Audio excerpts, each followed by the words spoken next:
Yeah. You know what time it is. Pop up. Got to pop up.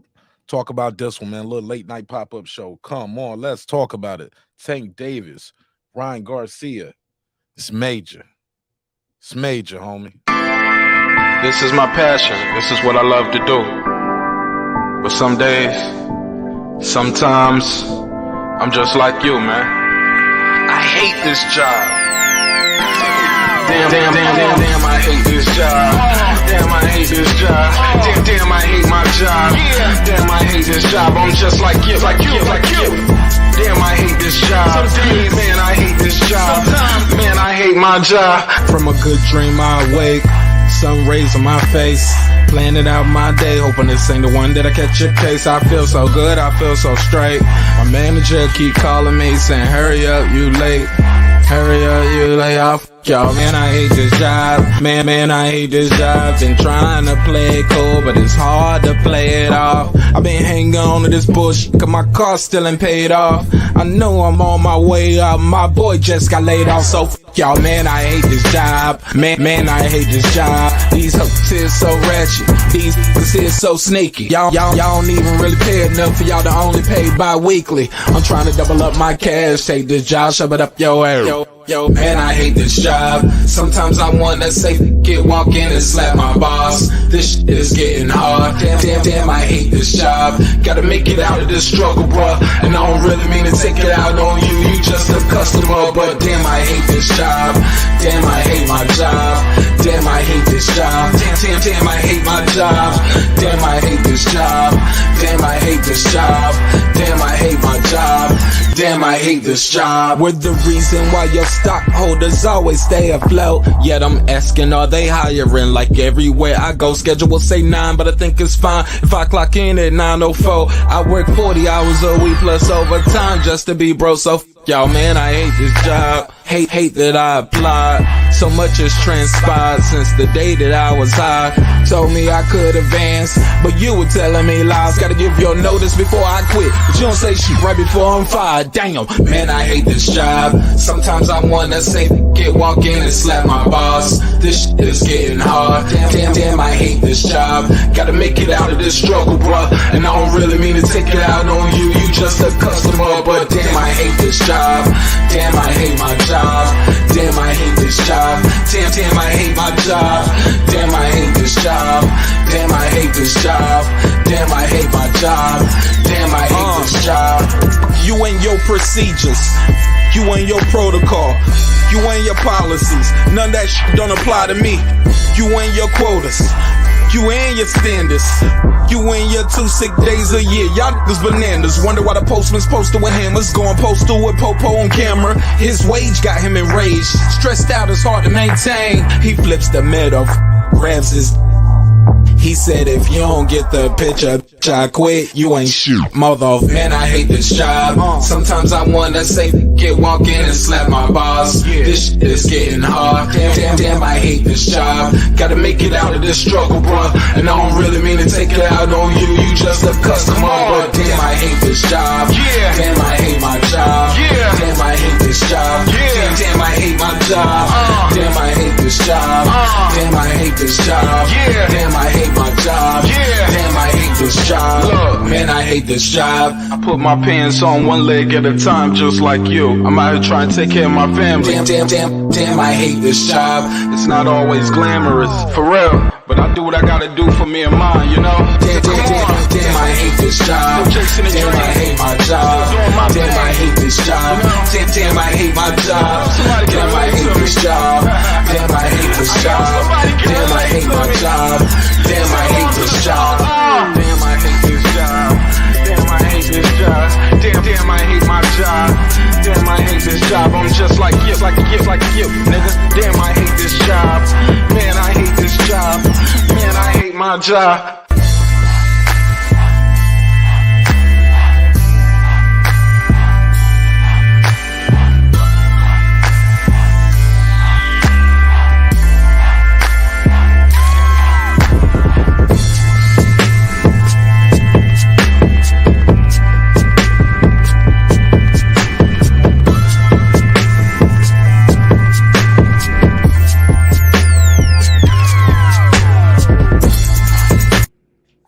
The views and opinions expressed in this program are those of the speakers, commentators, experts, and or the hosts. They do not explicitly nor necessarily reflect nor represent the channel's policy or the views held by the channel or broadcaster.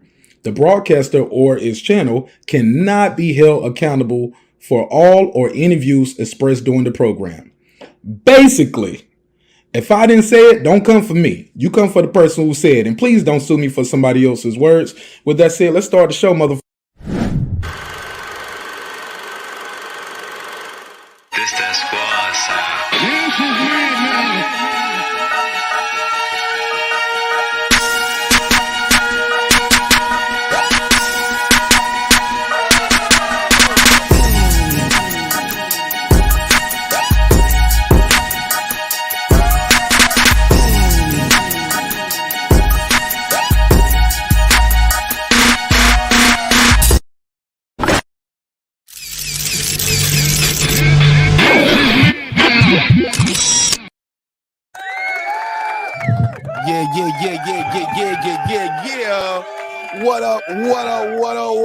What up, though? What's popping? What's happening? What's going on? You're back in the lab with your favorite neighbor, your man Mark Nash. He is I am he. Man, that's another great episode here at Breaking Beats. And your boy is super excited about this one. This is major. This is major, y'all. This is major. We got to talk about it. I was like, man, should I wait till tomorrow? I was like, nah, you finally put that baby to sleep. Let's go downstairs in the dungeon and talk to a couple of the folks. We got to talk to our people, man. How do y'all feel about this news when it broke, man? Me personally, I got into a whole little battle with somebody on Facebook. Like, it's fake news. You're just spreading rumors. YouTube rumors. You YouTubers always come over here spreading your rumors. I'm like, bro, who the fuck? He was like, if this was true, the news would be everywhere. I was like, bitch, it is everywhere. I was like, I guess you just on Facebook instead of being out here on YouTube with us. But we got it. We got the news. If you on Twitter, you got the news. You're on Instagram, you got the news. You're on YouTube, you got the news. Maybe got the Facebook a little late, but homie, argue me up and down. You lying. You lie. Oh, man, he just kept calling me all kind of liars. He lied. Y'all niggas worship him. I was like, no, I tell the truth. I tell you the truth. Yeah, this shit is going down. I'm going to pin this link up here, too, so I don't have to keep dropping the link all night. But I'm going to do this one a little different. I'll open the panel up early on this one. Make sure I got the phone lines open so you guys can call in. Give me your early predictions on this one. I got a survey in the chat. Early predictions. Who wins? Tank Davis by KO knockout, Ryan Garcia KO knockout. Right now, it is tied up 45 to 45%. Tank Davis is taking the edge with 9% saying he might win by decision. But so far, knockout ratios on both guys is at 45%. Okay, it's changing in real time. Then it changed to 40. Then it's back to 45. All right, so we'll keep an eye on that. Please smash the like button on the way into the room. Really help with the visibility of the show. Let me wow, I'm gonna open these phone lines up. Let me do a neighbors only roll call. Let me put the phone line on the screen. Wow, this is big news. This is big news. And yet it's still one small caveat. Some people didn't read the fine print. So we're going to definitely get into the fine print because there was a little fine print going on in this. But we'll talk about it. Let me do this neighbors only roll call. What up? And we'll get this show started the way only we can do it best, right? Let me see. Boom, boom, boom. Shout out to all the neighbors. Without the neighbors, aka the green team, the members, the show would not be the show at this level. So thank you all for your unwavering support. SF City Slicker. What up? I know boxing. What up? What up? Stephen Bateman. What up? Karma Serene. What up? Juan Davila. What up? Ace Retro. What up? Tony Boswell. What up? Deuce Times. What up? Boxing Lounge. What up? It's Mex. What up? Mike from Boston. What up? Rider of the Storm. What up? Here to There. What up? DJ. What up? Queen Unicorn. What up? God Body News. What up? Taylor Bell. What up? Maddie Yoel. What up? C Jones 0224. What up? Khan Shonery, Cliff Bailey, Lisa Bells, that guy Cliff's 330, cooking with the champ, on the mic with Terrence Bailey Sr., New Media Today, USA Boxing, HL Deezy, cooking with Sir Senior, Brandon Washington, Porn Supreme, Lady Shan Dun Dem Season, Dub Right Side, Puto, D Bevel the champ, Rob G Films, and of course the big fish himself, my good brother Derek Lincoln. What up, gangsta? Appreciate y'all for supporting the show What up? in a major way. Yes. Couldn't do it without you. Couldn't do it without you. Phone lines open and the link is out there right now if you want to beam in or call in. Tell me what you guys think of this news. As you know, this was reported today. Tank Davis, Ryan Garcia tweeted out. He said, I'll be back in the ring January 7th. Stay tuned for more details. After that, it's me and Ryan. Signed, sealed, and delivered. Okay. Do we got to put a case on this? Do we got to put a little case on it? Who's he fighting? I heard it's going to be in D.C. But who's he fighting? I heard it's going to be in D.C. But we'll get to that when we get to it. Thank you guys for your time and energy. Thanks for pulling up. Yeah, this should be a good show. 10 minutes in, got 20 people in here already. So should be a good show. Let me see what they're saying in the chat. And again, the link is pinned up at the top if you want to pull up. Clip said, whoop that bitch. He said, whoop that bitch. He said, fuck you, man. I love my job. Absolutely. That's me talking to Clips. I got a survey in the chat, by the way. Y'all let me know what y'all think, who gonna win. Fred said, Mr. Fred Muir here. What's up, Fred? How you been? Welcome home. He said, I still believe Ryan's gonna get hurt. All right. Well, we have seen him drop before, right? Have we seen Tank Davis really hurt before? I know he hasn't been dropped. Have we seen him hurt? Trying to think if I ever seen him hurt. I seen him frustrated in there at times. I seen him get hit with a good shot. Never seen him. I can't think. If I can't recall. Y'all let me know in the chat what y'all think. Have y'all ever seen Tank Davis get hurt? Cannot recall.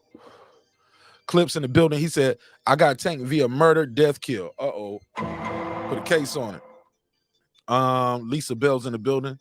She said, salute to Martin Nash. Peace to you in the chat. Peace to you, my sister. Thanks for pulling up. Clips in here. She saying, what's up to Clips? Clips said, Lady Lisa, what it do, baby? Clips said, bitch, it is everywhere. I love the petty mark. Right, bro. Yo, the news was everywhere. And I was like, bro, what? He was like, I need somebody with more credibility than some fan or some YouTube dude. I said, bro, how about this? The fighters tweeted it. Both promoters tweeted it. Showtime tweeted it. But hold up. Last time I checked, DAZN did not tweet it out. And why is that? Let me go to the DAZN Twitter to see if they tweeted it out. Because it doesn't look like they are a part of this. Does not look like DAZN is a part of this. But nonetheless, Oscar De La Hoya did thank them. He did thank them as part of making this happen. Because I guess they had to let Ryan go over there. But he said shout out to Showtime for working with DAZN, but they did have to let him go over there. Ace Retro, what up, fam? He said, Clips, I feel you. Boom. Ace Retro in the building.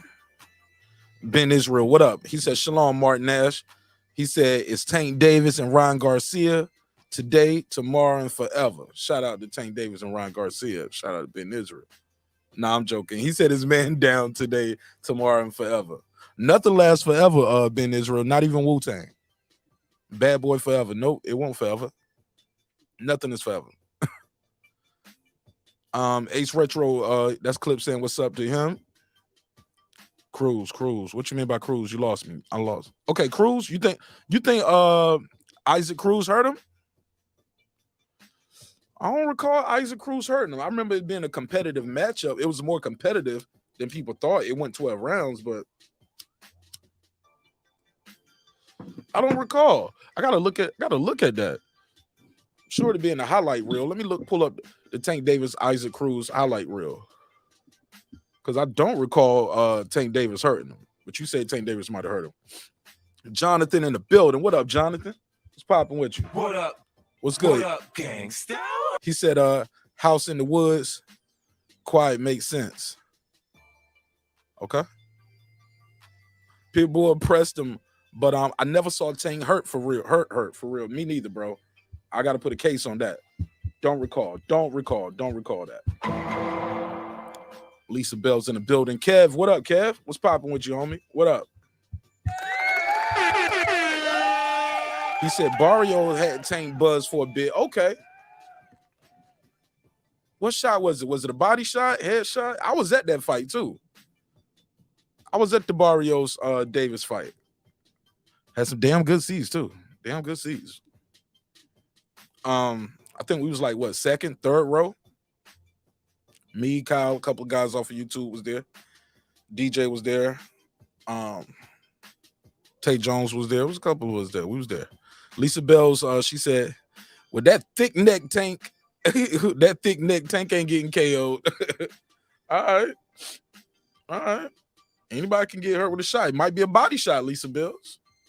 It might be a body shot. Who knows? Anything could happen.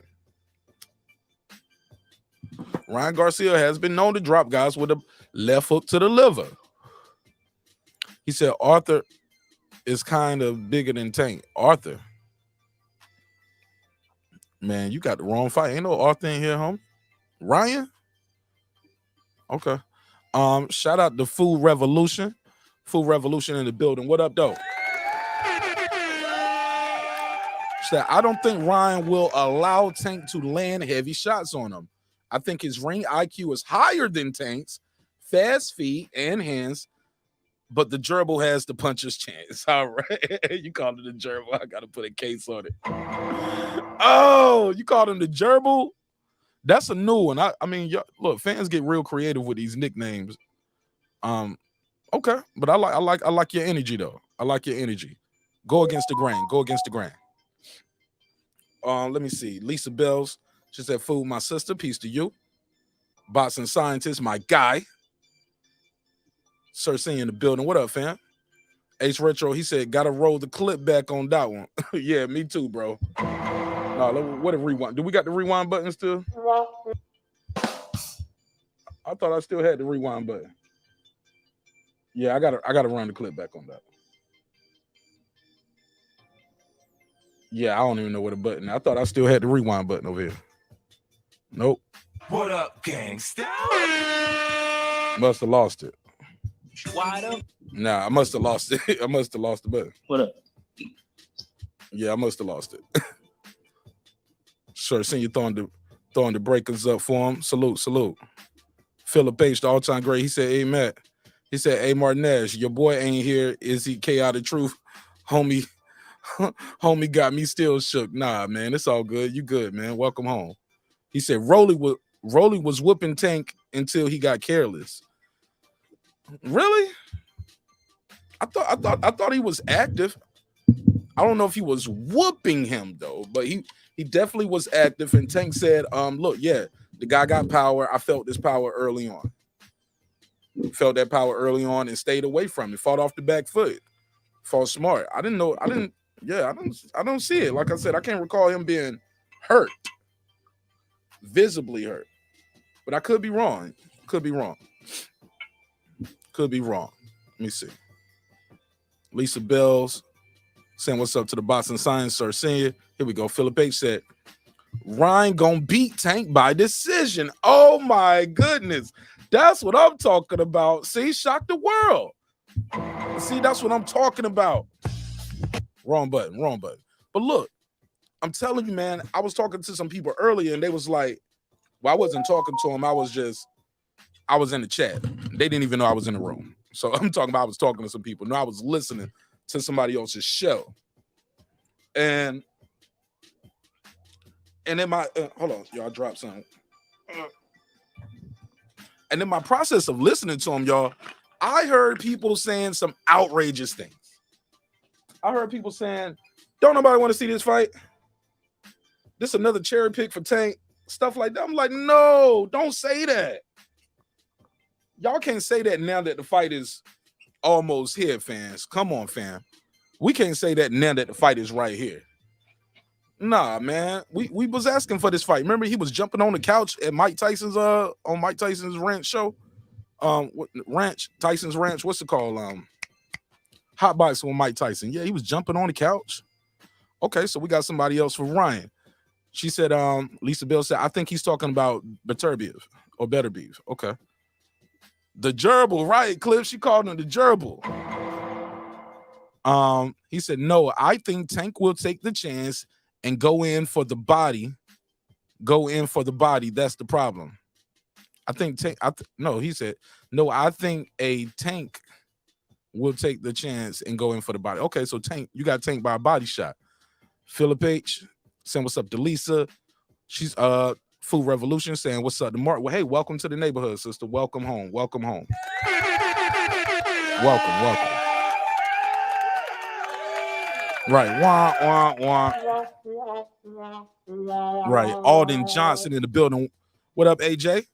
He said, I disagree with Ryan. Ryan can get away from Tank.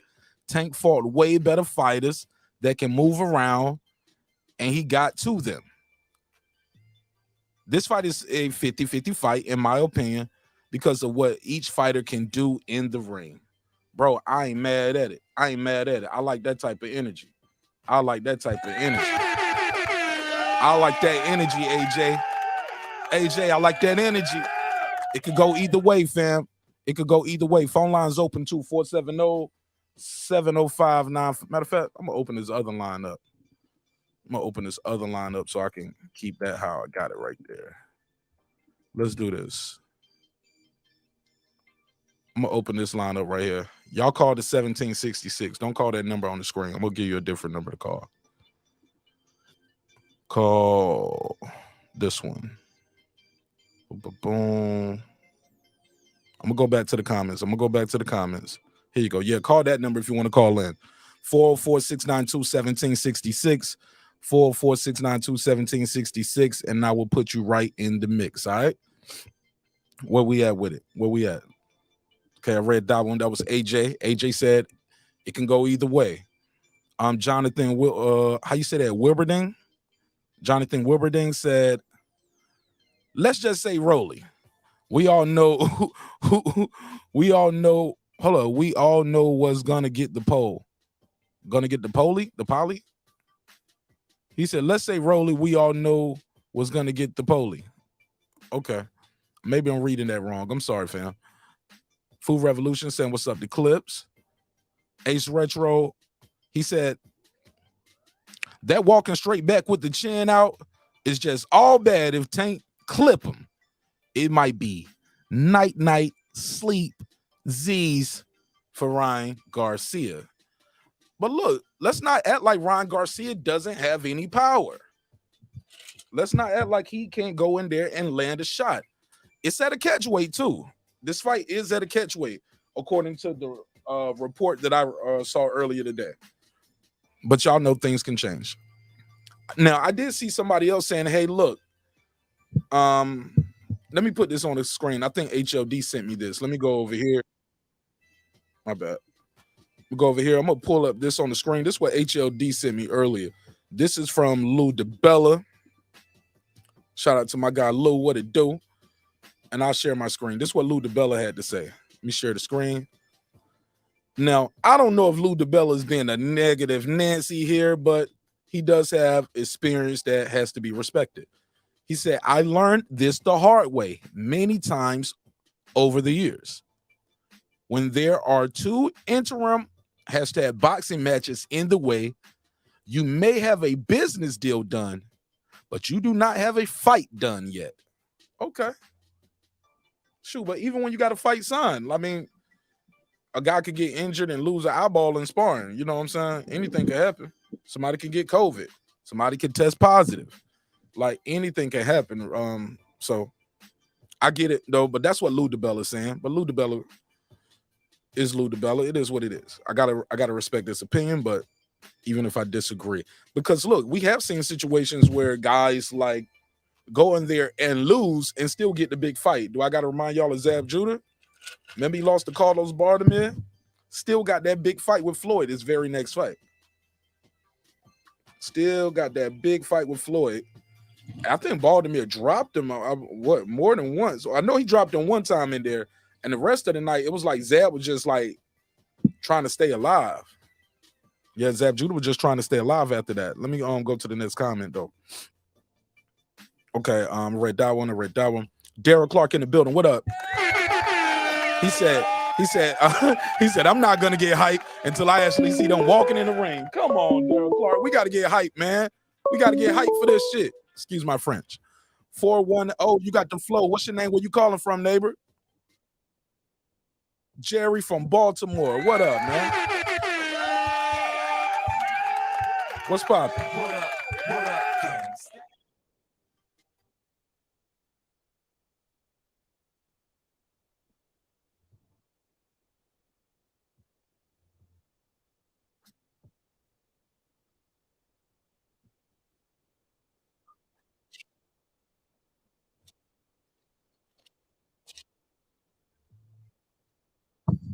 Oh, real quick, y'all press 1. Can y'all hear Jerry? Press 1 in the chat. Can y'all hear Jerry? Okay, they can't hear you, Jerry. Hold on. Let me see something real quick. That might be on me, not you. 1, 2. Okay, boom, boom. That's the program. Bear with me. Microphone, man. So let me switch this to.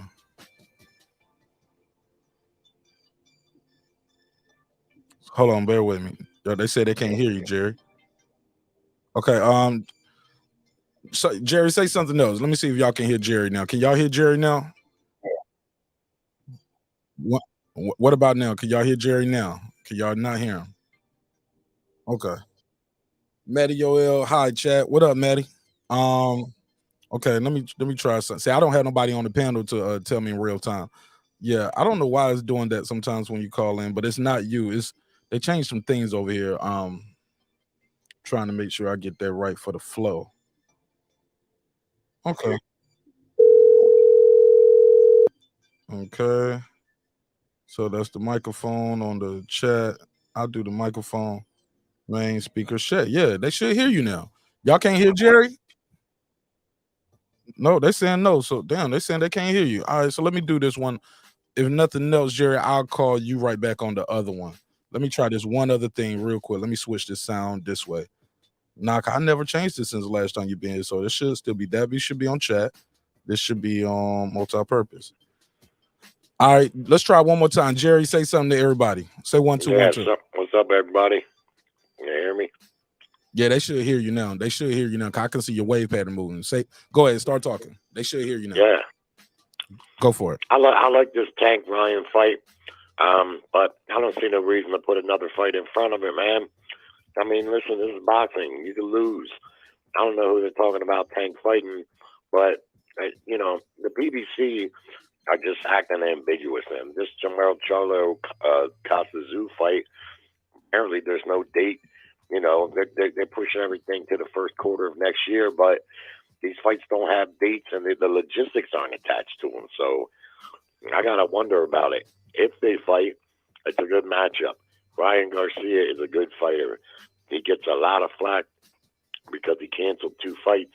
He actually made the one fight up and did it in nice fashion. And people act like, I don't know, man, maybe because he's a pretty boy, I don't know, but that guy can fight, man. Ask Devin Haney if he can fight. Devin Haney talks good about Ryan. They fought 6 times in the amateurs and they split 3 apiece. And you ain't gonna be no scrub and be splitting with Devin Haney, amateurs or no amateurs. I think that he can present a lot of problems for Tank Davis, and at 140, Ryan really looks like he's filling out nicely there at that weight. But the problem is that one hitter quitter. Everybody knows. Yeah, Tank really. I mean, he's the best puncher I ever seen below 140. And Ryan, if he can't avoid that all night, people say Ryan is chinny. That's bullshit too. Why? Because he got knocked down once in his career. So what? That doesn't mean he's chinny. He got up and finished the guy in the next round with a single body shot. Let's go. I don't think Ryan's chinny, but to be Chinny to get knocked out by Tank.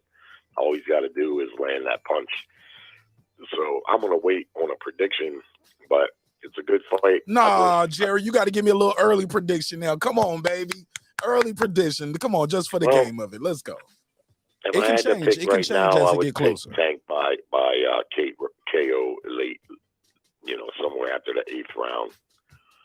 I think it's a real good fight, maybe a modern day classic up to that point.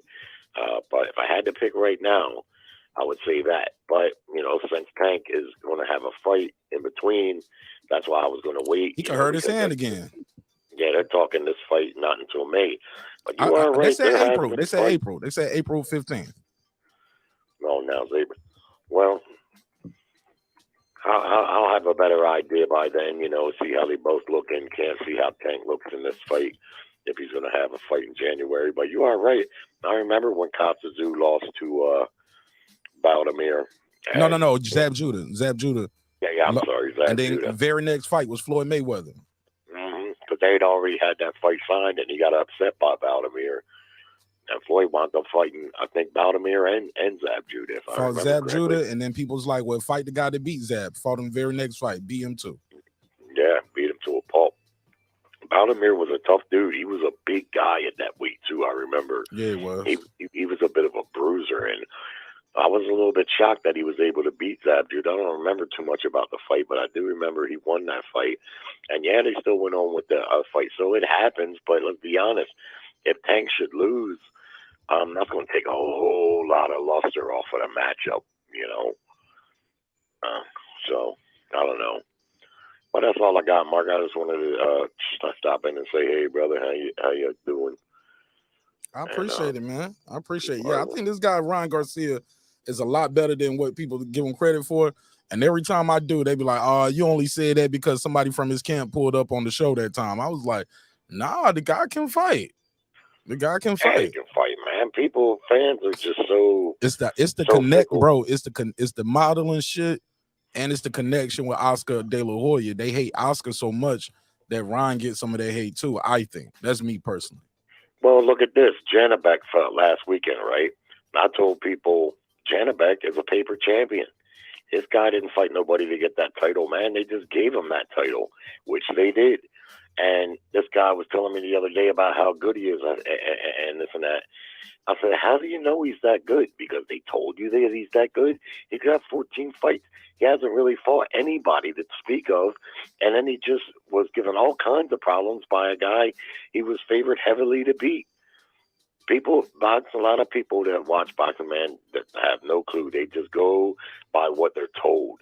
They don't know how to look at a fighter and accept him. Now, Janabek is a good fighter. But when he fought that guy last week, and I was looking at the guy after the first round, I said, you know what, this guy, I don't care what they say about he's a bad opponent. This guy ain't a bad opponent. He's got good size on him.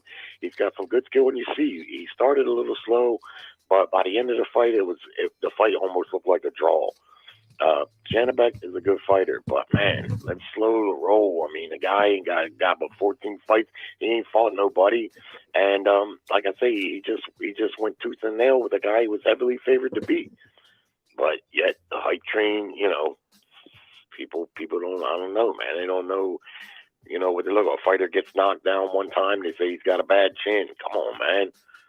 That's just right. Ridiculous. Not knocked out. Just. Look, we can have guys just get hit with a good shot. Like Devin never been dropped, and people say he chinny because of one punch.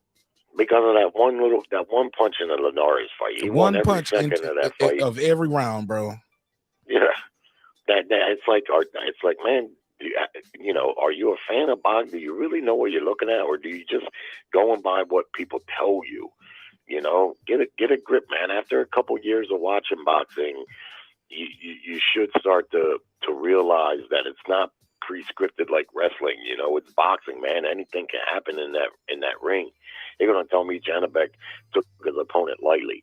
I said, man, this guy's got 14 pro fights. He just now became the champion or the title holder, and you're telling me he took his opponent lightly? Man, that's another thing, fans. They say shit, cliche shit. Fighters at that top level, I got news for folks. They don't take opponents lightly. That's a cliche that people say in boxing, like one of their fighters have a close fight. It's cliche. Who wants it more? Who wanted it more? Hey, look, did he win the fight or did they give it away? You know what I mean? Cliche. And people say shit like, well, that's why you got to knock your opponent out. Well, guess what, man? You can't knock everybody out. When you're fighting world-class fighters, it's easy to sit outside the ring and say, well, that's why you got to knock your opponent out. You don't think he was trying to knock him out? Come on, man. It's not as easy as just wanting to do it, But it just gets tougher and tougher to be a boxing fan, But hopefully next year will be a better year because I think boxing's still recovering from COVID a little bit, not so much from, just from the aftermath of it because it really slowed a dying sport down, and that, that slowed things down a whole lot. And kind of had a little bit better year last year, but hopefully PBC can get back on their feet and some of these fights can get made. And plus, we're all let down still because of Crawford and Spence. That was a hurtful thing for boxing fans this year. Yeah.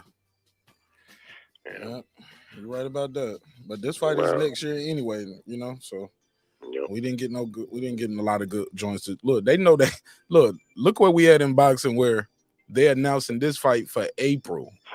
Right. And November of this year. Like, hey, I feel like they felt some pressure to get this done too because of the Crawford and the breakdown with that. I think they felt some pressure to get this shit done. Yeah, both I'm teams. just, hopeful that it actually gets done because I'm concerned about the PBC right now. That Costa Zoo Jermel Charlo fight, that probably could have happened by now, but they got that scheduled for the first quarter of next year, I think, too, but there's no logistics behind it. And so it makes me think, well, I just don't know. But if that fight happens, that's a good fight. That's a damn good fight right there. I think Costa Zoo, he reminds me so much of his dad. His dad, if you remember watching him, his dad would take 1,000 punches.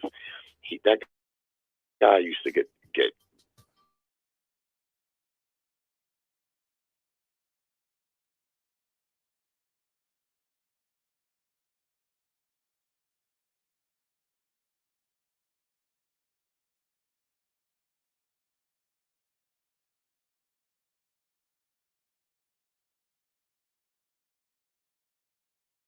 and so tough.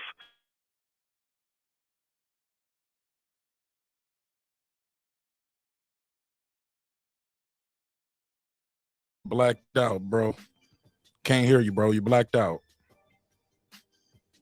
Jerry, you still there? I guess we lost him. Yeah, we lost Jerry. But yeah, he's right though about Costa Zoo though. His dad was a hell of a competitor. Yeah, I think I lost Jerry though. All right, but it's all good. She said Boo Boo still ducked him, talking about Janet Beck. I don't know. I don't agree with that, Carmen Serene. But you're entitled to your opinion though. You're not alone neither. A lot of people feel that way. Alonzo Amazing, he said, I'm sorry, the PBC deserves criticism. They are legacy fight killers. It's so weird. I've never seen people root for a promotion or a promoter. Times are weird, bro. Who you telling? I do see a lot of that. Somebody else had something interesting I wanted to speak on. AJ said, this Alden Johnson, he said, this fight is going to make way more. Okay, boom, boom, boom. Than the Rolly fight. This fight is going to make more than the Rolly fight. This fight, Big and Crawford need to think like this if you want to consider yourself the best. Tank fighting the biggest name on his resume, Bud didn't. All right. What does that say then? Because Ryan's never been a champion. What does that say about Tank resume then, respectfully? Are you saying his resume is not that good, or are you saying Crawford's resume isn't as good as Tank's or Ryan's? You lost me a little bit right there at the end. Elaborate, or either call in and explain it. Let me see where we at. He said, guess I could Google it. I missed what you said, Taylor Bill. I ain't got there. I passed it. PBC legacy fight killers. Okay, I went too far. Okay, there we go. She said they hate him because he's pretty. He said, nah, Ryan is zesty and cunty. Ryan will beat you up, Clips. You better stop. What? The boy's serious with them things. He said, Oh, Lisa Bell said Ryan has to tuck his chin, especially since Tank uppercuts. Man, that dude got an uppercut, don't he? With the left or the right. PBC Legacy Fight Killers. Read that one. Fool, she said, I hear you. Clips, she said she's laughing at Clips and Ben Adams. She said, okay, now I'm caught up. All right. Ace Retro, he said it was a trap fight, and he fell for the trap. Who fell for the trap, Ryan or Tank? Boo Boo Duck, Zach Parker too, Karma Serene. Ryan doesn't move his head at all, Lisa. That's what Karma said. Taylor Bell in the building. He said, I expect Tank to win, but Garcia will definitely be his best competition so far. Okay. I don't know. He kind of reminds me of Pedraza at the time when Tank fought Pedraza, especially since Ryan is already saying, hey, look, it's hard for him to make the weight. And it's just 1 pound. It's just 1 pound over. It's 136 catch weight. So it's not quite 140, but it's not quite 135 neither. Will it make a difference? We shall see. You know what, Benny would beat the I'm lost with that. Would beat, I don't know what these emojis mean, man. Would beat the bird like he okay. Carmen, she said, yes, I agree, and he keeps his chin too high. She's talking about Ryan. AJ, he said, if you don't fall, he said, if you don't fall, you can't, right. If you don't fall, you can't say his chin is weak. If he doesn't fall, I think he mean. If he never went down at all, fighters go down. It's part of the sport. But Haney has a chin. Never went down yet. Can't assume nothing if it didn't happen yet. Absolutely. Absolutely. What up? Absolutely. Taylor Bell, he said, hey, yo, Mark, you got the odds on I don't have any odds yet, homie. Thinking about dropping a dub on Ryan for the win. Oh, okay. He said that's a good come up bet, I bet. All right, we'll talk about it. Let me see. Yeah, you could Google it, bro. I don't know. I'm sorry. Somebody said double that dub. You're gonna win your money back. Piotr, what's up? What up? What's popping with you, homie? What up? What up, Mark? What's up, man? Talk to me, man. What you think of this fight right here? Big news, right? Hell fucking yeah, bro. I got a smile from ear to ear, bro. How you feel about it? Shit. Excited, bro. I can't wait till I think what I've been hearing is April. So I can't wait, to be honest. These are my two favorite fighters in the sport, so I can't wait. Karma said, just goes to show you when a fighter wants to fight, it can get made. Tell that to your boy in Texas. But also, let's consider this too. Ryan, I seen somebody else, I think it was my boy Reggie. He was like, this makes Crawford look bad because Ryan and this fight happened. I was like, nah. I was like, make the whole situation look bad, to be honest. But let's be clear. Ryan is, I don't mean no disrespect because y'all know I rock with Ryan Garcia heavy, but he's no Terrence Crawford. He's never won. He's never won one world title. He won an interim title, right? WBC interim. Yeah. He's never been a world champion. Crawford is a 6-time champion, dog. Times have changed. Shit, 6 titles, man. That shit is 6-time champion. I think you can argue a little different in the boardroom. You know what I'm saying? I don't know. Or you think you can. You're gonna try to leverage that, right? Exactly. I mean, a guy who's been undisputed, a guy 3-division champion versus a guy who's never won. This is a title. You know what I'm saying? Is this even a title shot, or is this just a good fight? They haven't specified if it's going to be for Tank's world championship or not. I'm assuming it is regular. For the promotion. 135 regular, right? Yes, sir. He has the WBA world. No, I'm mistaken. That's what they call it, world title. Yeah, they call it the WBA world. Yeah. Okay. It's the one with mandatories, Mark. The other one doesn't even have mandatories. Yeah, the super champ doesn't. Ain't that a bitch? Okay. Somebody said I would not bet that, Mark. Bet what? Would you bet on this fight? And if so, what you betting on? Who you betting? I'm not betting this fight because, like I said, it's two of my favorite fighters. The fans are the winners in this fight. I'm just gonna sit back and enjoy. Oh, I hate y'all with that cliche stuff, man. Come on, man. Give us something. Give us an early pick. Come on, man. The fans are the winners. Fans are the winners. What do you want me to tell you? I want you to tell me who you think gonna win. Stop being so cliche, Piotr. I can't make a prediction on this fight, Mark. Like I said, these are both my fighters. I don't want either of them to lose, so I'm gonna remain neutral. All right, so you hoping for a draw? No, of course You not. want to see a draw so you can see it again? I think it's gonna be a knockout. I just don't know who. Ooh. Oh my God. If Ryan Garcia can go in there and shock, because let's be clear, Ryan Garcia is going to be the underdog in this, right? I believe so, yes. He's the guy who's been down. He's been less active, never had a world title. He's not the guy who's known for getting all the knockouts. He's going to be the underdog. I think their activity is about the same. Really? The Ryan fight? Yeah. No, Ryan took a little break, and while he was taking that break, Tank Davis was fighting, bro. Yeah, but I think he only had like one fight in that time period. Well, we lost Mark. I think. I'm not sure. But yeah, in that year that Ryan wasn't fighting, I think he only fought once. And then he made up for it this year. He fought twice. Oh, okay. All right. Wanted to fight 3 times, but it didn't happen. Bear with me, trying to. Hold on, let me cut this board off and cut the board back on. No worries. Go ahead. I'm gonna get my cigarettes real quick too, myself. Let me see. Food Revolution. Bear with me, I'm just cutting this board back on. Food Revolution said Tank has to be able to reach Ryan's chin first. Ryan is like 6 inches taller than the light-skinned leprechaun. Golly. You cut his board on. Damn, Food Revolution, what Tank do to you? You going hard on Tank. Lisa Bell said, nah, Pedraza is a good boxer, smooth too. Especially when Tank fought him. Yeah, he was definitely a lot better. Drury Jones in the building. I know boxing said Ryan will outbox Tank until he get caught in the later rounds. Okay. Interesting. All right. Let me see what they're saying. Somebody said Boo Boo also ducked my Staffy duck. Yo, why y'all going so hard on Boo Boo? Yo, why y'all don't like Boo Boo Andrade? Boo Boo Andrade. I always thought Boo Boo was a good fighter. I always thought he was a pretty good damn fighter.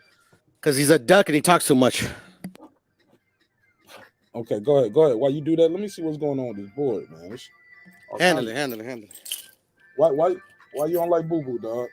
I got nothing against Boo Boo. It's just he's like, I don't know, he's part of this new breed where like they literally have done nothing in the sport, but they, chirp, and then people, fucking get their back for I don't know what reason, It's just unfortunately, I don't know what the reason was for him not being able to at least fight one world champion.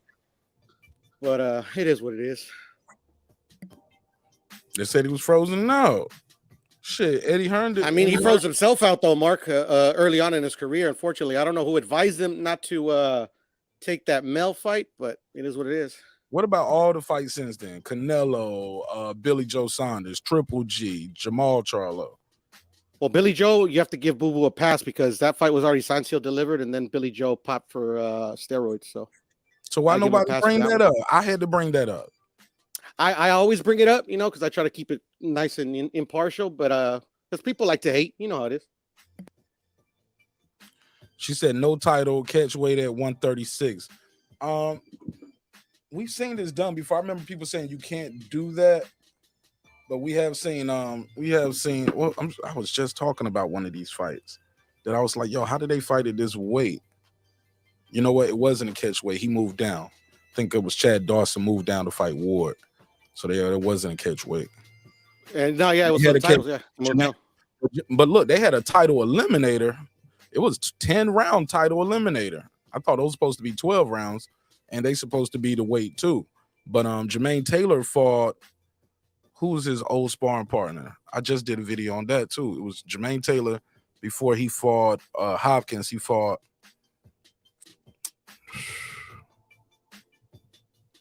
I said his name, man. He's from Haiti. He's from Haiti, though. Yeah. Haiti.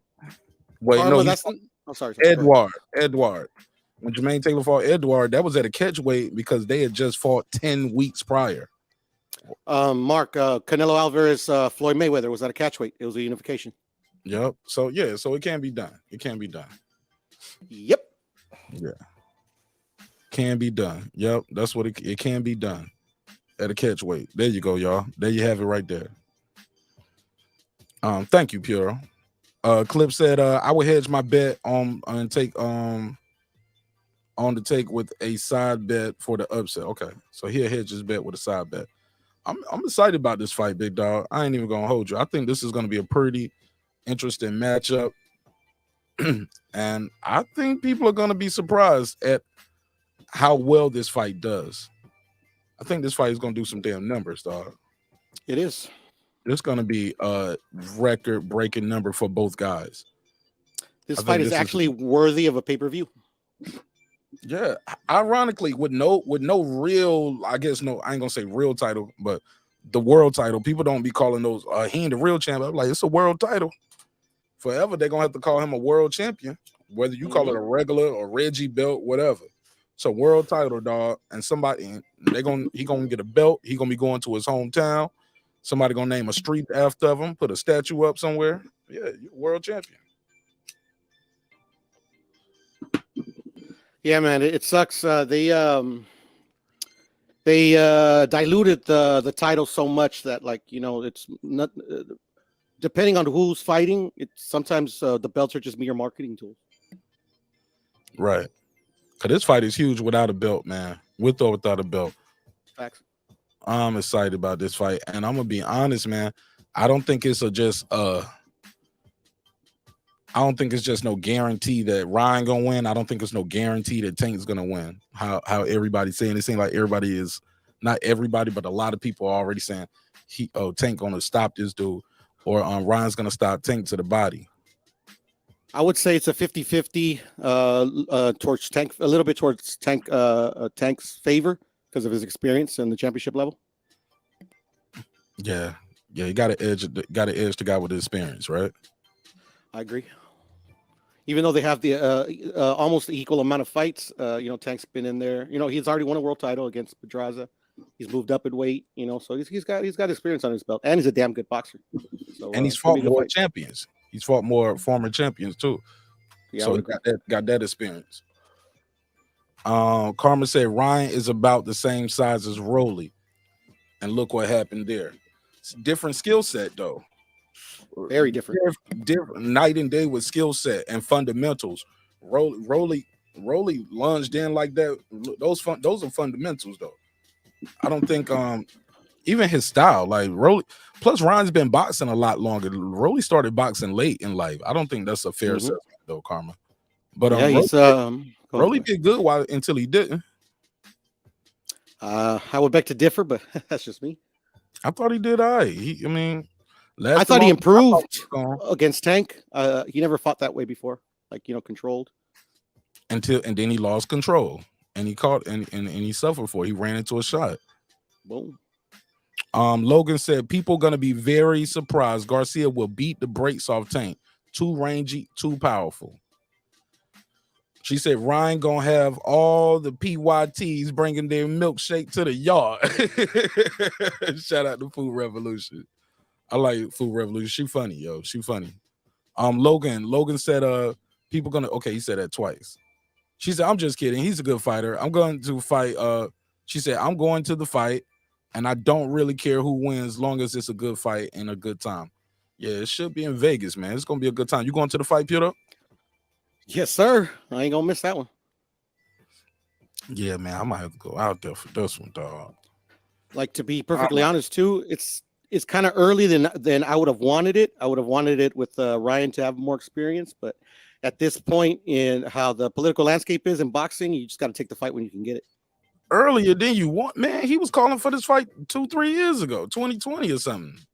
I know, and he wasn't ready then. He's more ready now, but I just thought it was. I thought it was going to be like I don't know. This is one of the fights that that's going to be like transcend the sport type of fight. I don't think it's what it is now. Okay. Philip H, the all-time great. He said, I think it's hard for people to pick against their favorite fighters. Not me. If the other opponent is better, I pick them. I ain't mad at you. Nah, man. You gotta just keep it a buck, man. Somebody was mad at me that was like, Martin Ash, you picked Fury over Wilder. I was like, yeah, because I saw the first 2 fights. Yeah, I picked Fury the 3rd time. Yeah. I picked Fury all 3 times, but I was rooting for I was like, yeah, after seeing I bet money on Deontay all 3 times. How could I not pick Fury in the 3rd fight after seeing the guy get stopped in the 2nd fight? That's just me. True. And the way it looked, it was just total domination. He didn't even knock him down that 2nd fight, remember? Nope. It was all domination, bro. Early. Yeah, it was those weights in the gloves. That's why. See, man, I ain't even going there, man. I ain't even going there, man. My bad. Could help myself. I ain't even going there with none of them glove gate dudes tonight. But yeah, it was a dude, but he was trying to make it a whole racial thing, like, oh, you're going against your people. Like, it was just random. He just put that in a comment on somebody else's channel that I wasn't even on the panel. I had nothing to do with that show. I just happened to go in the comment section to leave a comment, support the show. And he was like, Martin Ash picked Fury over. Martin Ash supports Fury over Wilder. Somebody left a comment, was like, what do you mean? He was like, yeah, I picked Floyd over Canelo. He was like, how'd that turn out? Right. Never mind, though. Never mind. Pay-per-view or not, I buy. He said pay-per-view or not, I buy. I ain't no complainer. Shout out to Juan Epoxy Magic. He said he's gonna buy the fight. Yeah, I'm buying this one. If I don't go to the fight, I'll definitely be buying this pay-per-view. You gotta go, Mark. You gotta go to the fight, bro. I want to go, but I don't know what else is gonna be on the calendar around that time too. Cause that's April. Canelo might be fighting in Vegas in May. I might want to go to that. Like depending on Canelo might, if Canelo's coming back in May, let's say he fight in Vegas too in May, the very next month. Shit, I got a decision to make because I can't go back to back. I mean, that military discount ain't gonna help me that much. It ain't about to help me that much. 2 back-to-back. Look, I'm gonna be sleeping at D Bevel house. I'm like, yeah, we back here live. Me and my boy D Bevel. We right here. What's up, D? Talk to him. Be right there sleeping, making me a pallet, sleeping on the floor. Cause I can't go. Look, you know I can't go to Reggie house no more. After all that Crawford slander. Damn. Yeah, man. I can't be seen though. I can't be seen with him no more. They're gonna kick me out the fan club. Somebody said, yo, Logan, stop spamming. It happens sometimes, yo. Some people got the computer set up where they type stuff and it pops on the screen twice. So I don't take it personal. It's all good. I know Box, he said Pacquiao Margarito fought for 145-pound title at a catch weight of 150 under the junior middleweight limit. Damn.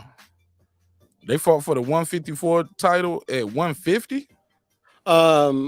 I think it was, I forgot what the catch weight was at that one. So I'm gonna take in I know boxing's word 6 pounds over? Because I know it was a catch weight. But I know Pacquiao didn't even try to make the catch weight. He was just gonna come in. No, I said over. I'm talking about 4 pounds under. Okay, yeah. I can believe that though. I believe that. I don't know why I read that the wrong way. I don't know why I'm reading that as 160. She said the world's tiniest statue.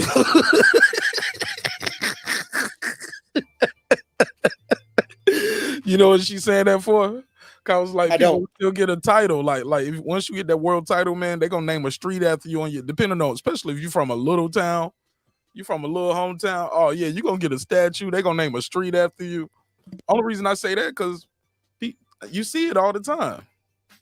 Yeah, that's your hometown. Now, if you from Philly, where they got a whole bunch of dogs, like, yeah, but I think you'll still get, man, they're gonna put something up for Danny Garcia. Danny Garcia gonna have a street after him, a day after him. Yeah. But he won other titles too, though. But yeah, it means something. I was like, they're gonna build a statue for you. She was like, the world's tiniest statue. One for the Guinness Book of World Records, for sure. Yo, this motherfucking chick is funny, yo. Excuse me. The tiniest statue. Wani Posse Magic. He said they're gonna have paramedics. They're gonna have paramedic is all ready for Ryan. Tank knocking that boy into the next dimension. Oh no, man. It sound good. It sound good. It sound good. Look, I didn't think he was gonna knock Leo Santa Cruz out like that. I had him winning the fight, but I thought Leo was gonna be able to box, and at worst case scenario, they was gonna stop it. The referee was gonna say, "Hey, leave him alone. You hit him too many clean shots," or the corner was gonna stop it. I did not expect to see that highlight reel uppercut knockout like that. Anybody who's ever watched Leo, like you could, whoever guessed that was gonna be a knockout, like literally it was that. It was a guess. Oh, go ahead. But Leo's that's Tank's best win, man, because Leo's got a fucking cast iron chin, bro. I couldn't believe it. Right, and they fought at what 130, right? They fought at one. I don't remember. Leo came up from 126 to 130, right? Or did he come from 126 to I think it was at 130. I think it was at 130. But I believe the 135 title was on the line too, if I'm not mistaken. Yeah, I hate when people like down those guys moving up and down. Well, you fought a 126 pounder. I was like, bro, they fought at 130. Now, this ain't like the bigger weights where it's 60 to 68. You get what I'm saying? That's a big difference. And Leo was like 4 inches taller, 2 inch reach advantage too. Yeah, she said Leo like 5'7". Right. She said she picked Canelo over Floyd. A lot of people did. I gotta lie. Man, not me, bro. But I didn't bet neither though. I did not put no money on that thing. I was just like, yo, I'm nervous for this guy. I thought it was too quick. I thought he was fighting Canelo too fast, and I was like, hold on. I thought you was gonna say this for last. You know what I'm saying? Because he had that 6-fight deal. Like right after Robert Guerrero, I was like, you doing Canelo? Oh my God, this is. Yeah, nobody expected it, especially the way he was picking his opponents. Nobody was expecting it. Yeah, and people thought that was I hate like how revisionist history is. People was like, that they try to take that credit away because they was like, he won't beat Canelo now. I was like, I bet not. He's 50. You get what I'm saying? You know what I'm saying? I bet he won't either. But at that time, that was still a very dangerous fight because of the guy's youth, the speed, the power, his reflexes, and that was just like, bro, hell nah, it ain't gonna be no. I couldn't believe what I was watching when I was watching it. And even all the way to the end, I was like, Canelo can still catch him. You know what I'm saying? Floyd was just. The thing was, he neglected the body, Mark. And right when I start thinking that, I'll let you get back to that. Right when I started thinking that, Canelo swung, hit the ropes. Floyd looked at the ropes and said, "What are those?" I remember. Like, what was that? Like, he looking at, bro. You know how many boxers don't stole that move? Even the taunts, they don't stole the taunt from Floyd. Yeah, I've seen it like 4 times. Come on, do bro. that, yeah, you swing, hit the ropes. People look like, what was that? I was like, man, this dude right here is a trendsetter, man. Even the taunting is being copied. That's probably one of the most copied things I've seen since the Sugar Ray Bolo thing, where you wind your arm up. I think that's been duplicated the most. Go ahead. Sugar Ray Bolo and Floyd, what are those? Are the top 3 most duplicated moves.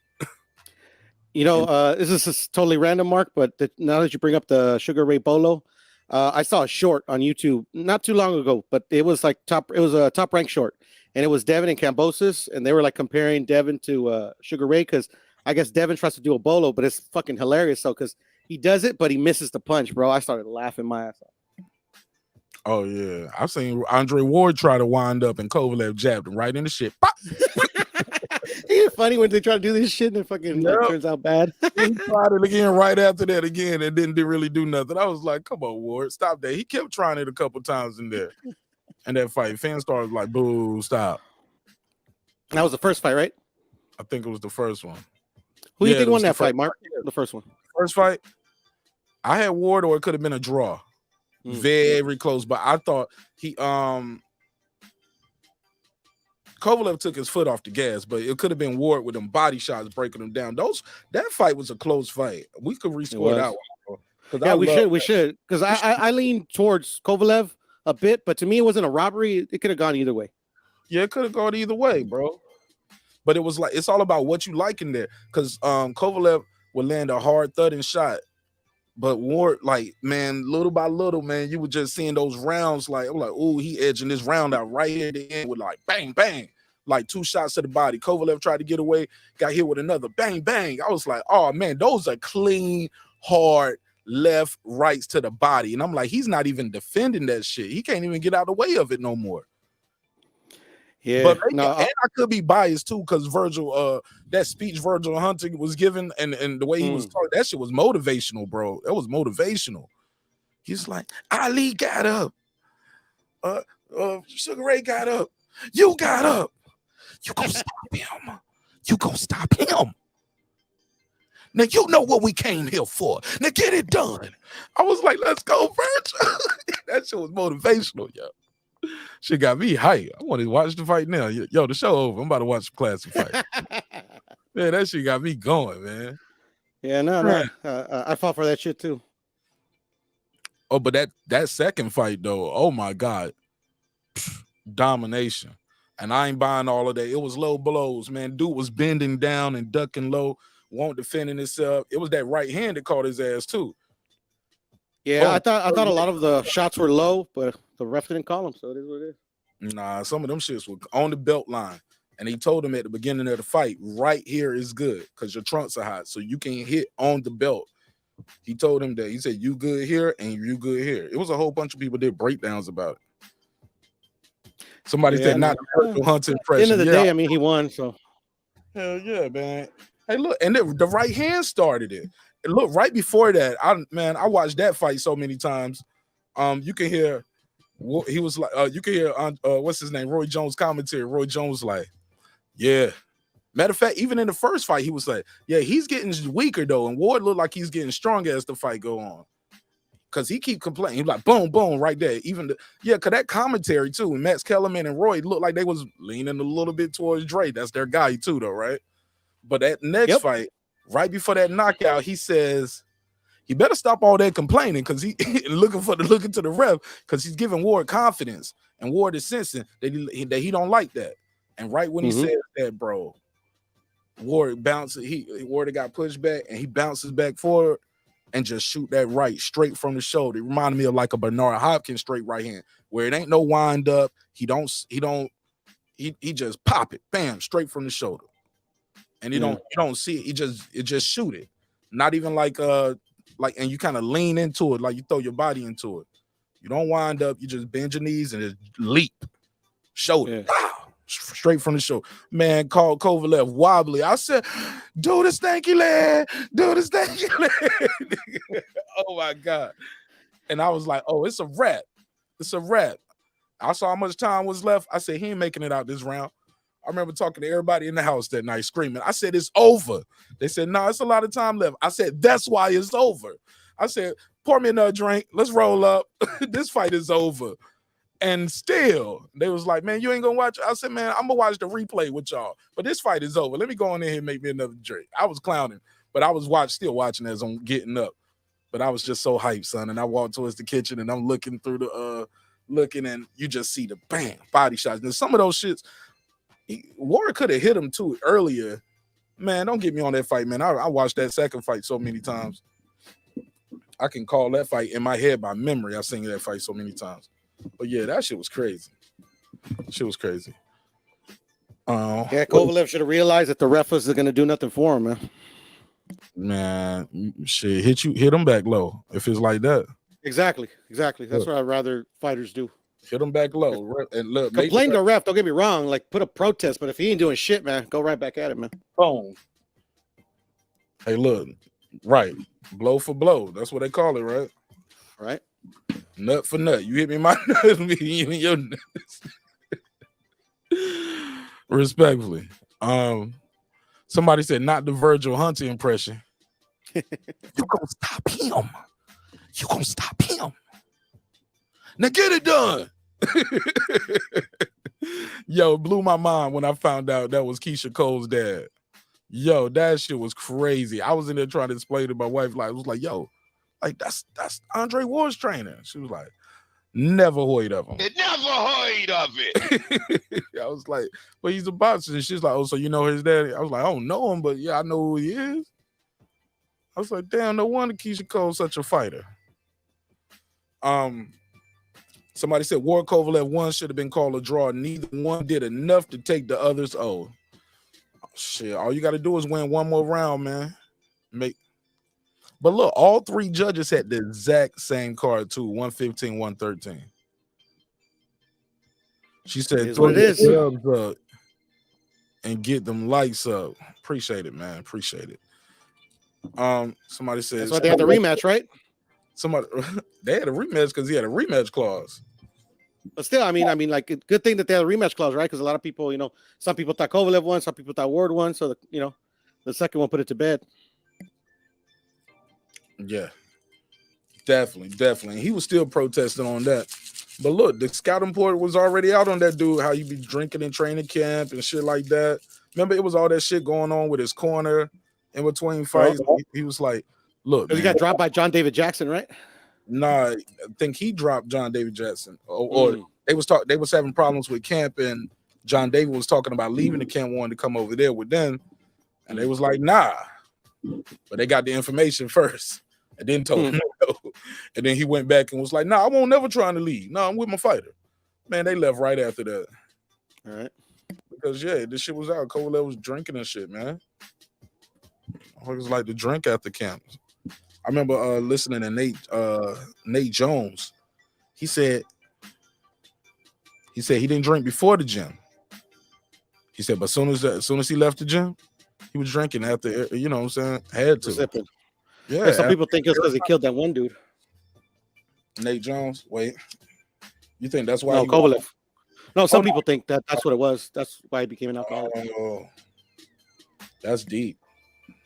I never heard nobody say that before. I mean, it would make sense. I don't know Kovalev personally, so it's not like I can ask him, but Well, you said some people said that. Like, where did you get that from? YouTube? Not YouTube. Just talking with people that that knew about him. Like just random fans, because he didn't drink. Like he wasn't always a drunk. Like he didn't. That wasn't the script on him. Before all the before all that started coming out. You get what I'm saying? So I think people just put two and two together. It's like, yeah, maybe he started drinking because he killed that one dude. Fair enough. Somebody said, Lisa Bell said, we was fighting like cats and dogs on YouTube during those two fights. Oh man, she said, yeah, that is. He said, yeah, that's deep. Probably broke him mentally. Who knows? Munguia fighting another bum. Thank you, Oscar. Oh, what you mean? Like who? Oh, he can make the Ryan fight, but he can't make the Munguia fight. Come on, bruh. Well, that's Ryan making that fight with Tank. Yeah, I know, but that's the thing. They both have the same promoter. I mean, Munguia already had the Jamal fucking fight signed, sealed, and delivered. Fucking De La Hoya was the one that came in last minute. Oh, we gotta have the zone. Yeah, because he got to bring the zone something. These niggas can't keep going elsewhere to fight.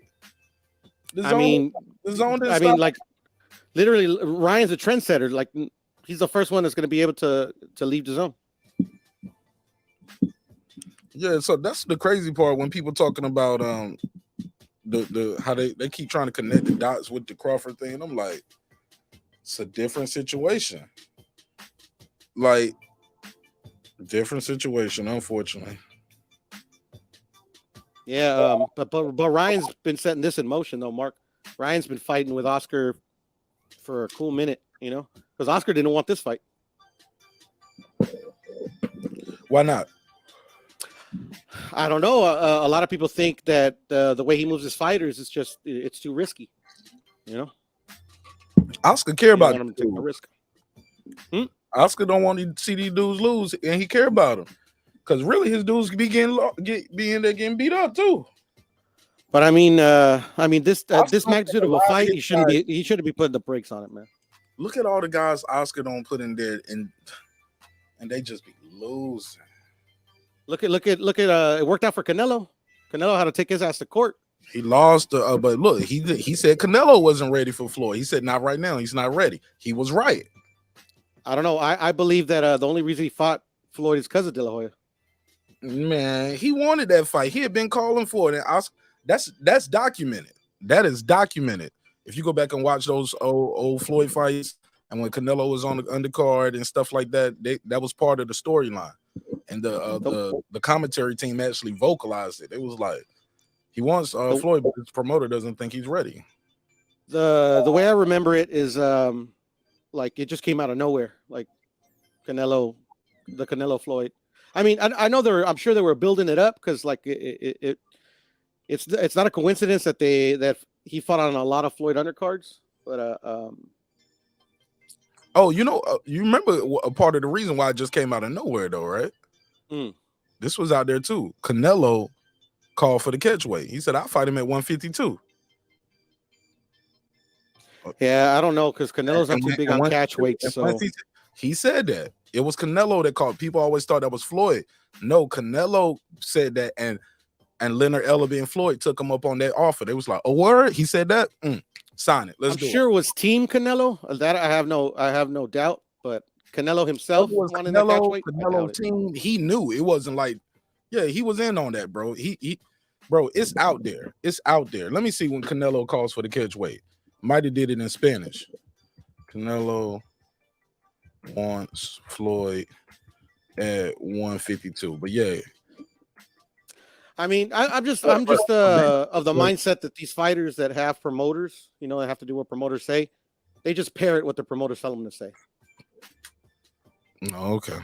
Because why hasn't Canelo like requested a catch weight ever since he's been on his own? Like he's literally gone out of his way not to have catch weights.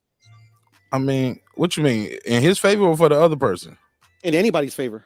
He didn't have no rehydration clause or nothing like that? Not since he's been on his own. What about what was Kovalev? Kovalev, he was with Golden Boy. Oh, okay. And how many fights you done, quote unquote, on his own? Ever since the Callum Smith fight. So 1, 2, 3, 4, like 6. Okay. Mm-hmm. Because like the catch weight. Everybody's talking about weight with, though. And for what? What, brother? Who would he be doing a catch weight with? Well, but Bivol brought up a catch weight like before the fight was going to happen. Like, actually, this was when he was trying to. This was when the catch weight, when it pertains to Bivol, came up when he was still with Golden Boy, but it was Bivol that said it, that like he could go up to, like Canelo could come up to 168 and he'll fight him there, But then when they were going to negotiations, like Bivol said it again, I could come down to 168 if he feels like it's too much to go up to 175. And Canelo's like, no, I don't want any catch weights. I don't want any excuses.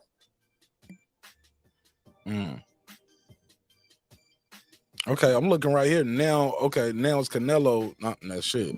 This is now once the fight is signed and they was doing their second face-off. Canelo is saying no, he didn't want the catch weight, and Floyd and his team is saying yes, he did. That's why it's happening. Canelo said, I don't want to fight the 2 pounds below my weight. I visualized this fight for years, and I feel like I'm going to win. I want to go down in history as the guy who beat the guy people consider the best. Obviously, it's my biggest one. Visualize, prepare, appreciate it. Anything else about the weight? Nothing else about the weight. Okay. All right. At the end of the day, he still got his ass kicked, so it is what it is. Got his ass kicked. He did. Like now Floyd actually kicked his ass, not like how people say Bivol kicked his ass. I don't know what fucking fight they were watching. Floyd was in there stunting on him, bro. Right when it got to the end, it was a time where Floyd just had him on the road and doing the stab jab to the body. I'm gonna tell you what's so dope. If you ever watch the epilogue of this, you can hear Floyd's dad telling him what to do, and it looked like Floyd ain't listening, and he's like looking over at Canelo's corner. He said, "Now, LaFleur, now I want you to pop, stiff on, like jab, pop, stiff on, pop, pop, then to the right hand." And Floyd is looking over across the corner, looking at Canelo's corner. He ain't saying nothing to his dad. I don't know where his dad's saying, LaFleur, you ain't listening. You ain't listening, LaFleur. He says, I am. He sound Yeah, like a little kid. I remember. He said, I am. You said, pop, pop, pop, stiff arm, bam, drop the right hand. He said, there you go. And then you go out there and then you cut the camera to him actually going out there, popping the jab, and then it gets to the point he's doing exactly what his dad did. Pop, pop with a jab, touch, touch, stab, stiff arm with the left hand, and then basically hide the right hand, and then boom, drop the right hand. And then he goes out there and does that shit. Pop, pop, pop, stiff arm, right hand. Pop, pop, pop, stiff arm, uppercut. Pop this head back with the look. And it won't even like no crazy powerful uppercut, just like a boom, just shooting a shot in a different angle. Pop this head up, though. It's scoring. Pop, pop, pop, jab, stab to the body. Pop, pop, pop, right hand. Canelo's like, let me get off these damn ropes. Crowd start cheering, going crazy, thinking he was about to stop Canelo. I was like, nah, he ain't about to stop him, but he's definitely scoring, and this dude is trying to catch a break. That's when I started noticing Canelo had those little tails, and he still does that since that Floyd fight. We're here in the middle of the fight, about round 6, 7. He'll go to them ropes, high guard, and try to take him a breather. Oh my God, it was masterful, man. He was somebody said Floyd was different, man. Man, that kid was good. I get in arguments all the time about this dude. He ain't shit. I told Sheldon Moore, I was like, y'all say that just because of what he said about Ali. He said he thought he was better than Ali. He was like, you damn right. I was like, all right, man.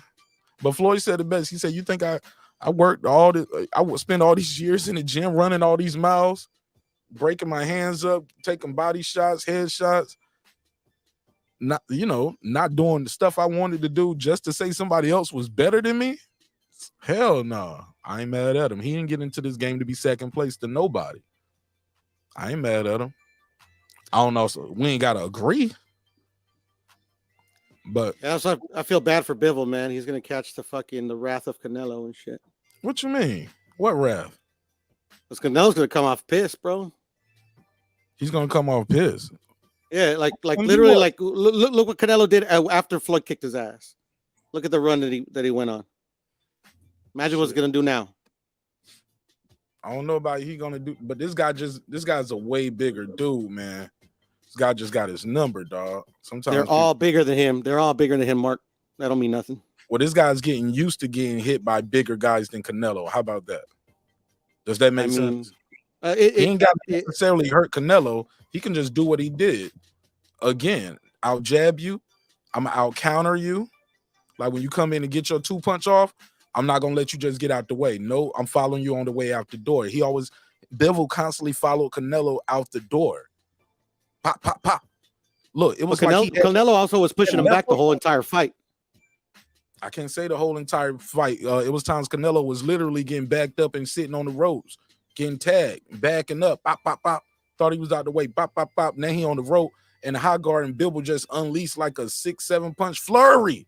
Not all of them. And he missed 5 of those fucking 6-7 punches. Nah, he might have missed about 4 of the 7, but yeah, he still. He missed a bunch of those. Like he was never effective with those combinations. He missed 5 out of 7. The judges don't see he missed all of those from where they at. I know they don't, but that's the thing. That's the thing about where the judges sit at and in their perspective where it's at. Like, and Bivol's smart. Bivol's smart. He knew to throw these combinations, and he knew that even if he didn't connect, they were still going to count him. We're not changing the rules and where the judges seat for Canelo. I'm sorry, Piero. No. Look, the judges are human. So if the punch landed or not, if they think they landed, they're gonna count it.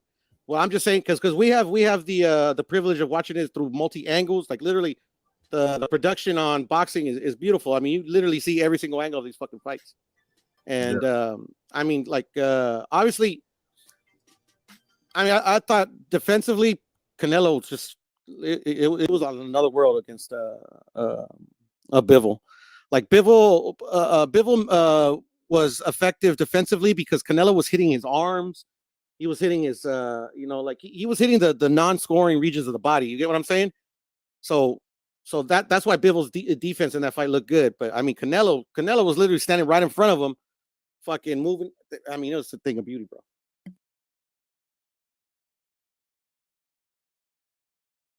I mean, it's an art to stand in front of a motherfucker. He throws a 7-punch combination, you make him miss 6. That's something nice.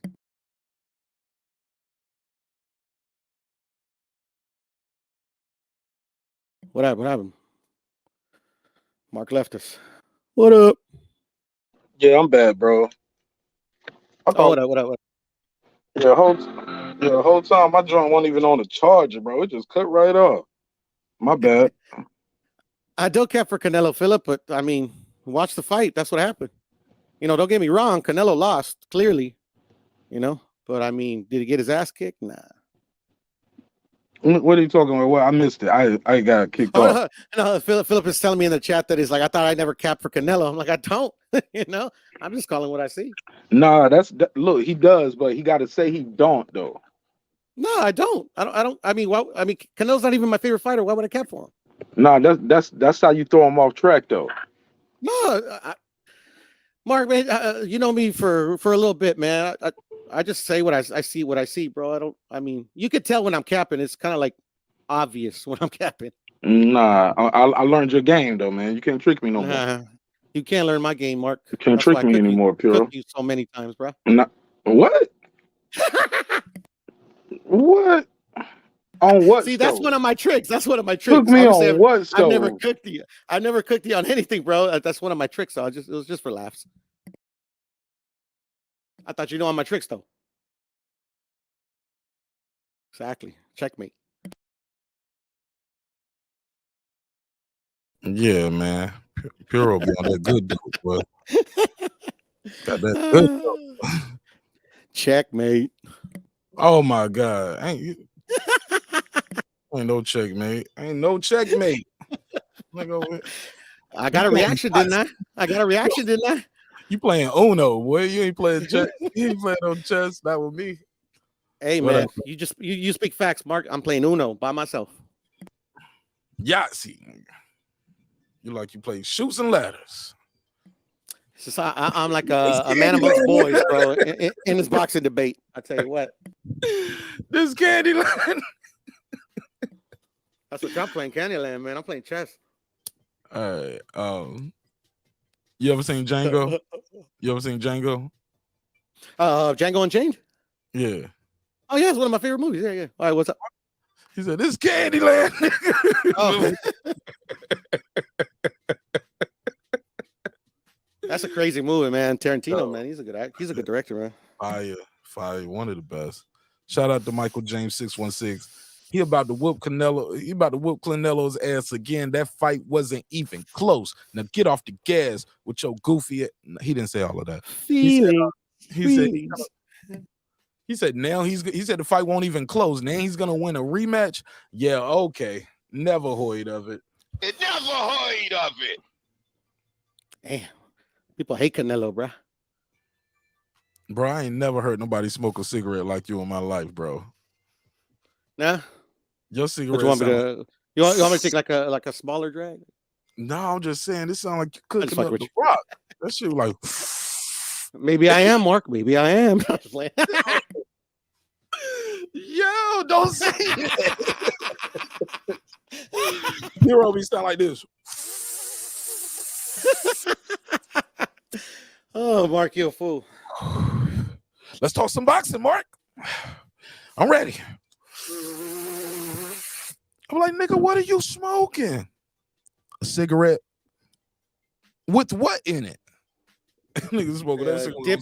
Dipped in what's it called? Formaldehyde? Bombing fluid. A nigga smoking that bombing fluid. Bombing fluid. Getting butt naked, getting wet. Yo. I'm dying laughing. My bad, Puro. This is a little joke. Nah, bro.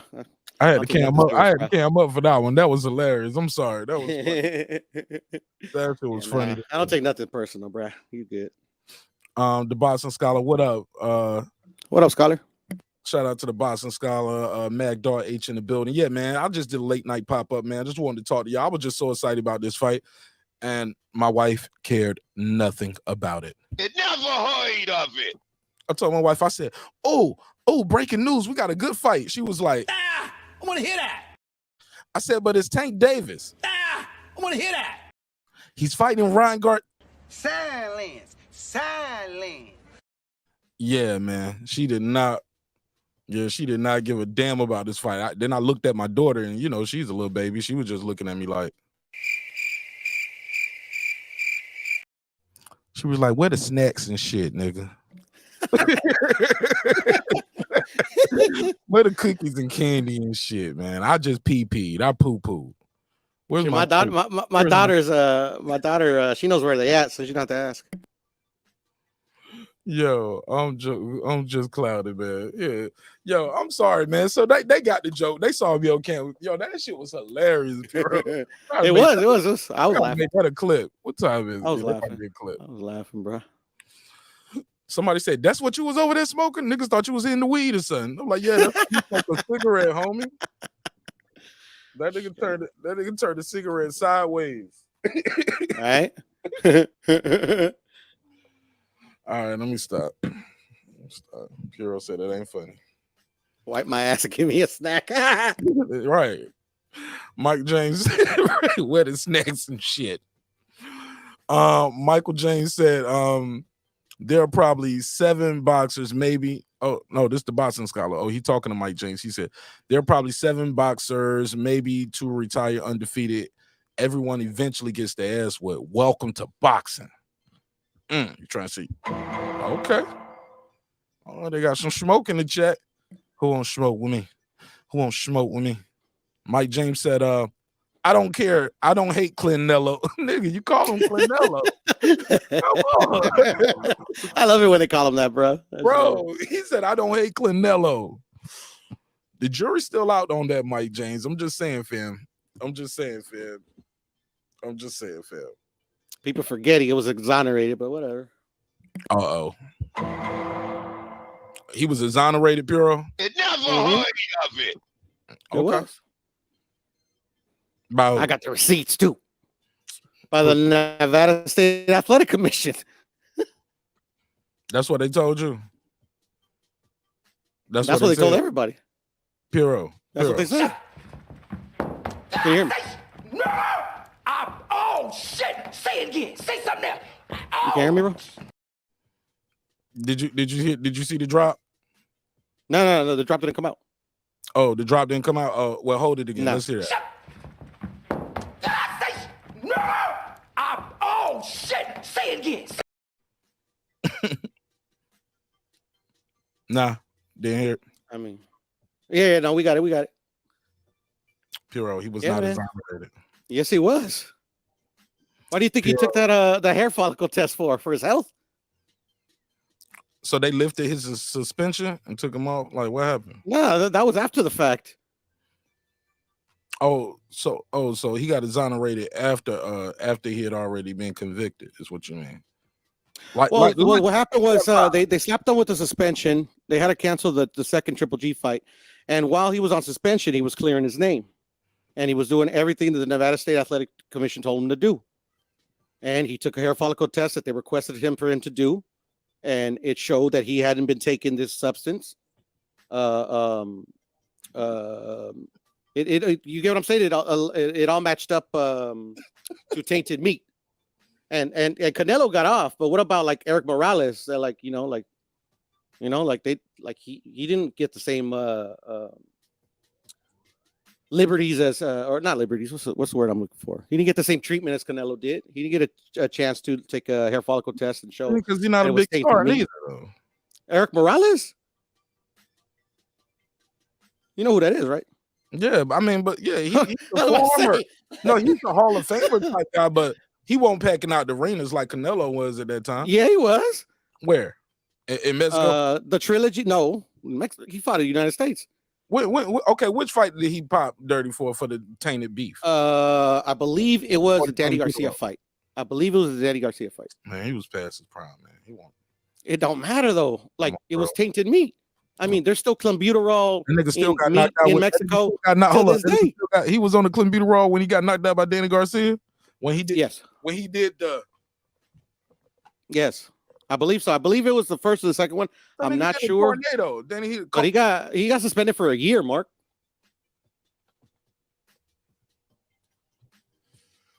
As he should. I mean, it's literally very easy to find out the. Plus he was an old nigga getting knocked out. He should have been out the ring for a whole year too. Can't bring him back in there. I'm just saying he an old dude getting knocked out. I don't know. They got Yeah, but people, people got selective memory. They want to call Canelo a cheater, whatever, man. He don't care. and Renz. I don't care. He Canelo don't care. not exonerated. He was not exonerated. Somebody said, with all due respect, then proceeds to say the most disrespectful shit ever. Clip. Clip said, no, all due disrespect, all due respect, then say the most disrespect. Yes. Fuck you too. Nobody says nothing about Floyd, though. I don't either, because I don't bring it up. What did Floyd pop? Testosterone, elevated levels of testosterone. And what fight? I forgot what fight. I have the receipts, but I'm not gonna show them because like Floyd's retired. You better tell the truth and shame the devil now. Now what you got? They caught him with the fucking IV and shit. No, and all that stuff. He had a TUE. But yeah, he did test for elevated testosterone levels. TUE. What is TUE? Therapeutic use exemption. Okay, so that means he got an exemption. So that's not illegal then. No. It's just me. I don't like speaking on it because like literally, I don't think he was doing anything. Like I think they're all doing something. You get what I'm saying? Nigga, what did elevated testosterone? There's nothing to excuse elevated testosterone, but it got swept under the rug. Pure. Like I said, what fight was that? I don't know if it was a fight or it was in between. I can show you the receipts if you want. I don't want to show them though. I want to see the damn receipts. Okay. Show them receipts. If you got them, you show them receipts. I'm looking for them right now. Kevin Hart face. Show the receipts. I got them on saved in my boxing hypocrite folder. Oh, got a folder for him. Yeah, no, not for Floyd, for like all these VADA bullshit. USADA, WADA, it's all bullshit. He said, it's all bullshit, man. It's all the bullshit. Hey, Jonathan, man, we rock with the Chinese people too, man. We support everybody, man. We ain't gonna talk bad about the Chinese people, Jonathan. Let's not do that. That sends a bad. What's wrong with the Chinese people? Ain't nothing wrong. I'm not gonna repeat it. But Jonathan, let's not do that, man. Yeah, let's not do that. I wouldn't want to be in the chat where people saying black people this or Mexican people that. And yeah, we got some people from Asian descent that love this show. So yeah, let's not do that. Shout out to everybody. China, Japanese, Korean,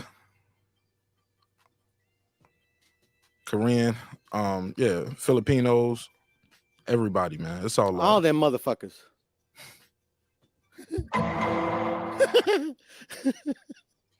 Shit. I'll take one more hit of this. I'm gonna be looking Chinese in here, respectfully. Hey, man, that's racist. Yeah, I'm just saying. Hey, look, I defend them because I'm gonna joke on them. There it is. Nah, but it's all good. It's all good. I ain't mad at you. So you're gonna jet, but boom. Let me see what they sent in the chat. He said, "I don't like speaking on it." Then proceeds to speak on it. They know. Well, Mark's the one they want to let it go. He could have just been like, fair enough, and moved on, but he didn't want to. I ain't got nothing to do with this Mexican man. The Mexican man is doing this. The black guy is no. Mark is I have nothing to do with this. I'm being held hostage. Mark pressed it, bro. Mark pressed it. All right, so put the link in the private chat so I can share the screen. You said, "Here I come." Okay. Never tell me that again in your life. I bet. Never say that. I don't ever want you to tell me here I come again. I'll slap shit out. Slap shit out you, man. Through the computer, huh? Ow! Yeah, you about to get the wood slap me. Slap! Don't you ever tell me that shit again. Hey, I'll be right back. Pause. Wait 1 second. Hold your horses. Like, say anything. Don't ever tell me that shit. What the Boston Scholar? He said, "Oh, Mike James and the Boston Scholar got some smoke in the chat." He said, "The Boston Scholar gone somewhere with that soft stuff, bro. Please, I make up nicknames for some of everybody, and he's not exempt, fam." Yeah, Mike James. I'm just talking shit. I was just talking shit, but he's talking to the Boston Scholar. Somebody said, he said, if it's therapeutic, it's still not natural. It's not illegal. Shit. Drinking Coca-Cola isn't natural. It don't just come out the ground like that, but it's not illegal. Eating meat ain't illegal either. Hmm? Eating meat that's tainted with computer oil ain't illegal either. Certain levels, right? Exactly. So what levels? He had shit, I even forgot what it was, but it was conducive to tainted meat. That's what everybody agreed on. You see the comments on the screen, bro. I can't right now. I'm trying to put up this this go thing ahead, that you want to Floyd already doesn't like do himself any favors. Now you just want to like bury him more. I just want you to look. We like to fact check the fact checkers. I know you do. I know you do. Mr. Food Revolution says, word on the street, it was pubic hair. Pubic hair follicle test, so it doesn't even count. Yo, somebody say, hell yeah, Asians cool as fuck. Absolutely. Michael James, you and your feelings, bruh. That's what the Boston Scholar said. Oh man, I'm enjoying this. Let's go. Who got some smoke? Get him, Scholar. Get him. Let's go, Boston Scholar. Mike James, fight back. Mike James, fight back. Jonathan, he said, I got 57 of them in my wallet. I don't even know what that means. He said, Cliff said, niggas of all race. Why did I click the live button tonight? Damn. She said, Ben Adams, I don't know. How old is Callum? Okay, Mike, here we go. The Boston Scholar is back. Mike James, you didn't make that up? But shout out to your YouTube father. Ooh. Oh. Oh. Oh, man. Mike James. There you go, Sherlock Holmes. You better fight back, Mike. All right, let me see what you got up here with your line ass. Man, you know we can't read this small shit, man. Just share the screen in the private chat so we can zoom in. We can't zoom in on this shit. I'll zoom in right now. Give me a second. Oh, my God. This nigga put the world's tiniest print on the screen for a nigga who got the world's thickest glasses on right now. Okay, what we got right here? LabCorp. Now, how you get this nigga LabCorp document? Where you get this from? Don't worry about it, homie. All right, now, what year is this? 2011. Why everything blurry as hell except his name, Floyd Mayweather? Everything else up is blurry as hell. It's pretty clear to me. Analysis of the high performance liquid, hematography. His name is everything else right here beside. What's this dude? Hey, I didn't print it out. I just got the document. You go across, then you go to the second line, redacted. 8. Yeah, they're not gonna put his social security number on there or his address, bro. I don't see it. I don't see.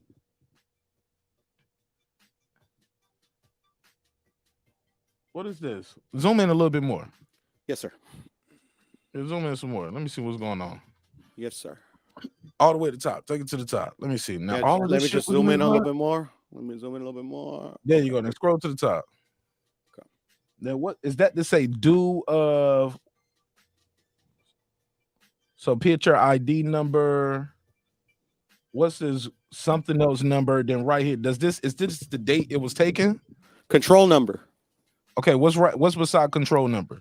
It says date and time collected. Okay, then what's this? 8:08? It's 8/18/11 at 16:34 hours. All right, now who was he fighting around 2011? Let me see. I didn't go that deep. Like I said, I saw this document and I'm like, ah, shit. Man, and I'm going there right now. Let me open. I'll open up this other tab right here. I filed it into. I ain't gonna say shit. Okay, let me see. That's right. 2011. Don't let me down. Don't let me down. Oh, no. 2011. Right before Victor Ortiz? Oh, no. 2011. That's when he fought Victor Ortiz. Say it ain't so. Okay. And I was wrong, too. I thought it was elevated testosterone, but it wasn't. It's steroid. Now, where do you see that at? Now, scroll down. Now, where's the steroid? Right there above call now where it says synonyms, hydroxychloroquine, stanozolazole. I remember, I think that's the one that I forgot who got popped for. I think Roy. No, you say that again. Hydro what? I don't know how to pronounce it. Hydrostanozolazole. That sounds like a fighter out of a foreign country. Coming to the ring, we got stanozolazole. But I don't think he got popped for that one though. Okay, so then that's Because illegal. if you see it's right there, it says none detected. So that's so why is this up here? So because that's what they're looking for. So that's just a list of tests that they give. So they look for stanala, whatever, trenbolone, undetected, and then we got right here elevated testosterone right here. Which one? And which one? Put the mouse by it. The mouse by it. Shit, you can't see my mouse, huh? Can't see my mouse. Hold on, let me see. Where is it at? I see it at the top. There you go. Analysis by high performance liquid chromatography, blah blah blah. Is this it right here? Yeah, analysis high performance liquid. Is that what that is? That's who did it. That's like who ran the test. And it says chematography, tandem, max spectrometry, testosterone 7.6 nanograms per milliliter. I don't know how to read this shit. Reporting limit. So anything above 2.0 is reported. He has 7.6. Where you see the 7.6 at? Right under spectrometry. Okay. Oh. And if you keep going down, you got a epi testosterone, 11 nanograms per milliliter. Anything above 2.0 is reported. And he had 11. How was this not reported? It was reported, Mark. It was. What happened? I don't know. I stopped at that point. Why? How we didn't find out in real time? Because nobody does research. Everybody thinks their favorite fighter is clean, and everybody thinks their most hated fighter is fucking the biggest cheater in the world. How do you get Victor Ortiz and Oscar and all of them to shut up? What, they just took the money or took some money? I would say that would be my best guess. What about the Nevada Athletic State Commission? How do they still let a fight go on like this? That's a good question, Mark. The boxing commissions, the committee. That is a How very do y'all good still let this go on? Oh man. All right. So Piro just called Floyd Mayweather a cheater live on air. No, Mark did. No, I did not. You wanted to see the paper. I was just saying that he got he did this tonight. I am amazed. He got elevated testosterone levels. Like, I didn't say he cheated. I didn't say this. I didn't say that. I don't know. Maybe he got exonerated just like Canelo did. Wow. Now you saying that, but you just put this. So, but look, let me scroll up. I'm about to scroll all the way to the top now. Now I'm looking at the font up here. In my best Aero Spence protection detective voice. Man, this shit look fake. Look how Floyd's name look compared to everything else on this paper. His name is darker than LabCorp at the top. All these other things are kind of blotchy. It's a lot of blotchy stuff, but y'all got his name up there. Maybe it is fake. I can put your name up. Maybe it is tomorrow. Maybe it is.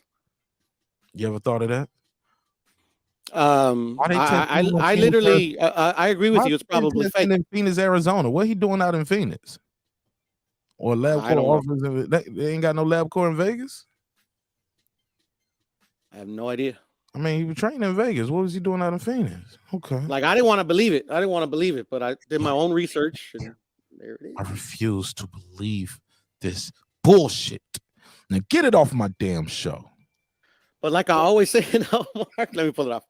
Like I always say, though, Mark, like literally, like this is the only time like Floyd's ever popped for anything.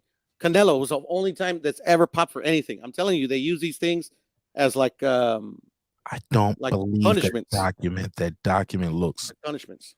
Document looks fake. And check it out. You've never even seen a document of Canelo. I've never seen a document of anyone. Exactly. That's how I know y'all made that up.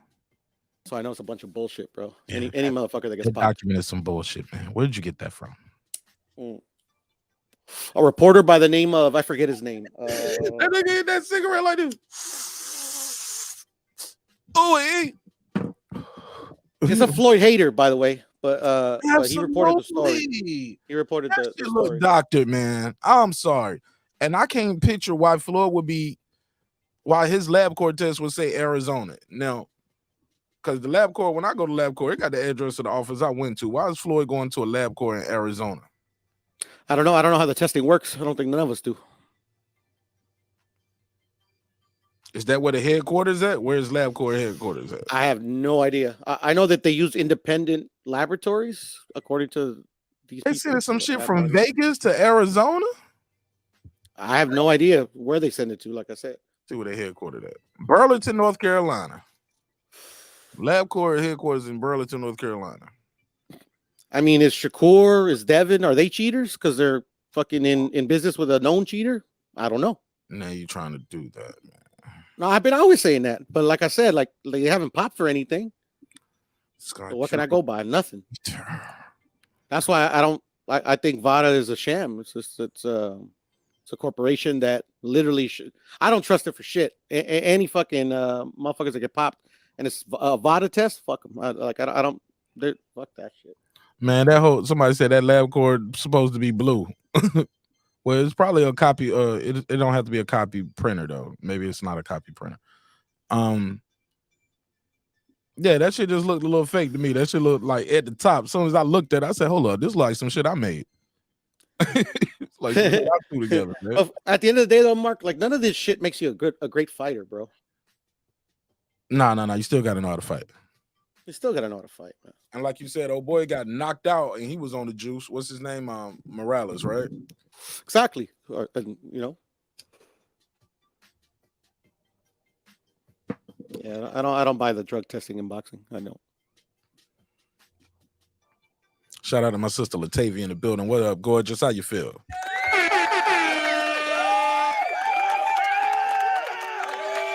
She said 11-11. Not over here. It's 2-11 for me. Here's a question, though, Mark. If that instead of Floyd Mayweather, that says Canelo Alvarez, would be questioning this document's validity? Say that again. I said if it instead of Floyd's name on that paper, and it said Canelo Alvarez or Saul Alvarez, would we be questioning this document's validity? I definitely would. If it looked I know like you that, would. I know you would, but if it looked like that, wouldn't. I'm saying most people wouldn't. Most people wouldn't. Shit, most people don't do graphics. Most people ain't never seen a fake note anyway. Hey, look, man, I'm from an era, man. I've seen people out there do some crazy stuff, bro. Forge all kind of documents for all kind of reasons. I mean, look at Sugar Shane. Shane's never popped for anything. He just admitted to it. Well, people call him a cheater. But he did admit to doing it, though. He did. But what if he was coerced into making that statement? All I'm saying. Because at this point, he can't lie. He's going to get in trouble for lying, right? He had to tell the truth at that point, right? Yeah, you could say that. I mean, the person who gave it to him snitched on him, didn't it? Like, they got him in there. So, Victor Conte, I want to talk to you about Shane Mosley. That nigga, he on first 48. As soon as he sat down, he was like, before I say anything, let me get a cigarette, cup of coffee, cheeseburger, some fries, milkshake. That nigga went on place his order like it was the last meal. So before I confess, Marion Jones. Right? Exactly.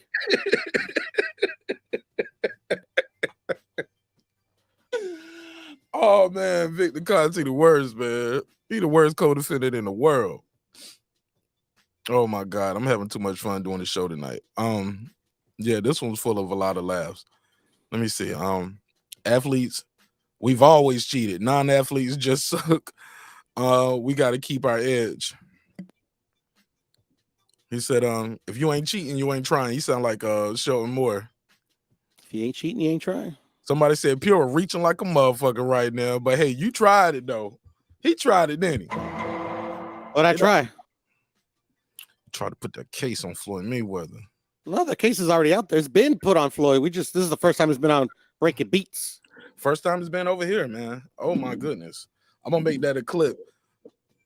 I ain't gonna put your name on it. I'm gonna say, you put my name on it. I don't care. All right. Puro hating ass said Floyd is a cheater live on air. I never said he was a cheater. Spills all the tea on Floyd Mayweather. I just wanted to see the document. I didn't want to show it. Somebody said because I don't believe they use LabCorp. My Garden said he don't even believe they use LabCorp. Taylor Bell said, "Yep, it's fake. It's fake." Somebody said ball. No, he said bells. Just dragging. Shout out to my guy Transcendent Sports Channel. See, man, I told you, man, we got people from the all over the world. Filipinos What's up, brother? How you doing? rock with the show. What up? Sup. Man, Transcendent Sports, man. How you been, man?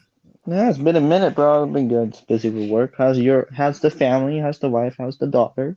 How's everything? Man, she just turned 3. Congrats. Right. Congrats. Right. And my daughter just turned 40. That's how I feel.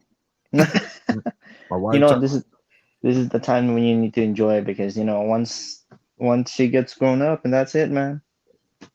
You can't hold her forever, brother. Man, she's a baby once, but it's gonna be a woman forever, man. And it's the Right. scariest part, bro. It's It is, bro. bro. It is. Scariest part. You can't even send your kids to school nowadays, man. Don't dead ass. Like, Yeah, you gotta enjoy it when they're young, small. And by the way, congratulations on your subscribers. I've been, my brother, appreciate it. you've been grinding, you've been working, and I'm gonna say congratulations. I'm really proud of you. Thank you, sir. Thank you. Believe I've been your subscriber since you were like in hundreds, somewhere in the hundreds. So yeah, it's really good to see your channel blow up, and you deserve it. You've been around, bro. 2 years, man. It's been a long time, but yeah, man, I stuck with it. Yes, you did. That's the reason why I'm really proud of you. Talk to me, man. What made you click the link tonight? Did you hear Puro up here slandering Floyd Mayweather? Called him a cheater. Said he got the fat. Or did you pull up to talk about the Tank and Ryan? No, actually, the Tank and Ryan. But I'll get to the Floyd too as well. But I'm really excited for the fight for Garcia versus Davis. Honestly, it's to me it is a 50-50 fight, and that's the reason why I say it's a 50-50 fight, because both men have a lot to offer within the ring. Now it just depends who on your taste. Some people like Ryan, some people like Tank. I'm really a huge fan of Tank because Tank can explode, and I feel like he's like a mini Tyson in that lower weight class, right? Ryan is really good, and Ryan's very lengthy. He's a good jabber, and that kid has so much more to learn. And the more fights he does, the better he is, right? So it's gonna be a good fight. It's a 50-50 for me. Yes, sir. For the Floyd part, look, let's get to it, baby. Let's get to it. Let's get to it. I got your comment on the screen. You said the biggest one they think who is on PEDs is Manny, not Floyd. He said, question is, has Manny ever popped or ever had a questionable blood sample? Put a case on it. Go ahead. That's your comment. Speak on it. What? So I never and Floyd never had a very questionable blood test. Floyd was, I think it was Naniga Donaire who was into the Olympic style blood testing first before Floyd ever was. Yep. So the biggest one about Floyd Mayweather's questionable was he got caught getting IV into his system for the Manny Pacquiao fight, and UVADA didn't say anything like weeks after the fight, right? Right. That's the only thing that was questionable about Floyd Mayweather's blood sample. Now, I'm not here to accuse Floyd because I don't have no proof. Fucking nobody has proof anyway, right? At least we have. Oh no, Puro just had proof. He put it on the screen a couple minutes ago. No, I didn't see that. I kind of just popped in. Can you see it? Don't ever ask me that in your life like that. Hey, Puro, put the evidence back on the screen. Puro, did you still have it pulled up, or you're done? I can pull it back up, but I don't want to. No. Okay. I'm not saying he's lying or anything, but unless there's more proof, I think it's just Photoshop. To me, it is. It looks Photoshop. Like what I said, the biggest one is Manny Pacquiao. The biggest one's Manny Pacquiao. To my point is because people say, well, because he was scared of needles. Yeah, there's some questionable. This is what I'm saying. This is questionable why doesn't Manny Pacquiao I'm gonna take a blood test when they're earlier stages of their talking about the fight. Sure, that's a very reasonable to say, right? That's a very reasonable question, but Manny never really had a blood sample that is questionable. I don't think. People will be like, "Oh, look at the video how his head is getting bigger." Well, bro, people are growing in a different way. Got big ass heads. I'm sorry, man. I just gotta say it. Respect. Yeah, we do. We don't. We do. We do. And people Manny's be never like, "Well, popped to my knowledge." It's like lollipop sticks. You know what I'm saying? You ever seen lollipop? That's the head in the neck of the Filipino.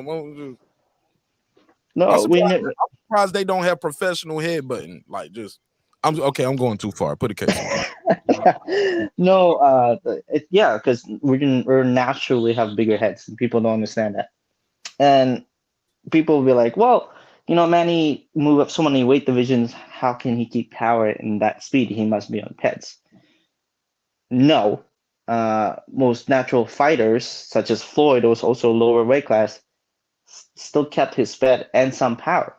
Same thing as Shane Mosley kept his. Now Shane Mosley is different because he's the one who admitted taking peds on earlier in his career. But Manny never had any questionable thing. There's some physical aspect. People like, oh well, take a look at that. How come Manny had different physiques back then? Well, because he's going to that weight class. That's how he gets faster and bigger. It's because he's going to that weight class and naturally goes up. No, to me, there's no such thing as a questionable blood for Floyd nor Manny. Now, there's some questionable things that happened to Floyd's IV. That's about it. I don't think Floyd's dirty. I don't think nor Manny's dirty. Do I think boxing has dirty fighters? Yes. But to go back to something Puro said, Shane Mosley never popped dirty neither, but we know he did it because he admitted to it. Right. Okay. That's a good point. That's a good point. Unless we have a very valid testing. I think somebody told on Lance Armstrong too, right? Didn't they tell on Lance Armstrong and he just confessed after that? Marion Jones, I think she got snitched on too. A lot of these people are passed, but they just they got told on. Right. Like I said, unless Manny Pacquiao has popped dirty or like commented that he actually did it, then yeah, I'll be the first one to admit it. I'll be like bashing Manny Pacquiao right now if he ever popped dirty or whatever. But right now, as the result, right now, I think he's clean. So is Floyd. Okay. Right? That's my opinion. I'm not saying that boxing doesn't have dirty fighters because it does. Right. What's that heavyweight? He's a heavyweight fighter. He popped so many times, and now he's banned from boxing. I forgot his name. He's a white. I forgot his last name. But yeah, that's my case. I think it's just that once somehow they get admitted popping dirty, then we can really look at their career and just question about everything. But as now, I don't believe they are dirty for both fighters. The boxing scholar said Mosley never used Vada. Manny did in his old age. What about when Manny was young, though? What was he using then? Because it seemed like once that stuff, I ain't gonna lie, that's when he started getting beat up again, too.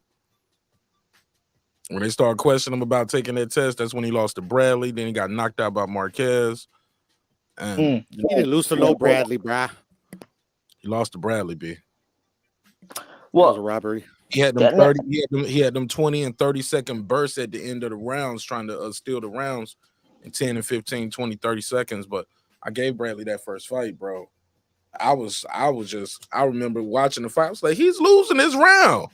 He's losing. Then Manny will do some burst, might hit Bradley, shot Bradley back up. People like, oh yeah, they cheering. He won that round. You ain't see that shot. I was like, bro, that's one punch in 3 minutes, and he didn't knock the guy down nor out. You can't win the round with just that one punch, bro. Well, the judges said he won, right? So I guess. That's a good point, Mark. How come he started losing? Well, bro, it's fighting game, and anyone can, anything can happen in boxing. But that's when she started losing. When she started, same thing with Roy Jones. They said that about Roy. Once that Balco scandal hit, Didn't he pop? Didn't Roy pop there? man, Roy came in over the limit. I believe it was Richard Hall fight, but Richard Hall came in like 7 times over the limit. Oh, was it? Oh, I didn't Yeah, realize. bro, it's the Richard Hall Okay. fight. Google that. Roy Jones tests dirty. Roy Jones, Richard Hall tests dirty or test positive, and you'll see it. Wow. But Richard Hall tested even higher. Okay, so okay, let me ask you this question. So when Roy Jones got popped dirty, do you I guess question his career now? Raise levels. How about that? Oh, okay. Now, would you question his career now? Would that tint his career? Because it's the same thing valid for Canelo. It's the same.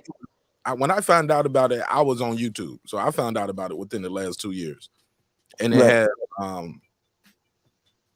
made me look at his career a little different. You know what I'm saying? Especially when I saw somebody else do that breakdown of what was happening with the Balco scandal, and after Roy came back down, from that point on, he looked human. And I just always got it to, okay, he dropped down in weight from heavyweight back to light heavy too quick, fought tall, got knocked out, fought again, got too quick, and got knocked out again. And I was like, oh shit, this guy, everything after that, like everything after that heavyweight fight, he looked human. But also that was when the Balco scandal really hit. Right. So would that as fast? Would that the power wasn't there when he was throwing 4, 5, and 6 left hooks in a row, like left hook, like bam, bam, bam, like yo, that shit was over. Right. No, but you didn't answer my question, my friend. Would you look at his career as tinted now because of that? A little bit, just a little bit, yeah. Just a little bit. Yeah, okay, it's the same thing. It's the same case with Canelo. I'm transparent, man. Yeah, I have to. I like Roy Jones, respect him, but yeah, kind of.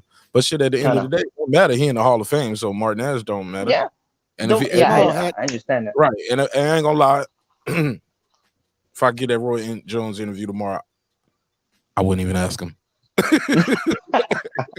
I wouldn't either, bro. I wouldn't do it. It'd be kind of rude when it'd be the very last question I ask, and I know I'm never gonna get the interview with him, and probably whoever set the interview up ain't gonna be my friend no more. Like, yo, how you gonna ask him that shit? I was like, well, it happened. It was like all the shit in the world you could have asked him. That's the question you asked, right? So it's the same. It's the same on the first meeting. Right. Meeting, like, so. Hey, what happened with Richard Hall? I heard you tested positive. What do you say to the fans to say, hey, you was a dirty fighter? I'm going to tell you like this. I'm the best. Roy Jones, Pensacola, baby. Yeah, that nigga. And fuck you. And your weekend show. Yeah, Roy Jones will hang up in my face. Right. Yeah, so to you, it may tend his career because it popped dirty. Now, I'm just talking about popping dirty. That does not mean they probably did something or something. It's just the positive test. That's what I'm saying, right? Yeah. So question is, would the same thing be in Canelo's case? Not saying he was dirty. It's just that he got popped. They say he was exonerated. According to Puro, he was exonerated, so Canelo don't count. That's what Puro said. They went back and said, hey, look, which is crazy. How do you suspend somebody, then do the hair test? Why not do the hair test before you suspend them, Puro? Because he popped dirty. They popped him. They suspended him because of the pop test. And they did the B test, B sample. Now, at what point do they say, hey, let us get some of your hair? Weeks later, days later?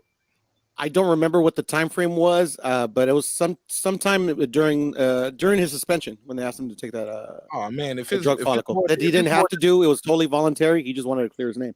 Oh well, you ain't clearing your name. That's like me taking a drug test at my job. I already got fired, but I can pass the drug test a month later. But he didn't get fired. He just got suspended. No, you get to the point. I've already been punished though, or suspended. Let's say. No, I understand, but at the job, you either get like a suspension or you get discharged.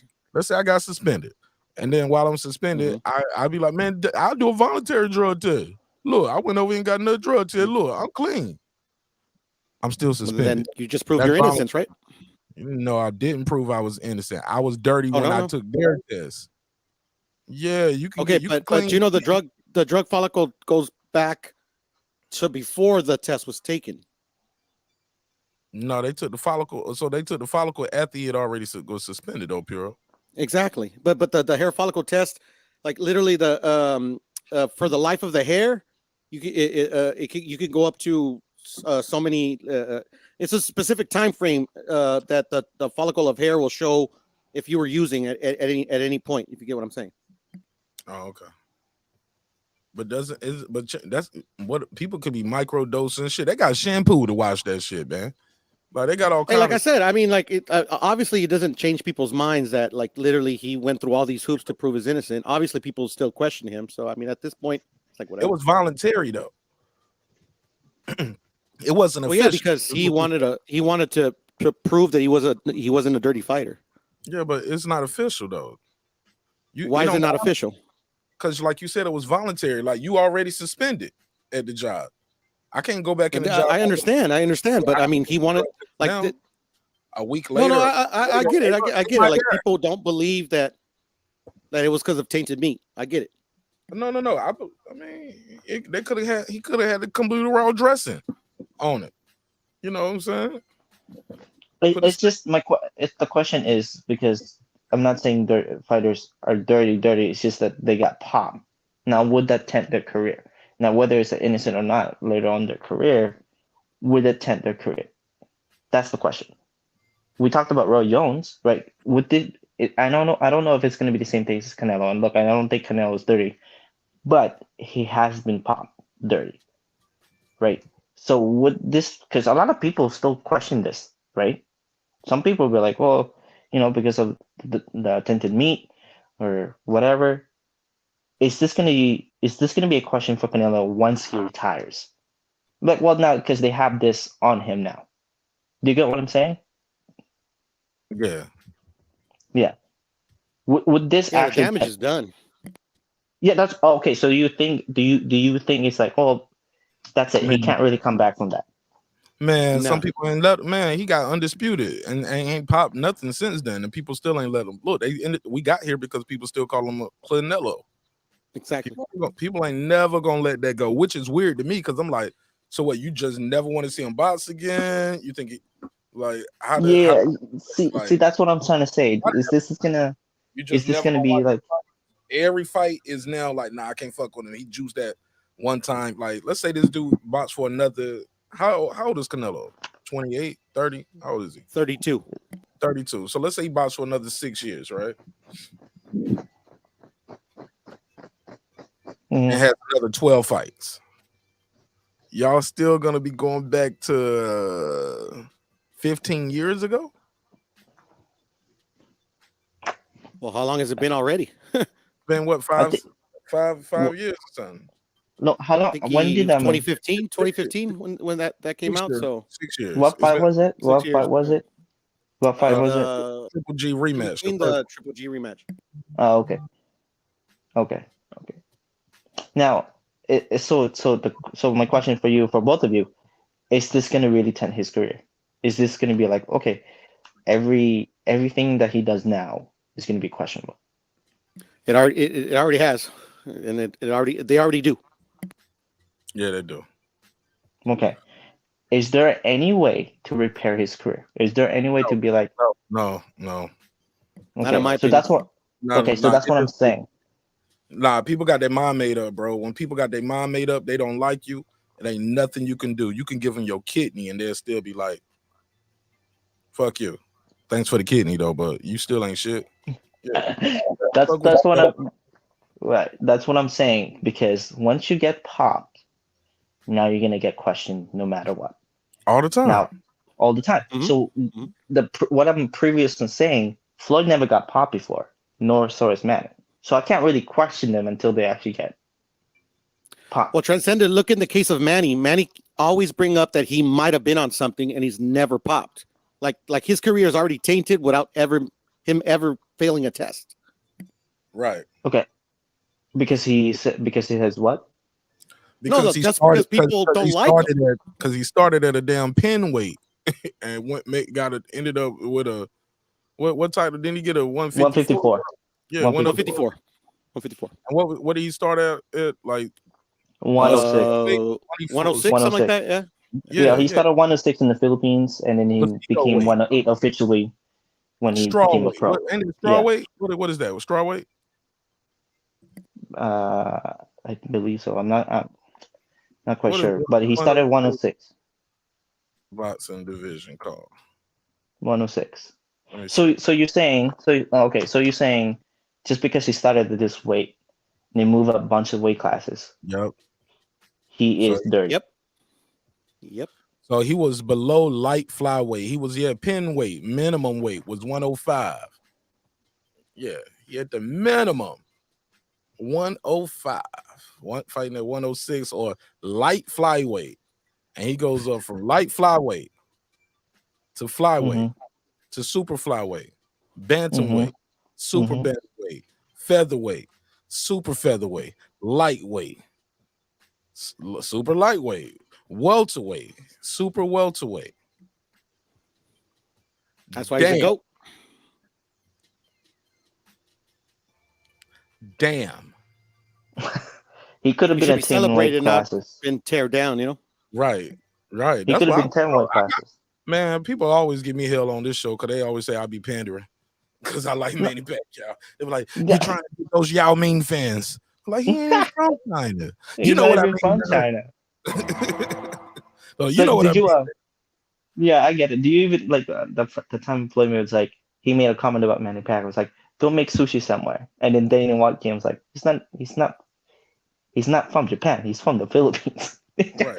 You know, but no, the weight classes. I get what people are saying. Okay, the weight classes. How can he do it so much? What would have been a better? What would have been a better example? Like what would have been instead of sushi? What would have been the thing?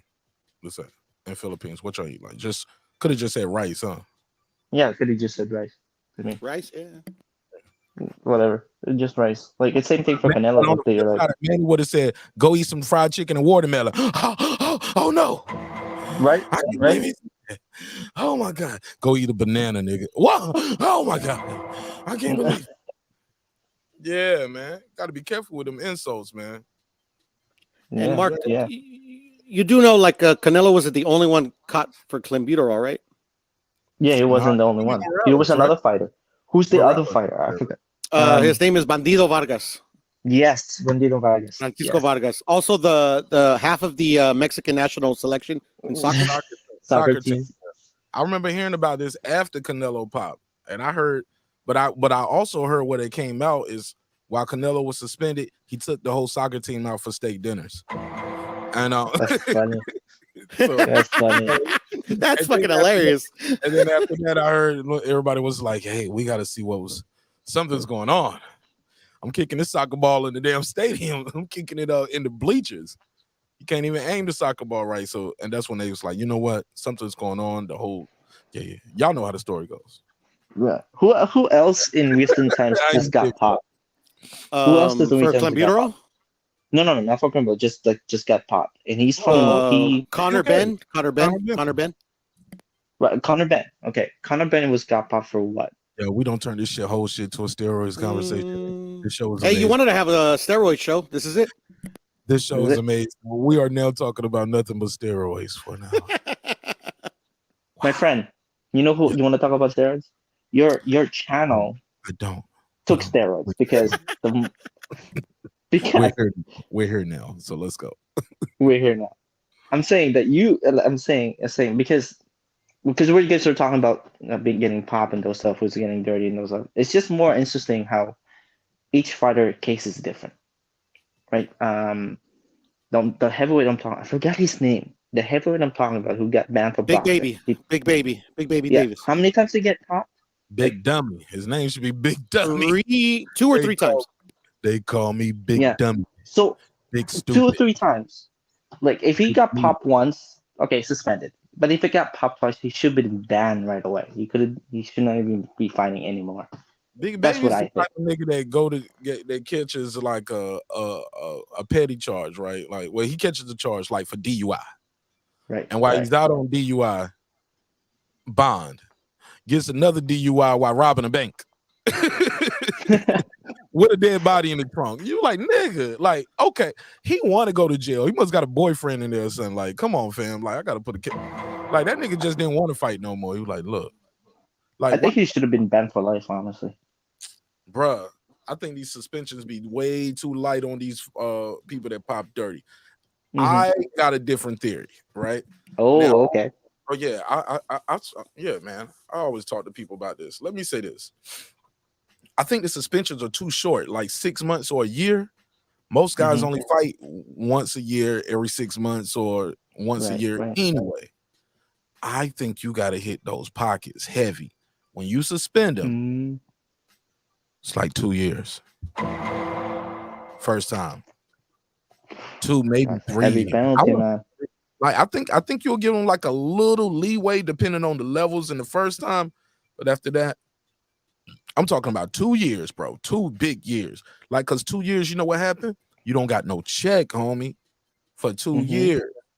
When you come back in 2 years, you're not as sharp, you're not on point, and you still got to try to make that weight division that you was fighting at after being on the couch for 2 years. 2 years hit them heavy. Next time, if you ever pop again, 3 years suspension. Your career is essentially over now, dog, for popping dirty 2 times. Mark, but here's the thing, though. I'm sorry. Go ahead. So that's 5 years, 3 years gone. That person's career is essentially over. They're not coming back after a 3-year suspension. So, yeah, so if we want to tweak it a little bit, I'll pass the mic right after this. Yeah, I got you. You want to tweak it a little bit? 3 years on the first time, or like 28 months, something hard. You got to hit their pockets to the point where even now your fans are missing you, or they're not missing you. They have moved on. Like, oh man, what happened to such? Oh, you know he a dope head. You know, but a little dope head. That's why we can't. Yeah, he fucked his career off, and people won't even be playing around with steroids. We won't even be having those type of problems because people know the penalties are so severe. The first time you get caught with this shit, you are out of here for 3 years. Your house is gone. Rent-A-Center is calling you saying we want our bunk beds and that one slice toaster back. Let me get them lamps. The lamp, you know how the motherfuckers don't broke the lampshade. You ain't even got the lampshade no more. You just got the light bulb in the lamp. Yeah, they still coming to get their lamp. Yeah, Rent-A-Center want their lamp. They want the carpet. I don't care if the dog don't pee on the carpet. Give me that rug. They want the rug bed. They coming for the couch. Yeah, even the couch got the cigarette burns in it. Give me back our couch. Yeah, you gotta hurt the pockets, bro. That's all I'm saying. Go ahead, Puro. Well, here's the thing, Mark. The people that run VADA, the people that anybody that's involved in the sport of boxing and anti-doping, they're not trying to get rid of PEDs in the sport. Oh, no, that's the thing. They ain't trying to get rid of it. Hold on. Let me play the crowd face. You're breaking my heart.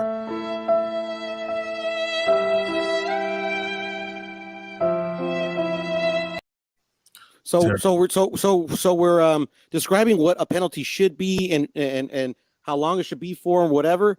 And the thing is that they don't care. They make them these little because their objective is not to clean up the sport. Their objective is to like literally either use a pop test to stay in somebody's career, or you get what I'm saying? That like their intent is not to get drugs out of the sport. If if it was, like, we wouldn't be having this conversation. Right. No, I 100% agree with Pura, and also agree with Mark's Nash's point of view. You get popped once, it's a heavy penalty. You get popped twice. I think you only have at least 2 chances. You pop the second time, you should be banned for life. Okay, so basically, your first chance is don't do drugs. You're getting warned right now. First suspension, you only have one time, chance. it's like 2, maybe 3 years. And if it ever happens again, you're out of here. So you only get one. You get one shot. Okay. Well, you're essentially playing with somebody's life, though. Because I think you're gonna have a situation. I think you'll make the situation more dire to the guys where no, I gotta have a nutrition. Like, guys will be more focused on like, oh, I gotta know what's going in everything. I gotta know what's in my body. Right. That's like y'all count calories on everything else. You got a private chef for everything else. You don't know. Nah, you making making millions of dollars. Go get you you can put a cow in the backyard and slaughter that cow. for your training camp. Right.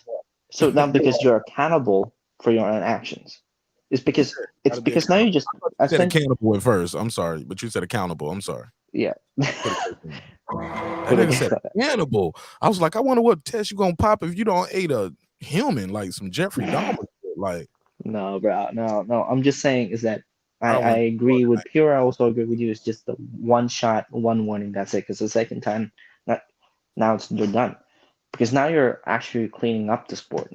Now you got fighters thinking what they need to put in their body. Now you got fighters thinking, maybe I should just, do this and do this or do that. Because you're just playing with some people's lives here. Now you're just playing, right?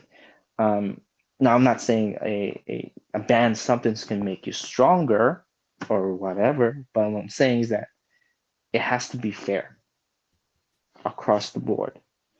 Suspension will not do it. A lifetime ban is a good idea and is a good pedestal for the sport's heading to.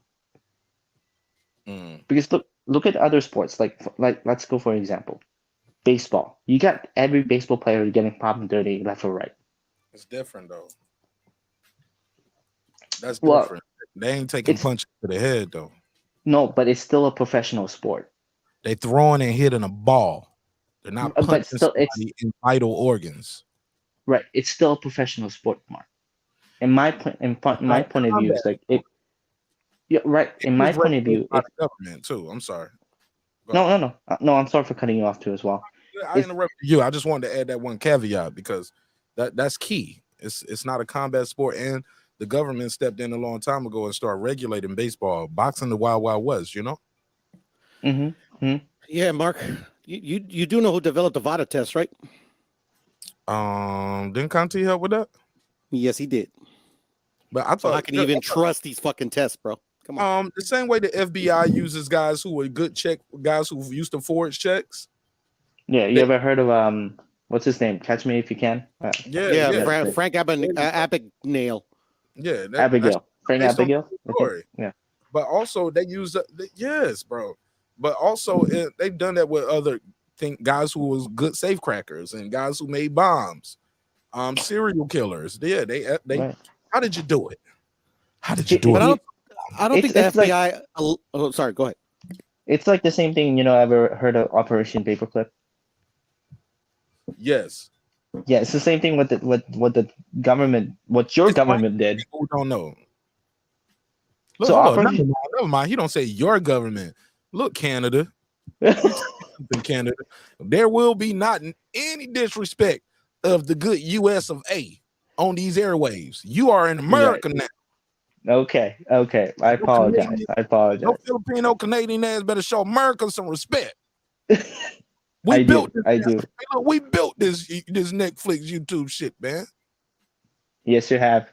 And I respect that. I built this shit. Me. Brick by brick. Now be damned if I let you tear it down. Go ahead, dog. I'm having too much.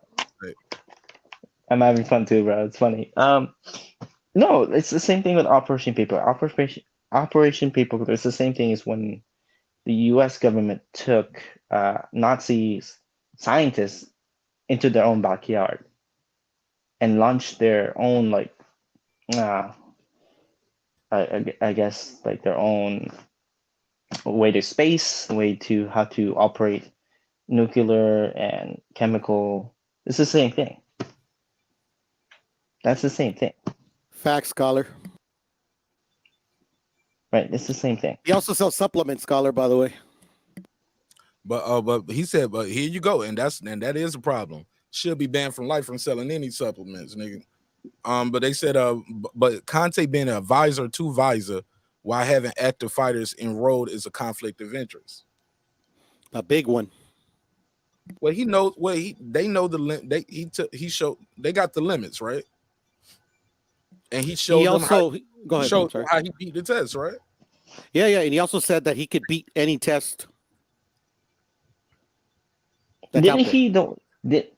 Wasn't he the one? Did beat the test back in the day, right? I'm sorry. I said, but then all these people really did beat the test back in the day. What was the Balco thing? What brought that down? I forgot. It was a whole documentary. It was him. It was him. It No, was no, no. Conte. But something happened. He didn't just say, wake up one day, say, I'm tired of all this cheating shit. I'm coming clean. Was it Jose Canseco in that book? Was the one? I don't remember, man. I can't remember, man.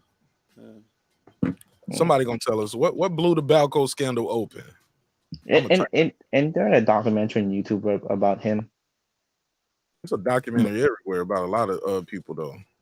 No, about the specifically he how to pass the PED test. Good old boxing. But he's a chemist by trade. So, but is it cheating? Right. But is it cheating if somebody says, "Hey, you can only have this much," and this guy knows how to push you and can give you just enough where you're not breaking the law? It's not illegal. Like it's no different from somebody saying, "Hey, look, the speed limit is 55 on this road." Mm-hmm. There's no signs up here, but your car don't have a speedometer on it, right? So you don't know how fast you're going. A lot of people, I'm just saying, scholars said that they found the names when they raided his laboratory. Okay, but what made didn't he go to jail? But what didn't made he go to jail? I believe so. What made him raid the laboratory? I can look that up. But my thing is this: if you have a chemist by trade, right, who's saying, "Hey, you can't go no faster than 55 miles per hour on this road." I mean, you can't go 56, you can't go 57, it's 55. And your car does not have a speedometer. As the chemist, what he's doing is putting a governor on the car. So you're not gonna go past 54. You're not, or you're gonna where most guys are just drive too slow so they don't go over it. So I know I'm not going 55. Some people will go too hard because they're not being documented and not having their levels checked. The chemist is going to step in and do everything scientifically and say, hey, look, you can have this, but you can't have that. And you're going to be right at 54 miles per hour. Or maybe have developed the ultimate masking agent. Maybe that's what his supplements are. Now, that's something different right there. Now, question for you both. But you got to know what is masking, though, right? Reggie said the baseball scandal, I think, did it. Okay, let me go ahead. I'm going to pass it around. Question for you. So if he's the owner of that supplement, right? Is he the owner? I don't think he's still knowledge. You talking about Snack, right? Yeah. Snack, Yeah, but and that's the crazy thing. You know how long Snack been around? It's been around a long time before this. A long time. Yeah. Nah, he opened up his doors right when he started. Right when he was allowed to come back into boxing, if I'm not mistaken. Okay. So here's my point of view. So it's my point. So if he owns that supplement, I'm not saying he does or whatever. If he does, hold on 1 second, real quick. 1987, the Snack system. Since that's the first line up there about us when you go to their page. Since 1987, the Snack system. Okay. Yeah, that's what I'm saying. It should have been around it's been quite a while. Yeah. Well, he's been doing this for quite a while then. Mm-hmm. Well, go ahead. So what if you're in that company, because now you're the one who's the mastermind of concealing PED, right? PEDs, and you're a fighter and you team up with that company who supposedly that owner went to jail for it, would you take it? Now would that question the fighter who took it, like who's sponsored to it? I think Mikey Garcia is sponsored to it. Taylor Plant is sponsored. Shakur, Bud, Frank Devin. Hey, look, they don't check. King Luis King Khan, Facts. Franchon Cruz, right? So my J-Rock. question is, right? Is that a questionable supplement that you put in your body now? Yeah. Knowing that person is the mastermind of massing PED. Yeah.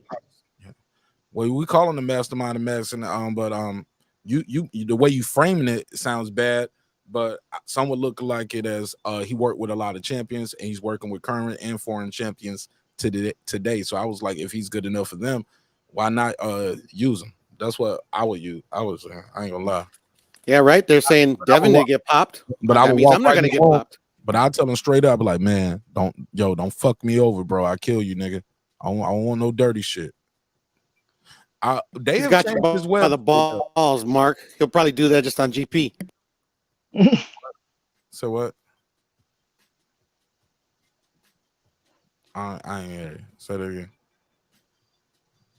My bad, Mark. Oh, by the way, Mark. He'll probably make you pop just because you fucking threatened him. Oh yeah. Well, we're gonna pop a kneecap then. If I pop, you pop. That's what he gonna learn early on. If I pop, with you popping, and I'm popping kneecaps, yeah, I gotta kill him. Yeah, then you're gonna go to jail. Karma say he probably made a new drug. What's it called? I mean, the Clear version 2.0. That's what you call it, Clear 2.0. I like that.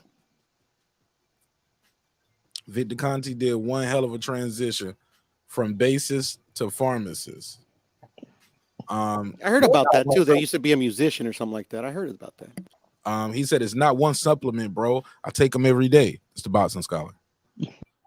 He said the Clear was made by another dude who partnered with Conte, and it was undetectable. Conte is innocent. He's exonerated like Clanello. It's the boxing scholar. Boxing scholar also said, really, scholar? He said it was called Clear. He always had snack. Y'all niggas don't know shit about boxing. Boxing scholar. He didn't say nothing. I do trust Scholar, to be honest. So I maybe have to look into it a little bit more. He said they do studies to see what amounts you can get from your food, etc. But at certain levels, it's obvious that they are taking something to enhance their performance. But that's not saying it's illegal, though, right? I ain't gonna lie, man. Victor Conti is sketchy, man, to a lot of people. But he isn't. He's innocent. Yeah. Nah, he ain't innocent now. He far from it. He the poster boy for cheaters. He's actually had boxers and MMA fighters pop after the Balco scandal, to be honest. Right. Andre Berto, Kung Lee, I believe. And he was like, I ain't giving that shit. The guy that bought Triple G, the fought Triple G, I forget his name. He said, I told him to take one scoop and level it up. That nigga put 2 scoops in there. I told him it's gonna taste like caramel. I hear you. Andre Berto was like, shit, I thought it was just regular candy and shit. I didn't know, thought it was some Skittles. Powder Skittles, that's all I thought it was. Yeah, that nigga took the whole pouch. That nigga was sitting there eating a steroid slushy. Didn't even know it. All right, man. I don't went too far, man. This show's about to get canceled. The show's gonna get canceled. It's a good show. It's a good show. We just talking. By the way, Mark, I do love the Americans. Okay, no hate, no hate. Oh yeah, we know you rock with Americans. What's going on up there in Canada right now, other than snow? Nothing much, man. It's just snow and snow. Mm-hmm. That's how it is. Nothing much. There's nothing really a big major news here. So. I mean, other than that, I believe we're gonna have one of the biggest cold winters coming up. So, but it's what it is. I hope that blizzard don't go towards Omaha, Nebraska on December the 10th, because we got a big fight coming up with Terrence Bud Crawford. It's gonna be facing David Avanesian, $39.99 on pay-per-view. Black Prime. Get your tickets now. Still on sale in Omaha, Nebraska. Get them now. I do have a question for you, Mark. I do have a question for you. So, because you brought up Terrence Crawford, this nigga been interviewing me all night. I never got your feedback from the fallout between Terrence Crawford you ain't and been here, and I don't did 20 shows on it. I know, but I'm sorry. You better check a replay on Sunday. That's the last thing I'm gonna do in here tonight, man, and tell you about how. Okay, I'm going. Okay. Since you're gonna drag it out of me. Yeah, I am. The fight wasn't going to happen this year. We all know that. The fight was going to happen at some point next year. Terrence Crawford wanted to fight this year. Whose fault is it? I hate to call anybody fault. I just think the budget wasn't there for the fight. The budget wasn't there for PBC to fight this year. Hence, we're not getting no big events from them this year. That Wilder fight flopped. I think they said he did about 70,000 versus Salinas. Or less, I think. It's Bud's fault. He negotiated in bad faith. That's what you want to call it. I don't know. I think they are gonna fight, but it's not gonna be next year. I think it's gonna be 2 years from now or so. To me, I don't think they'll ever fight as long as Arrow's with Al Heyman. Damn. Why do you think that? I just because I think I just think that the fight would have happened if they were both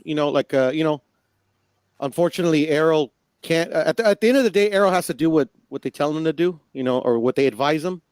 Bud's he's doing his own thing, and I think if Arrow just only answered to himself, I think we would have got the fight. Well, if you think about if you're saying about two different promotional companies, I don't know about that. I know all of us know we don't know the business behind boxing, but I think it's because the timing is not right. Because I think they're just gonna drag it out like what Manny Pacquiao and Floyd did, and I think people are getting really sick of it. And I think Terrence Crawford and Errol Spence both know their worth. They're just not gonna give in, and that's what I think it's gonna happen. The fight's gonna happen. It's just eventually who's gonna give in first. Like, how badly do you want this fight, and how badly do you want it for your legacy? That's the question. Well, if you're Bud Crawford, you really don't need it for your legacy. If you're Errol, you really need it. Well, okay, so, but if let's say they don't fight at all, wouldn't Terrence Crawford have a little bit like, well, because you didn't fight Errol Spence, we don't know how good you are. Same thing with Errol Spence. If you didn't fight Bud Crawford, we don't know how good you are. It's the same thing with Manny Pacquiao and Floyd. If they did not fight each other, there'll be a still question mark in their career. I think so. That's my point of view. And I hear you, but I mean, to me, you'll only have the question of like, am I better than this guy? Because at the end of the day, like one dude doesn't define your legacy. You get what I'm saying? Like both Errol and Terrence have done some good things in their career that, Errol, I would say it would help out Errol drastically to take this fight in terms of a legacy. Mm-hmm. But at the end of the day, like he could move up and fight. It's his buddy, I know, but he could fight Jermel for the undisputed and win undisputed that way. And I mean, at the end of the day, if it never happens, but he does do that fight, it might not end up hurting him at all. Well, okay, yeah, I get that. It's just, I guess for me is that I agree with you. It's just that what I was saying, conveying, was what other people would think if they didn't fight each other. Do you get what I'm saying? So I do. Honestly, there's other great fights that they don't fight each other. Like Earl, like you said, he can move up. Terrence, can fight other people, and they still make good fights out there. I'm not really waiting for this fight, honestly. I'm kind of over it. There are other good fights. There are other good fights to make. I just don't think they're gonna fight next year. I think they're gonna fight eventually, but just not next year. I hear you. I've been over it. Like me, I think they are going to fight eventually, and I'm gonna watch it. But I mean, like, is it gonna happen soon? I don't know. No, I don't know. But the first thing I know, if they are gonna fight, the first thing I'm gonna question is would. Okay, that was me. Oh. Can't even hear. Can y'all hear? Yeah, we can now, sir. Were you talking earlier? Because we couldn't hear you. Okay. Anyway, nothing real to say anyways, Mark. You good? Yeah. I think the first thing, if they are gonna fight, the first question would be like, well, they're not really in their prime anymore. That's gonna be the biggest difference. Because now they're gonna be like, well, they're just kind of aged out. I think personally, if the fight doesn't happen, it's gonna hurt them. Like, them personally, they're always gonna have that in the back of their head. Like, could I beat Errol? Could I beat Bud? But like you were saying, there's other fights to be made. Definitely. It's Do you really think that Errol is gonna go up and fight his buddy? I don't think he would. Yeah, I do. You think you think there's actually a real good chance for that? I mean, not like in the short term. I do think he's going to fight Keith Thurman or whatever. But I mean, like eventually, I do think he's going to move up. I don't think he'll fight Mel because they are buddies. But I mean, I don't. I see him fighting anybody else at 154. Yeah, you could fight Canelo. That's nah. It's too much weight, unfortunately. Too much weight. Yeah, that's too much Yeah. weight. I'm just going. Just saying. But they had that talk before though. They did because at one point it was plausible, and I actually thought it was going to be a fight that was going to be made eventually. But Errol hurt his eye. Canelo, moved up to 160. So I mean, it's just too much weight. You can't make 160 anymore. Yeah, I don't even think Canelo. I don't even. But if Errol moves up to 168, I could see it happening. I mean, I don't know. I just don't think it's because of his eye. He just wouldn't be fully healthy. A fully healthy one, that'd have been a nice fight to see. Let me say something. I know boxing. Said if fight don't happen, Spence has a lot of options. Who but fight another David Avenetian? Hell no, because this was voluntary. This next one gonna have to be a mandatory, and those mandatories is 1, 2, and 3. Ortiz, Boots Ennis, Keith Thurman.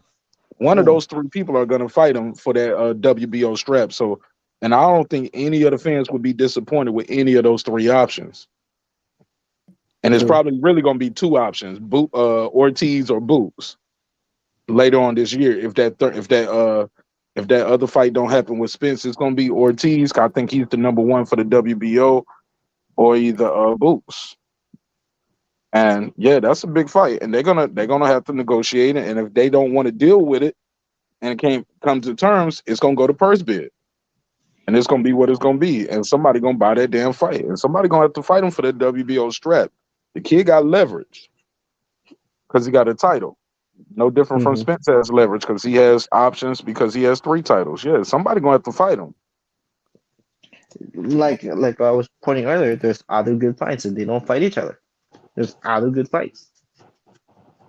So Mark, let me pick your brain real quick. What do you think of Tank and Ryan say the belts don't matter? Or any fighter that says the belts don't matter?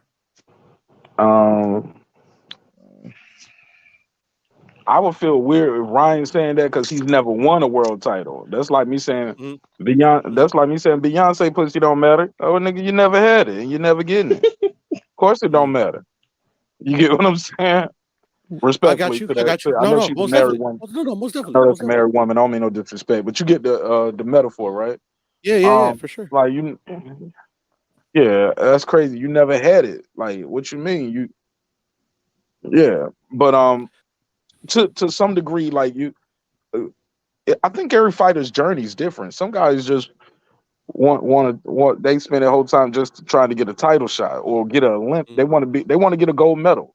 Some people, that's all they want to do is, and some people get a gold medal and never get a world title or never had ambitions for it. My whole life, I just wanted to get a gold medal. Then you get the gold medal, or you don't get the gold medals. Then I want to be a world champion. Shit, I want to be unified. I want to be undisputed. And then I want to be pound for pound the best boxer in the world. Start trying to move through different divisions. Some people just stay at 1 or 2 divisions their whole career.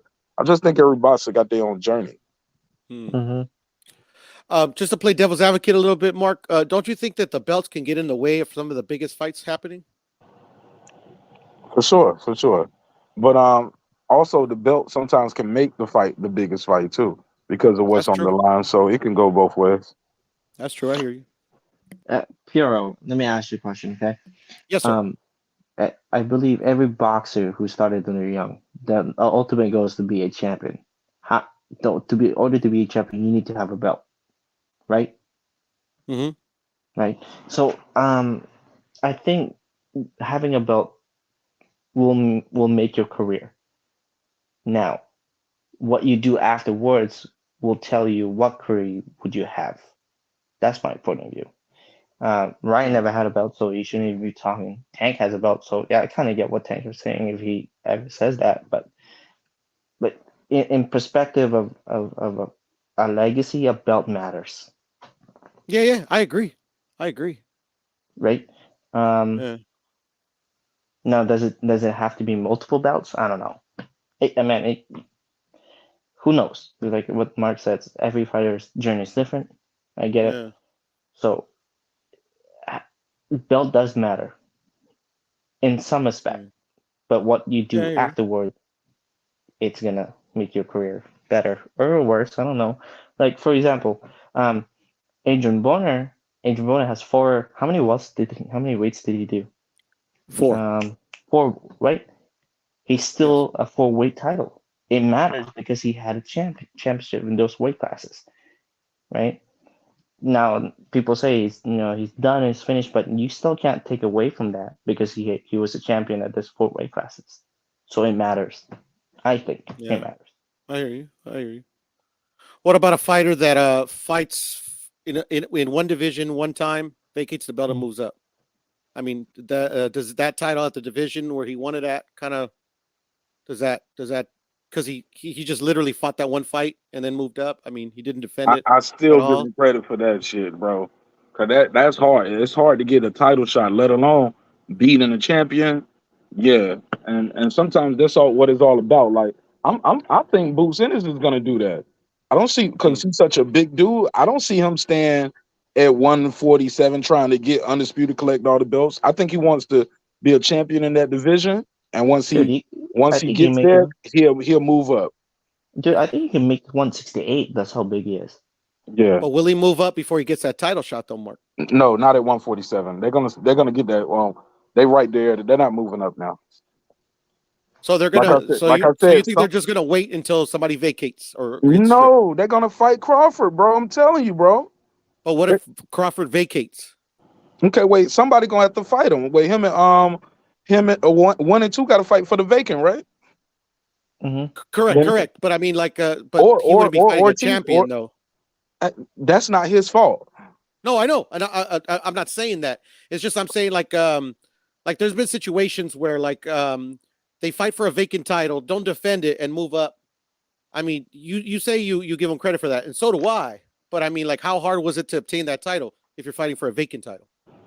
I mean, it's not your fault. It's vacant, and it's hard just to get in position to get a title shot. We can't discredit a guy because he fought for a vacant title. I'm not with that. Now, who else fought for sometimes it's not your fault. Those guys moving up, they grow out of weight sit. Sometimes people duck out of the weight. Mm-hmm. But I never bought into that where we got to discredit the guy because the lineage was broken. Example, when little history here, I just talked about this on the show the other day too, on the video I dropped. Jermaine Taylor beat Bernard Hopkins, right, for undisputed. Mm-hmm. Yes, sir. All right. The very next fight, he fought Bernard Hopkins again. He dropped one of the belts though.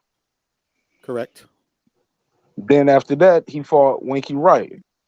Dropped another belt. Right? Mm-hmm. Mm-hmm. Now, so now 2 guys are out there fighting for, I think he kept the IBF and the WBA. So he dropped the WBC and the IBF, right? Mm-hmm. So now he's fighting when then he runs into Kelly Pavlik. Kelly Pavlik beats him, stops him. Right. That's not Kelly Pavlik's fault that he's not undisputed. Kelly Pavlik should have been undisputed because the man never lost since he got undisputed. But out there somewhere, what about who got that WBC belt while Jermaine Taylor was doing what he was doing right there? Dropped 2 of the 4 belts. What about the guy who became IBF? Is that their fault that the belt is vacant and it's another champ still running around? No different from Josh Taylor. Nobody beat Josh Taylor to get undisputed. Are we not going to say Regis or Ramirez? Who else is fighting? Regis, not Ramirez. Regis and Zepeda. Zepeda. Are we not going to give them credit for whoever wins that title? It's not their Regis fault. Has already been a champion. No, man. We talking about this fight right here. Who's winning this belt? Don't move the goalposts. This fight right here. I'm not moving the goalposts. I'm just making a comment. It's a vacant belt, bro. No, I understand. And it's vacant because Josh Taylor dropped the belt. We can't, and let's say one of them win that belt, and then they drop the belt and go up to the next joint. So what? They accomplished the goal. And sometimes people don't just go up and wait for people go up and wait because look, I'm tired of not being able to eat a steak. I'm tired of this cutting this weight. I'm a grown ass man trying to make 130, 135, 140, 126, whatever it is. I accomplished the goal here. I became a champion. You can't never take that from me. I'm going up to the next division. What about a fighter that his whole career has been winning vacant titles? That's not his. Still doesn't matter. Listen, Still man, you doesn't keep matter. moving. You keep No, adding I'm not these moving the other goalposts. I'm asking. No, I'm just I asking a stop question. myself. I stop myself. Yeah. You're adding these caveats. It doesn't change. No, it's not a caveat. I'm not adding a caveat. It's just Again, it's it's not. How is it their fault that the time? Why it's it's not the challenger's fault that the belt they're fighting for is vacant now. but It's the why? former champion's fault. I got it. But why? When do we start holding a fighter accountable that's never fought a reigning champion? You got to start asking those reigning champions. Why are you guys not fighting this guy? Why are you guys keep vacating and moving up instead of So it's fighting the always guy? the reigning champion's fault. That It's on the champion to defend the belt. It's not on the challenger to make him stay in the division. The champion got all the leverage. The champion got the money. They got the title. They come in the they pick the gloves, can pick the ring size. Like it's or the promoter. But how can you blame the challenger for the champion vacating their belt? I'm just trying to explain that to me, bro. No, and I can't. That's why I'm asking. I think that's kind of rare, don't you think? That a good fighter or even somebody that is a champion has never got his belt off the reigning champion. How many? Who, do you have a fighter in mind that you're thinking of? Like, I'm losing. I mean, there's the guy's still active, so I don't know if he'll ever face a reigning champion. But Bubu Andre is the only one that I can think of in my lifetime that he's almost at the end of his career, and he might not fight a reigning champion in his whole career. Wow. Yeah, you got a question why those champions don't want to fight him. But I mean, but we also got to question why he didn't want to fight certain champions, right? It's not him. Is it him not fighting them or them not fighting him? Well, the only time that I know that I can remember that that you could put fault on Bubu Andre was when he was going to fight Mel, because everybody, his team told him that if he doesn't take this fight, he might ruin his career with Showtime in particular. I have the document where it says exactly. Man, we heard your documents tonight. No. Yeah, you guys heard a document that you guys don't put stock in because for whatever reason. I just got a document that's public record that I got off of online. If you guys want to say it's real or it's not real, that's on you guys. Fair enough.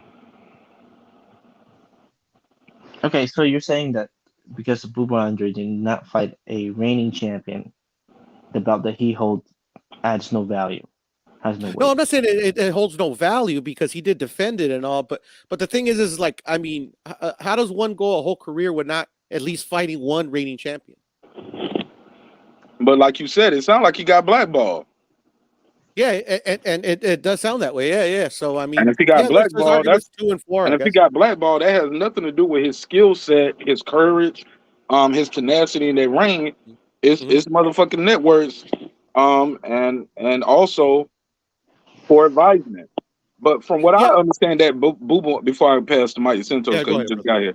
The way I understand that Bubu thing went down was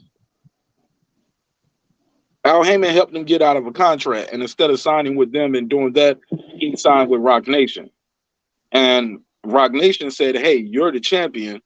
You should be getting." I think the number was like 250. Like, you should be getting more money than the challenger, and they're right. But maybe they deducted the money they spent to get you out of that contract. Like, hold on, no, that 250,000, you got that in lawyer fees getting you out of that bad contract. Or buying you out, whatever occurred. I'm not sure with all the details. But in that situation, that shit should not affect them dealing with the zone. Shouldn't. It's not his fault what happened with Billy Joe Saunders popping dirty. No. Yeah, that should get left out. No, that's not his fault. But people will forget that.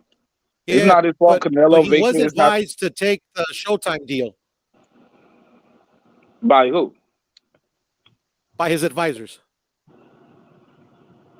The Rock Nation advisors or the PBC advisors? The Rock Nation, if I'm mistaken, they told him to take that Jermell fight, or it was going to affect. No, they the ones who told him. They the ones who told him They the ones who told him to get more money, though, bro. They say you I'll need read more you the money. exact statement from the court document. Give me a second. Read it.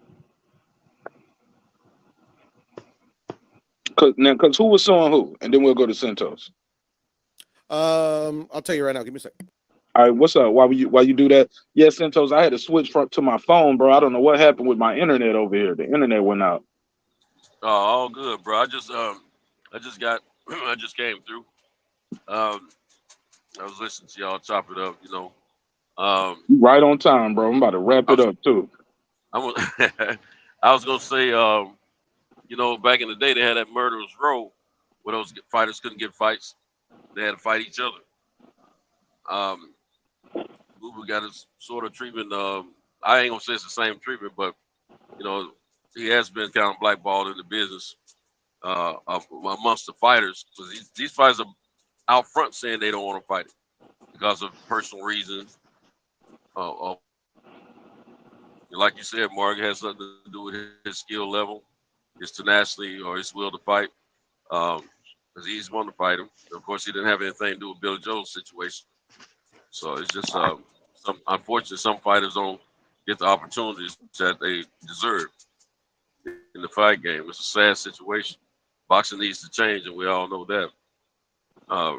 And fans are just talk shit about it. And Marvin Hagler, he didn't get the big fights for a while. Then finally, toward the end of his career, Ray decided I can beat him, and now I'll fight him. So you had a few things happening. Now Marvin had already fought fights of. You breaking up? Still. Okay. Okay. I'm in the bull. I'm good. Hey Mark, I'm actually I gotta go, brother. Even my internet's kind of going crazy. I can't even hear. Man, it's all good, man. Much love to Canada and the Philippines, man. Thanks for pulling up, my bro. Much love, brother. See you. Stop being a stranger, man. We miss you over here, man. We got love for you and Canada and the Philippines, Manny Pacquiao, all of y'all family. Thank you, brother. Thank you. I'll definitely show up more. It's just, busy with work, but I'll see you next time. Man, fuck that job. No, I'm joking. All right. Salute to Transcendent. Shout out to Salute to you Transcendent guys. Sports. TSC. Much love, bro. Thanks. Hey, Mark, I got it, brother. Talk to me. What strand you smoking over? Hold up, before you do that, hey Mix, what strand you smoking tonight? Shit, what we on, man? What the fuck is this shit? But I don't know. I ain't even got the name on this shit. The fuck? Mm-hmm. Okay. Go ahead, Puro. All right. So this is just an excerpt that I got from Steven Espinosa's Twitter account, but I'll start from the top. It says the proposed Showtime fight with Charlo presented Andrade Star Boxing and Banner Promotions with a tremendous opportunity because Showtime provided Andrade. Slow down. Now, you said this is Twitter or is this a court document? Oh, this is a court document that Steven Espinosa posted on his Twitter because he was responding to. What year? What year? Oh, this year. Okay. Yeah, he was responding to, I don't know if some Twitter dudes or to, I don't know. He was responding to somebody because they were criticizing him because he was saying that Boo Boo was hard to work with. Okay, so he kind of said it without saying it. He just put out but that's the easiest way to blackball somebody. Just say they're difficult to work with. Yeah, but the thing is, what the point he wanted to make is that because this is I believe I wish I had the original tweet. I just downloaded the screenshot of it. But apparently this is a Boo Boo's lawsuit that he filed. I don't know if he filed it against Rock Nation or against Showtime or I forgot who he filed it against. But it shows that Rock Nation advised Andrade to take just I'm paraphrasing here. Let me see. Okay, so here we'll go here. Rock Nation immediately purchased Andrade's contract from Banner Promotions and Star Boxing.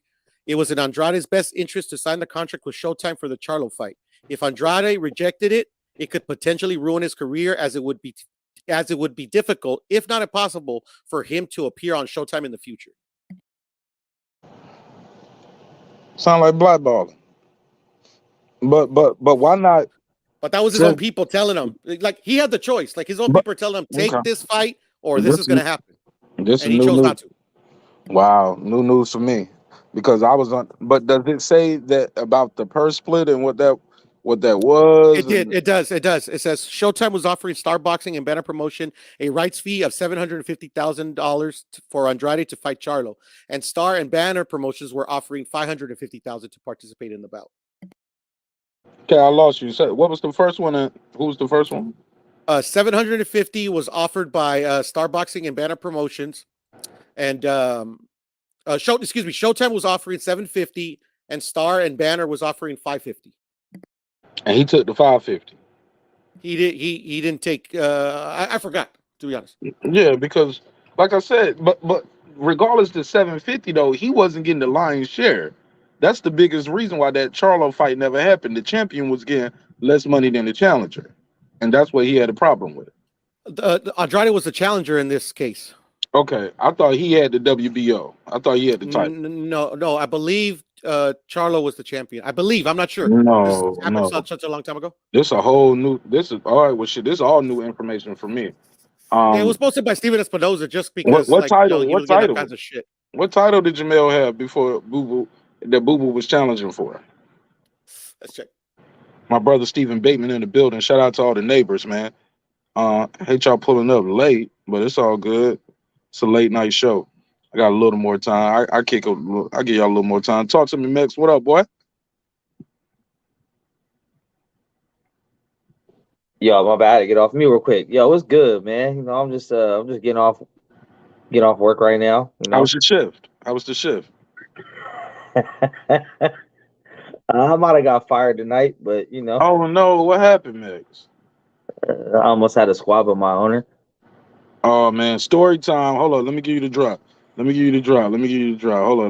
where the drop at? Where is it at? I'm on my phone, so I gotta. Here we go.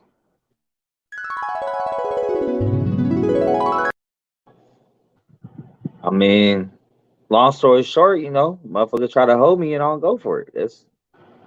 I was about to clock the fuck out, bro. I've been there since 11 o'clock this morning. About to clock out at 9:30 at night. And this motherfucker want to come with 8 cases of glass, 25 glasses in each case, talking about ain't nobody going home until all these are buffed tonight. Like, what the fuck? I've been here since 11. You could have told me that when I got here, they would have been done. You gonna tell me when I'm about to clock out? He said 8 cases of what? Glasses, like wine glasses. And he just wants y'all to open up the wine glasses. No, he wants us to buff them. Oh, what, nigga?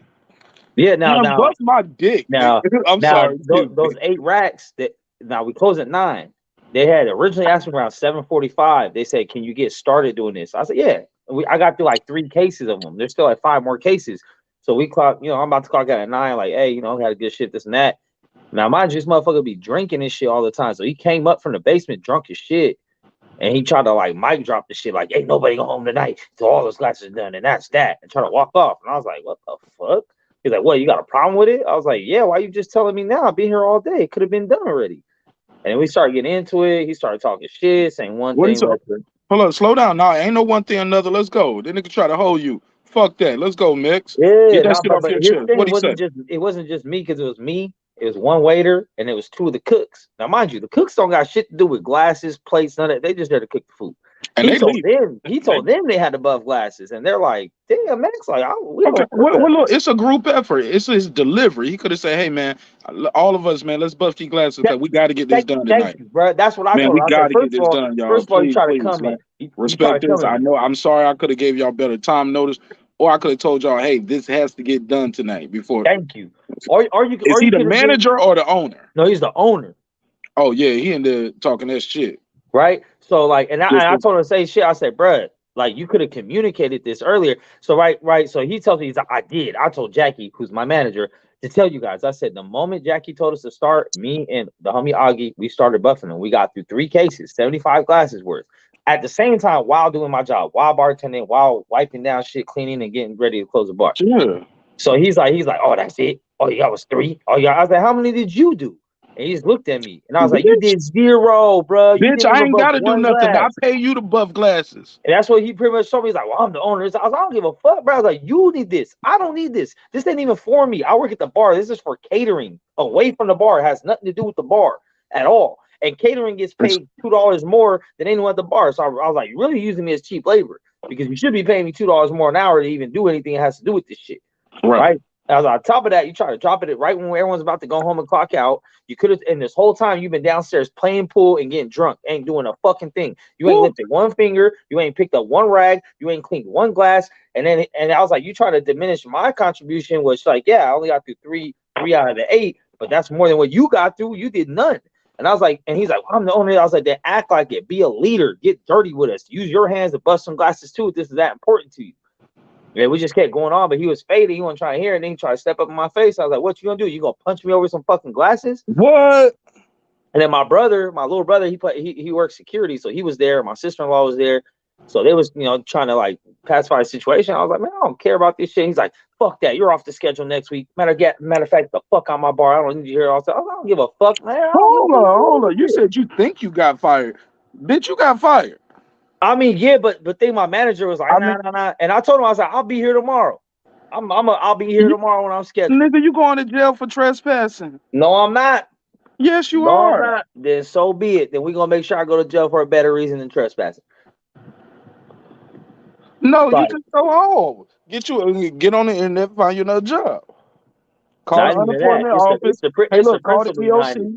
Call the unemployment. Hey, look, when you go in there, have your phone on record and bring that up. Like, hey, look, man. I don't give a fuck about none of that shit, bro. I don't give a fuck about none of that shit. At the end of the day, ain't no man on earth gonna sit here and talk to me like I'm a fucking bitch, bro. Hey, look, and I know you in California, y'all got good labor laws. Hey, look, that shit is beyond reproach, man. California's an at-will state, so it's kind of hard to prove. Yeah. But look, Georgia at will too. But you can't get the owner can't get drunk and start cursing me out. Yeah, no, for you know sure, what I'm saying? We still have. I'm not about to tell him. I'm not about to tell him when I go to court and be like, hey, bro. No, it ain't no going to court. No, we going to court.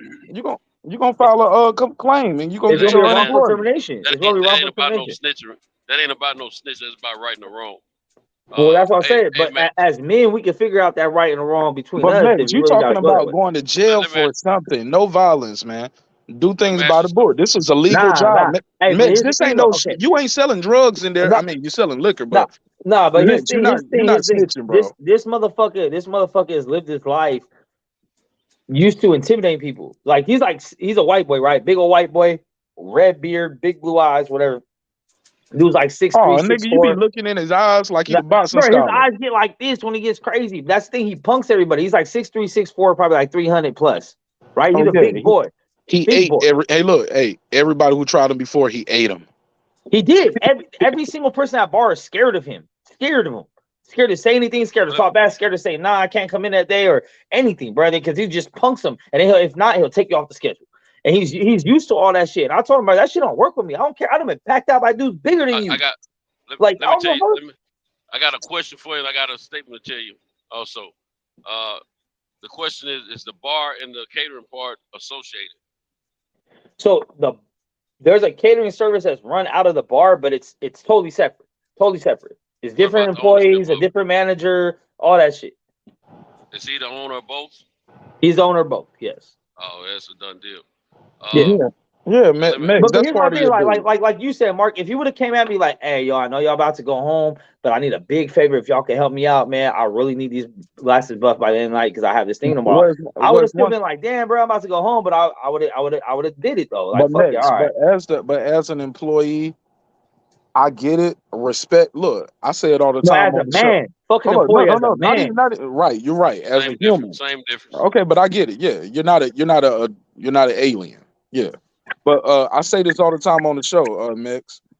Right, and he's not a white guy. He's an American. He's not a big white guy. He's an American. That's what. Hey, look, Karma fucking with you in the chat. Bitch. She's like, he's an American. I'm American. Yeah, I was about to tell you that. The statement I wanted to tell you. Hey, that's what they do. Not all of them, but a lot of them do that in the workplace. Karma, he was trying to get us on his side by telling us he was white. Go ahead, Santos. I'm fucking with you, man. Now, I was trying to paint the image. He looks like a fucking Viking. He's a big boy, like, you know, ex-football player type of dude. But at the end of the day, I don't give a fuck about none of that. I've been packed out by Samoans, bro. I don't care about Okay, one hey, big look, ass relax, white boy. Max, relax. That's what I'm saying. Max, I get it. Let Santos finish. I know your manager is Robert Hellenius, but damn near. Go ahead, Santos. I've had many jobs in my lifetime, and in the workplace, that's what they do. That's a European way, man. They will hold a job over your head and try to punk you, talk crazy to you and stuff like that. Not all of them do that, but a lot of them do in the workplace because it ain't got nothing to do with the color of the skin, bro. It has to do with his character, bro. For some reason or another, they may have had a situation when they were younger, and then they got a piece of control. I don't give a fuck about none of that shit. Max, listen, just you're a victim. We're gonna let you go back to vent. I'm trying to tell you, it's part of life, man. Just receive it, bro. Just receive it. The very thing that you in the stuff you be saying, you're not wrong, Max. I'm not saying that, but when we're trying to help you to understand cultural situations, this is one of those cultural situations. Believe it or not, I don't think it's cultural, Santos. Let me finish. Well, wrap it up, Santos, because he got it. This him, and he's venting. Let me finish. Yeah, and I'll wrap it up quick. Yeah, because he got to vent. He's not looking at you as a Mexican. He's looking at you as you're right. Listen. He gonna finish. He gonna finish. Let me finish, bro. Just speed it up, Santos. Speed it up, because he got to get in there. He's looking at you as a subordinate. That's true. That's true. But I'm trying to tell you, that's the cultural way in the workforce. A lot of guys, a lot of women, they get that power and they do that, man. I'm just telling you. You'll see that a lot. I agree with you. It's a power trip, but it don't got nothing to do with race. It just has to do with the fact that he's the owner. Because he even told me, he's like, I own this shit. I sign your checks. You don't get money unless I let you. And I was like, bro, there ain't never been one man on earth to stop me from getting my money. You think your check is gonna stop my pay? Like, no, bro. I make more money away from work. What do you mean? That don't mean shit to me. You just solidify what I've been trying to tell you. It's a cultural way. That's a European way, bro. No, it's not European though, because you ain't understanding it. No, it wouldn't matter. It wouldn't matter because that was the case. He does it to everybody. Women, he does it to women. He does it to 19-year-old female employees. Exactly. Same shit. It don't have to do with being white or black or otherwise. I just told you. It's a power trip. Mix, you're not listening. No. Nah, but stop with that cultural shit. It has nothing to do with his color of his skin. It has to do with his character. That's it. Okay. All right. Okay. Don't have to do with him being a European descent from thousands of years ago. That has nothing to do with that shit. He's a bitch ass nigga that got a fucking position of power and wants to flex all the time and use it to his fucking advantage. That's it. Period. And he gets away with it because people are scared. Your checks and you don't get a check without him. He told you that. It ain't even him. His daddy signed the check, so he's wrong about that shit too. You might not see that, but that's what it is. Okay. It don't matter. It don't matter at the same time. Hold on. So is his daddy the owner or is he the owner? So here's the thing.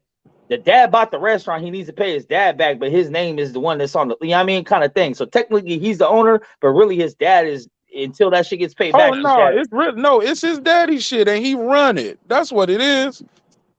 But either way, he's the man. He's the real manager. He's the general manager. This motherfucker just gets faded, plays pool, and snorts coke all day. That's it. That's all he does. Okay, we're mixed. You want to come up from the basement at the end of the night and try to fucking, you know what I mean? Like, that's one thing.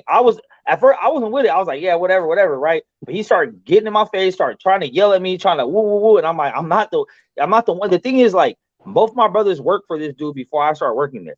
Both of them told him off top, that shit you do is not gonna work with our brother because he doesn't play that shit. He's gonna go back and forth with you. And sure enough, it happened. And I've been trying to keep it cool for a minute. How long you been working there? Like probably 3.5 months since it opened. Okay, so it's a new place. Yeah, but see, I've been holding it down because we haven't had our liquor license yet, and that's just coming up in about 3 weeks. We're gonna get the liquor license, so I'm just been like holding it down. Like, let me see what kind of money I'm making when we get liquor in here, because I'm making decent money. But if I could double up by just having liquor, hold on. So you're a bartender there selling what? Virgin Shirley Temples? No, we sell beer, wine, champagne, and then we have there's workarounds with liquor, right? You can get wine-based liquor, so it'd be like a wine vodka, a wine tequila shit. So you still make mixed drinks and shit. You just don't have like real liquor. But you ain't got that. Way, I got my regulars. I make my money. You feel me? Regardless, I make decent money. So I'm like, yo, if I could just make twice as much as this, or at least 30 to 50% more than what I'm making, I'll be set Cool. So I just been like, all right, I'm gonna suck it up. And he ain't really been an issue. So But what's tonight, up? So look. So what's up with this ending? Because it sounded like he said he said everything except your he fight. did. He said don't Like, come so back here. as far as here's the thing. He said he's gonna fire. He's fired. I'm fired. All this other shit, right? So my manager said I'm not. Hold on. So he did say you fired. He said No, he never said the words fired. He just said, get the fuck out of my bar. I don't give a fuck. I'll take all your fucking days. I'll do this job myself. I'll find a new bartender. That's what he told me. I said, do it then. I don't give a fuck. And then my manager's like, no. And he's like, fuck that. Don't come back. And my manager's like, just give it some time. I'll see you tomorrow. So I was like, all right, cool. You know what I'm saying? So whatever. I'm still showing up tomorrow. If you want to tell me right then and there I'm fired tomorrow when he's sober and he got his mind about him. But you left everybody else there working, cleaning the wine glasses except you. Yeah, because all of them are fucking bitches that couldn't speak up. The whole time they were like, oh man, you're not a team player. Nah, I am the team, bro. I ain't no fucking team player. I am a fucking team. Hell no. Hold up. So hell no. So look, so the owner of Jace, the manager, the cooks, it ain't their job neither. The other bartender, it ain't his job neither. No, I was only it's a server though, but yeah. So you got a server, a bartender, and some cooks. It ain't none of their job. None. And the cook said it too. They're but like, they yo, all, Max, but they got the job done, Max. Nah, because they got punked into getting the fucking No, job no, done. no. They got hired. The cook spoke up and said, damn, They got Max, they ain't on us. hired, He said, I don't give a fuck. You guys are doing it and you're not going home until it's done. And he tried to walk back. Thing is, he tried to tell us that and then walk back to the basement to go drink, do more coke, and play more pool and leave us up there. That's what I told him to get down with us, bro. You got two hands too. That's what the owner does, though. Nah, I don't give a fuck. Fuck that shit. You ain't about to You bitch me never out. worked at a hold up. You never worked at a job and been around the owner of the company. Is this your first time being? No, I've been around owners all the time. Dealt with power trips. What do you think the owner pays people to do? Like, I don't pay. Nah, I don't pay you for me to hold up. Listen, I don't pay you. Bruh. That's it. I don't pay you for me to white wine glasses. You don't pay me to white wine glasses. It ain't my shit. No. I pay you to do and the bottom line in every damn job description is and any other duties seen fit by the like I might ask you to, hey, look, I might need you to go I might need you to take something out to somebody's table one day. You That's tell me part of that my ain't your job. That's job. restaurant. Anything restaurant related is part of my job. It's fine. But that it's has nothing to do with the restaurant. Hold up, but the restaurant. Hold up, but the restaurant. Them glasses have a lot to do with the restaurant. No, they're not part of the restaurant. That's his other bit. That's a whole nother business that he also owns. It's not attached to the restaurant. Has nothing to do with the restaurant. So he. That's what I'm saying. So during that now, is that connected to that building? It's not. It's not. There's so nothing y'all gonna here. hold up. So y'all gonna wipe the wine glasses down, put them back in the box, and he gonna take them somewhere else. Yes. Oh. Yes. And something we're not getting no paid from, we're not getting no tips from, we're not working, we have nothing to do with. It's but he booked from last minute. Are you still on the clock? There you go. No. Well, technically at that point I was. Yeah, you still on the clock. I was already on overtime. I was already on overtime. Is your shift? Oh, you are, but your shift is were you on overtime before you came in today? Already. I was on my I got there at 11. I was about to clock out about 9:30. So I don't know, do the math. What's that, like 10 hours? I'm running like 2.5 hours overtime at that time. Okay, yeah. I just need, I gave you another extra hour overtime. And me and him had a previous conversation because the last time I worked the open club, I worked a 13-hour shift, but I got off a little bit earlier, so I only did 11 of the hours. He's like, "Oh, you leaving me early?" I was like, "Bro, how am I leaving early when I'm on overtime? That's the opposite of early. Like, what are you talking about?" He's like, "Nah, you need to work." He's like, from now on, whatever your schedule says, you work until that time, not a minute more. I mean, that's all right, cool. So my shit today said 11 till close. We closed at 9. I cleaned, did what I had to do. It didn't say in case there's overtime or such shit. And like, my thing is, I would have helped him if you would have came at me, cool.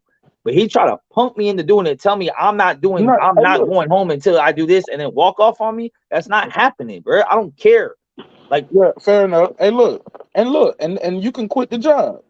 And you can let but you don't need to go to jail behind it. Is what? No. Here's the thing. I ain't about to go to jail behind nothing, right? Because it is what it is, right? But at the same time, it's like, look, I tell people this shit all the time, men and women, bro. Bro, the most dangerous thing about men is pride, bro. Like, I do have too much pride to put to the side to just deal with some shit like that. Ain't nobody gonna talk about me like that, run up in my face like that, try to do a whole talk over me bullshit like that. It ain't gonna happen, bro. That don't mean nothing to me. Nothing. Because So here's the thing, you said the dudes like biggest that thing are is used it to that sound like shit. No one calls them on their shit. And then the couple people that called him on, because I know, because my little brother is just as big as his damn near, right? And he already tried to shit my little brother on some sly shit, and my brother responded on some other shit, and he just backed down. So when his size don't work and his connections don't work, he don't know what the fuck to do no more. All you can do is take your money. So that's my thing, bro. If you really feel that way, you don't have to prove it to me now. Do it then. Whatever you're talking about, just go ahead and do it. Don't even talk about it no more. Just show me what you're talking about, and we'll figure it out from there. Otherwise, shut the fuck up. This all goes to what you always talk about, though. This is the American way. This is what it is in the workforce. Well, take it. I mean, we're not saying he's right. We're just saying this is reality. This is the American Oh, I way, know. bro. This ain't my first rodeo, bro. Like I've been incidents in every job because of the same shit, power trips. And that's my thing. I know how easy it is to get a job, especially in the restaurant industry, that I'm never gonna just take it on the chin. Like if someone's power tripping on me, no, come at me with respect, ask me, do it. Like there's certain things you're gonna have to like address me a certain way. You're not gonna sit here like I'm not your slave, I'm not your indentured servant. I don't. oh my Nah. God. At the end of the day, it ain't happening. You ain't gonna talk to me like go do this and shut the fuck up and do it. Nah, I don't care who you are. But look, That's it. but look, early on, look, I remember working with a guy, and it didn't last that long with this guy. But you know what happened? Now, granted, this probably ain't your situation. He was the store manager. They ended up firing that nigga and keeping me, and they replaced the store manager. But we was about to fight. But the camera don't lie. The camera see the motherfuckers like acting all wild, like he trying to get to me, and you can see like it was a lady holding him back. See, I ain't tripped because I know like really he was a big dude too. I was like, this lady can't really hold you back. You get what I'm saying? Like Yeah, that big cat. exactly. Yeah, of course. And he was Hold like, me back. Hold me that back. nigga over there talking that Oh, let me shit. go. And he trying to get to me because basically I told this nigga I'm going home. The store was closed. It was time for me to leave. And I'm trying to leave this nigga, and I'm clocking out, and this nigga rushing me like he trying to get to me. And as he ran to me, I grabbed, I don't know if it was some scissors or a stapler. I might have grabbed the scissors or something off the top of the desk real quick. That's it by the computer. As he looking like he's about to charge toward me, and I just, it was just a reflex on me. I'm gonna kill it, nigga. I'm gonna kill this nigga. You know what I'm saying? I grabbed his, and he was like, "Oh, what you gonna do with that, nigga?" Oh, like I think that really enraged him. But it was just my reaction of how he jumped up and he was charging from across the room real quick. I just grabbed the scissors real quick, and a lady, another manager from another store was there like, "No, Kevin, no, don't do it. No. Get the fuck out of here." I was like, "Yeah, nigga, I told you I just clocked out." So what you gonna do with that though? What you gonna do? I said, well, however you wanted to go. You know what I'm saying? He said, "Man, get the fuck out." I was like, "Get the fuck out." The next morning, I didn't go to work. I called his boss. Might have called his boss's boss. I said, "I ain't going up there today. Y'all got to send me somewhere else to work, or the shit is over." I said, "Cause when I walk in there, if this dude is on what he owned last night, it ain't gonna be that other store manager there to hold him back, and ain't nobody gonna hold me back." You know what I'm saying? Because by that point, I've been thinking about it all night, replaying it over and over in my head. And I'm like, bro, I couldn't even look in the mirror and go into that job the next day and let that nigga say anything to me, because he was a fuck nigga too, like your boss was. This dude used to tell us to go out and run routes and shit. And I worked at Renner Center at the time. You know what I'm saying? So I'll be out knocking on people's doors, leaving door hangers, right? This nigga would leave, lock the store, go pick his daughter up from daycare, and be at the crib watching games and shit because he lived real close to the store. But he'll just be at the crib kicking it, watching games. And when we done doing the work, we pull up to the store. You're like, "So what y'all get? Y'all ain't get no money? Y'all ain't picking no merchandise? Y'all ain't got no money, no payment?" Like, "Nah, nigga, I've been chilling just like you was." You know what I'm saying?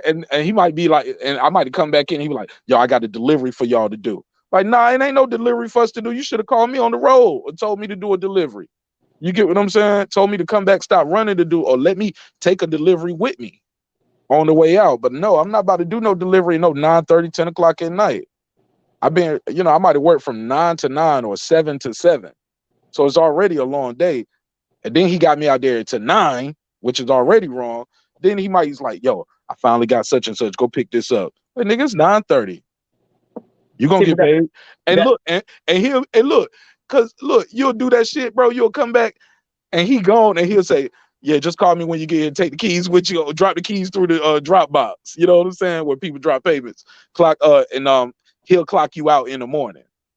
So you can't even clock yourself out physically because this nigga gone and don't lock the store. I'm like, man, I left my book bag in there with my weed.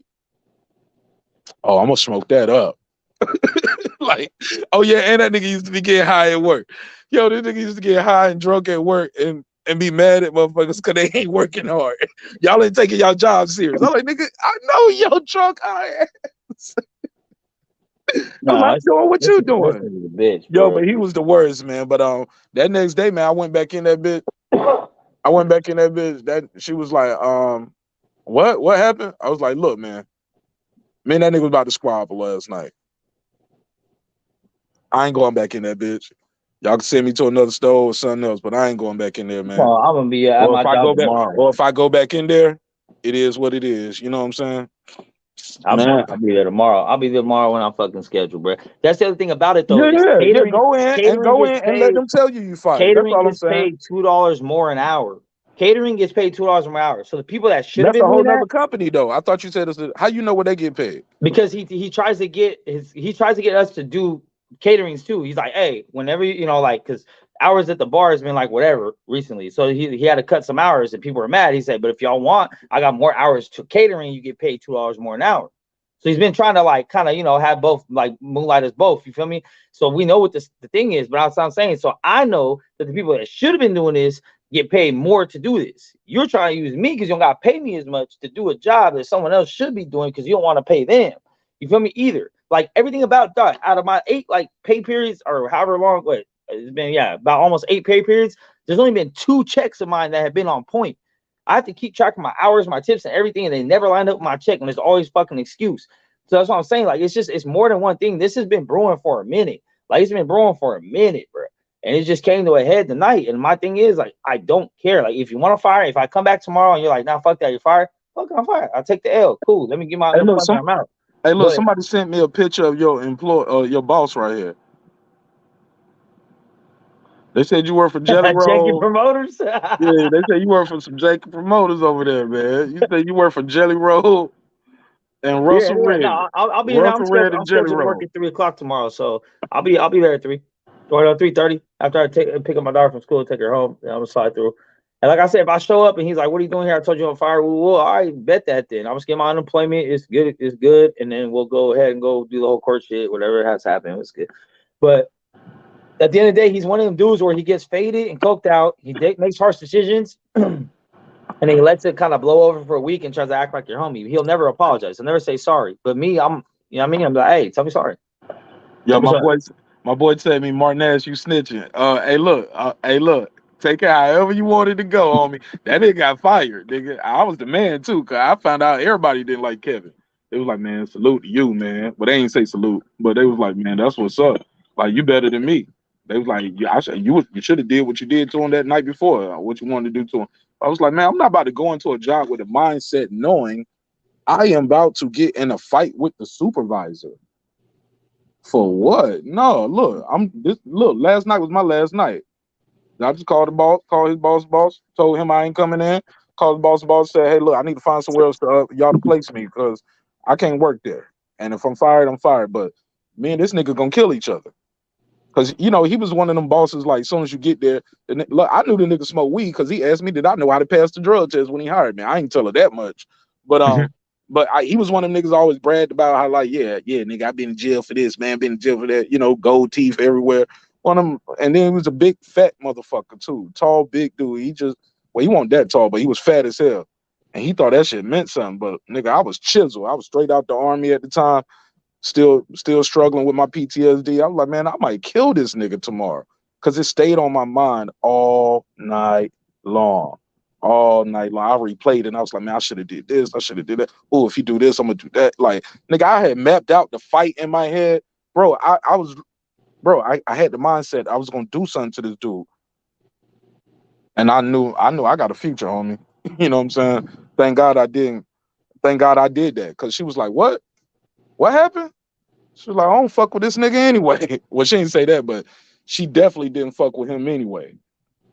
And she went in there and looked at the camera, and she see that nigga acting all crazy and like 2-3 people got to hold him back and shit. I'm like, nigga, what? I'm about to walk right past y'all because it's the only way out of this bitch. And this nigga better calm down before I get the way I got to get to. And sure enough, that nigga went in the office, slammed the door. I walked right past him, put the scissors down. Matter of fact, I already had left his scissors there, but yeah, I just walked right past them niggas. You ready to shake it, Mark? Huh? Was Mark, you ready to shake it? Bro, I play for keeps, dog. In my mind, any physical confrontation, somebody's trying to kill me, dog. I don't think, bro, and I'm too old to be getting in fist fights now. Definitely, I'm more scared now than ever. I'm like, nigga, I'm scared. So I play for keeps, homie. I ain't trying to do nothing to nobody. I'm a very giving person, but no, bro, I can't. I play for keeps, man. I'm not about to box you out, homie. It come a point in your life as an adult, you have to have that attitude, in my opinion, because you feel, you know, the average person when they fight you, depending on who it is, they may not be just trying to fight you to hurt you. They might be trying to make sure you don't come back from it. Man, Bro, all this shit started over a bitch, bruh. He's a bitch. All this shit started over a bitch. He's mad because I pulled the baddest bitch in the restaurant that everybody wants, including him. And ever since then, he's been acting weird with me, bro. He's been fucking my schedule. He don't schedule us together. He be not letting her go home because he thinks she gonna come see me. He won't let me go home because he think I'm gonna go see her. He on some weird ass shit ever since that happened, bro. That's the American way. That's the You know what I'm American saying? way in the workplace. This was God. Look at God. Look at God. Go ahead, Red. It's gotta be God. What's up, Red? Mex into a slave. He taught Mex a little bit about master and slave, and Mex didn't like it, and now he done turned into Malcolm X on the job and shit. Look at Nah, that. it's been like this every fucking job I've ever been at, bro. As soon as someone try to power trip on me, I ain't going for that. You can do that shit to everyone else. You're not gonna power. You can talk to me like a dog. Tell me what I gotta do. I understand you the boss. You tell me you need something done, I got you, bro. But you're not gonna tell me like I'm a bitch, bro. Like, nah. I don't give a fuck. I'll lose every job I got. You ain't gonna talk to me like that. It's cool. There's a million other. See, here's the thing. I don't understand. I never understood when motherfuckers talk about I can't find a job, bro. I've never had a point in my life through any recession or any other part of life where I can't find a job, bro. With a felony and all that, there's no way I cannot find a job, bro. So I don't give a fuck about none of that shit. Hey, look, I'm gonna say this too. Where it's all about what jobs what you need to support too, because certain jobs you just can't afford to take because you can't even do that job and look for another job because that job ain't doing nothing but taking your time from getting the job that you know you qualify for. But I get where you're coming from. I'm gonna say this though, Mex. It's a it was something I wanted to say when you was like about what damn when you was like it was a recession. Man, you had just said something about I never had a problem finding a job. No, about fussing about the disrespect. Oh yeah, I'll never tolerate it, bro. I'll lose every job I got before I get But look, sometimes certain things are within the scope of like what you can and can't change and what you're not gonna deal with. Like you knew this guy was a fuck nigga before you took the job. You said yourself, like you knew that. I didn't know Kevin was gonna be a fuck nigga. When I thought this dude was cool because actually I had seen him around my brother. My brothers worked for him for almost a year, and they were telling me how cool he was and that. No. But you told me your brother said, "Hey, that shit you be doing, because you he be can't getting do hot it." headed. Yeah. So that means you knew about his history. I did, but it never came across my plate until I started seeing old girl. Like he was always rocking with me. He was cool with me. He let me, I make more money away from work. Like he lets me get my wiggle on all this other shit, right? So it's been cool. It's been on some real shit. But it's when he get faded and you start woo woo, then like here we go again. You know what I mean? But like I said, tonight my brother was there, like my brother's security guard. You feel me? So my brother was there and my sister-in-law is the manager. So she was there too. So it's like I'm saying, like in normal circumstances, probably be fired. But in this circumstance, if he fires me, they're probably going too. He's gonna lose his manager and his security. So hold on. So Mex, you going? Mex said he Jerry Maguire in this bitch. Who's coming with me? That nigga own his whole family, man. Y'all gotta do what he say. Nah. Because here's the thing. Here's the crazy. Here's the crazier part of the dynamic, right? My sister-in-law, who's the manager, she has worked for his dad since she was like 17. She's in her mid-30s now. So her, I'm talking about his dad has like bought a car for her, helped out, like really rock with her hella He's tough. That's fucking. why she's the manager here He's because fucking. He right, don't smashed. like no His no no daddy the pop smashed. no pop I pops is think there's not some plantation nah. shit going on, Max. Max, man, But you ought to be down when we have these race talks, man. You one of us. no, what's right is right, what's wrong is wrong, bro. That's all there is to it. At the end of the day, that's really all it come down to, bro. Like, and he don't ever want to admit when he's wrong, and he just used to punking dudes. You're not. It's fine, bro. Like it's fine. I've been beat up many times before. That's not what. Like, as you ain't gonna kill me, I really don't care. Because I'm gonna wake up from getting knocked out or out my coma or whatever the fuck you put me in, and I'm gonna be the same motherfucker that has the same ideas. You're not gonna beat it out of me. You might win a fight, but you're not gonna beat it out of me. So whatever it is, it is. But my thing is, when he's sober tomorrow, he's gonna realize he fucked up, and instead of saying sorry, he'll just be like, "My bad." He'll say, or he won't even say "my bad." He'll just be like, "I'll put you back on the schedule and shit." That's like his way of saying sorry. You know what I'm saying? And I'm just like, bro, like it is what it is. You know, we've had a couple of like run-ins before, but nothing crazy like this. Like this was pretty crazy. But he just really got mad when I told him, well, how many have you done? 0, bro. You've done 0. You've been here because I told him I've been here since 11 this morning. He's like, I got here at 7:30 this morning. And I was like, and how many glasses did you buff? 0. You've been here longer than me, and you need it. And you ain't even trying to help.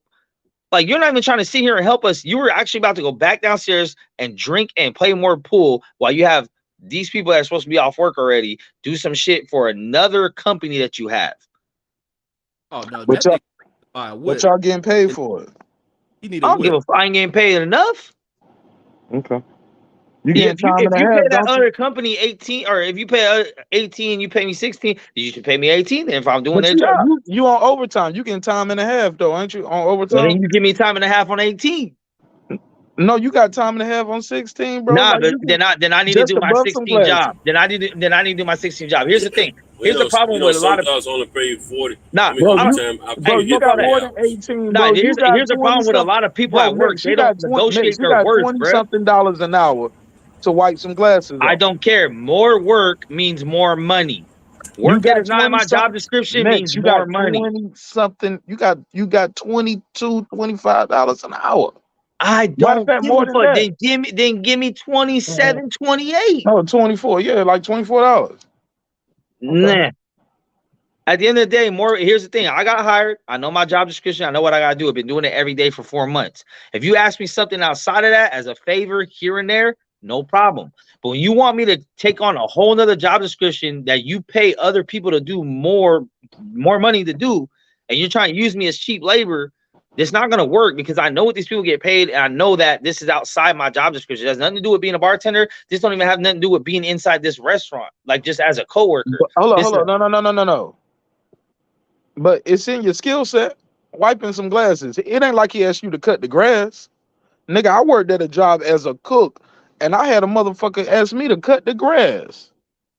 Yeah, this is the equal. That's totally different. It's the same shit. Hey, look, no. And he wanted me to go back in there and keep cooking.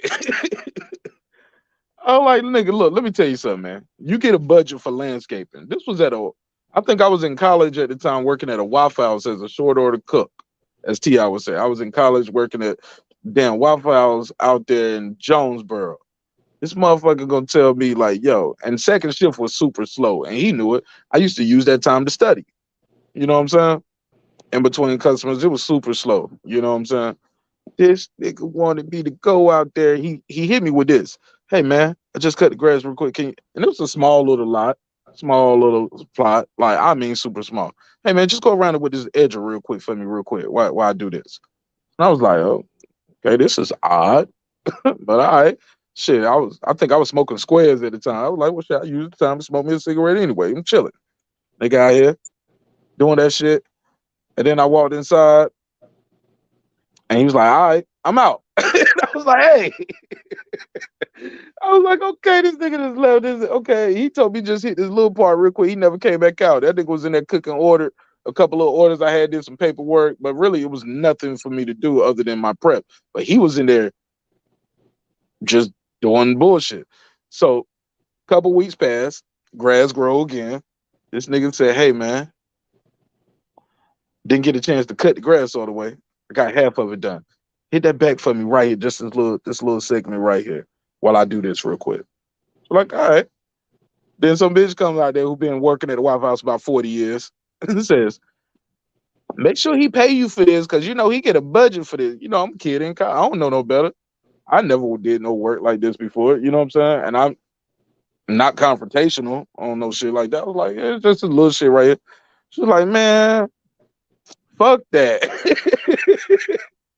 He supposed to give you something for this. He get a budget for the landscape, and this nigga being cheap and don't want to pay the people to cut the grass because he wants to keep that. So the budget is low and he keeps the overhead.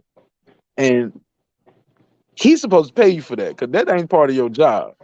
And if you say you ain't gonna do it, if he don't pay you, he gonna have to do it himself or pay somebody to do it. But he can't fire you for that. You can't get in trouble for that. I was like, I ain't even tripping. I'm just like, she said, "Man, fuck that. Don't nobody want to." Don't. She was like, "I got a problem with it. I don't want your ass in there smelling like grass while you ain't cooking these hash browns, nigga."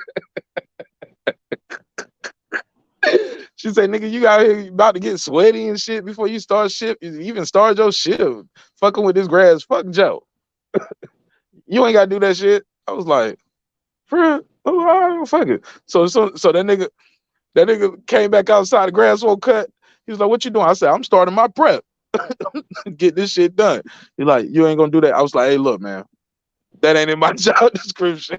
Soon as I said that, his eyes pierced over at the waitress. You know, she probably only like 45, 50, but she probably been working there for about 25, 30 years. He was like, "You funky bitch." You told him. And I never did nothing there again outside my work description, Mix. But I get where you coming from. I get your passion. I get your energy, homie. Fuck them glasses, man. No, I've been in this industry too long, and I know how the game goes already, bro. And that's the thing with anybody's job, bro.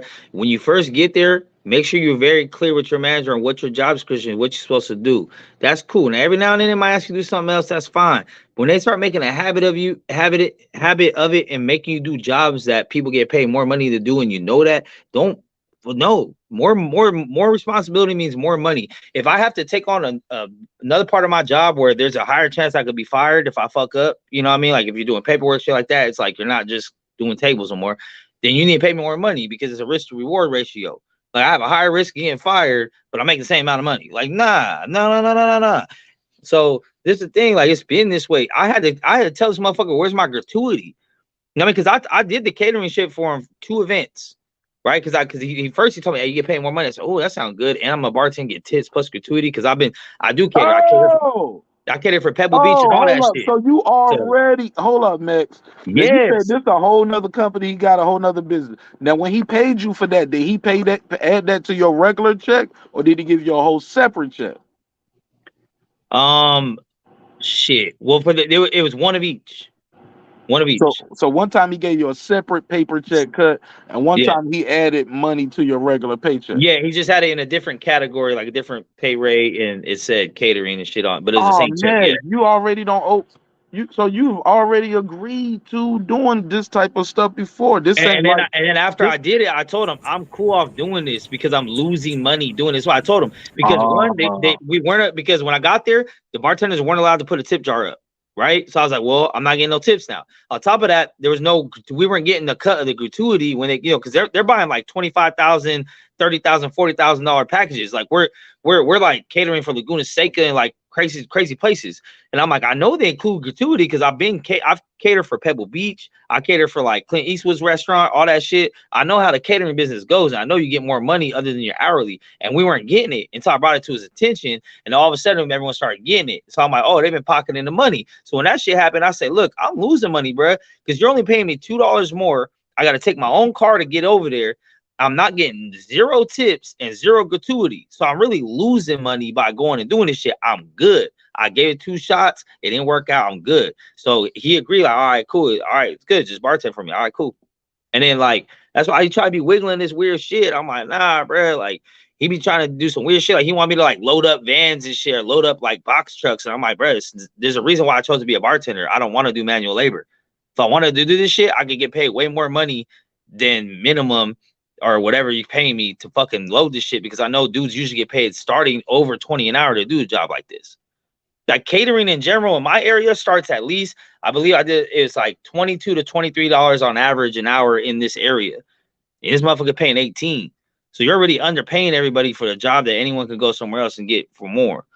So it's just, but we're all being sympathetic, knowing that we just opened, he just started, you know, he was rocking with us, we was rocking with him for a little bit, but he started letting this shit get to his head, bro. And he started drinking way too much. He got marital issues and problems at home and bring it out on everybody else. So, but you said it got something to do with a woman at work too, though, right? Yeah. So like, bro, there's a girl there, right? The most cakes out of everyone that worked there. She a little older, you know, I'm 36, she 41, right? So she a little older. She got that, you know, milfy kind of vibe to her and shit. Her daughter worked there also, right?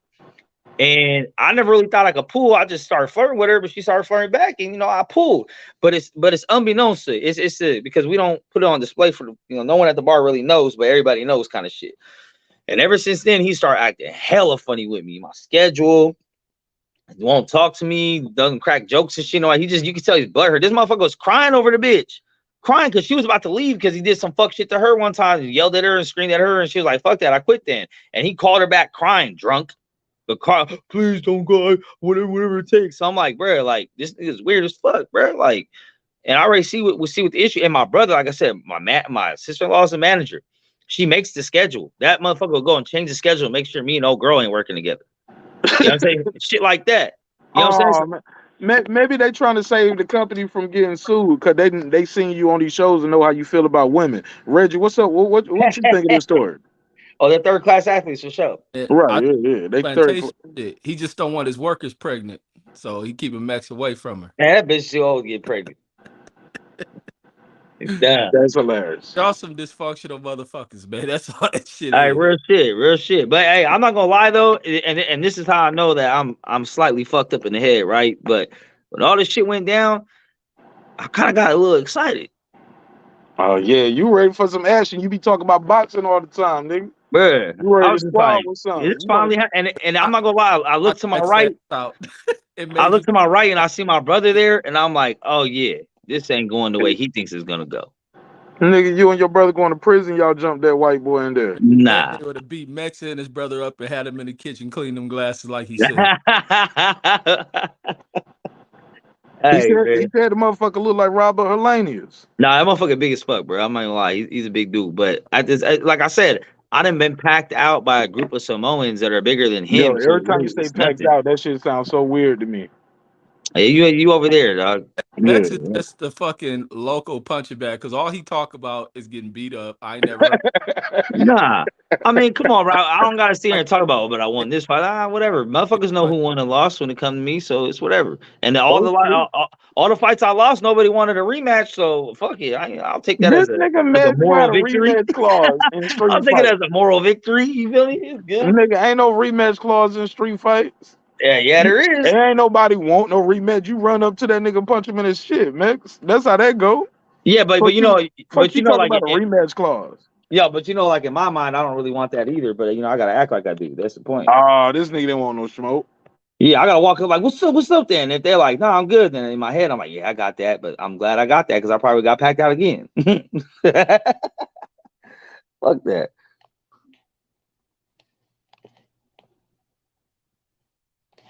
Oh shit, what happened, Mark? There you go. Nah, but I mean, like I said, I'm gonna pull up tomorrow. We'll see what the temperature's like. See how you feeling, whatever. See, unless my sister-in-law or my brother calls me beforehand and says, "Hey, bro, it's probably better off you don't." But because my sister-in-law told me, "No, I'll see you tomorrow. I'll see you tomorrow," and they was just like telling Max to calm down, He was drunk, bro. He was drunken off the shit, bro. Hold on, here, big white boy named Max. Yep. Oh man. Yeah, he gonna fuck you up. Yeah. Jail name already, bro. He been to jail twice, and he's ready to go back. Yeah, he has been to jail before, but we all have. So that's nothing. He the family fuck up, and yeah, running the bar. That's why his daddy gave him the bar because he got siblings, right? He ain't the only child, right? He's actually an adopted child, so he has one sibling. Yeah. And his sibling does what? What's the sibling do? They're pretty successful. What Oh, they she do? like I think she like married to somebody. Doing she's good. doing I don't know. pretty good. I don't know. I don't Pretty ask good. questions. I don't Who really the get family fucked. fuck up? Who gonna run daddy's bar? Now the story y'all getting told is, yeah, he really bought it from his dad and he got to pay it back. No, man, this still his daddy's shit. No, he ain't paid it back. Everyone knows that. Yeah, he's technically the general manager, dog. Yeah, pretty much. Yeah. Daddy name is on those checks. He got a stamper or something. He stamp it with daddy's signature or what? Now he does sign the check himself. Yeah, man. But he signed his daddy name.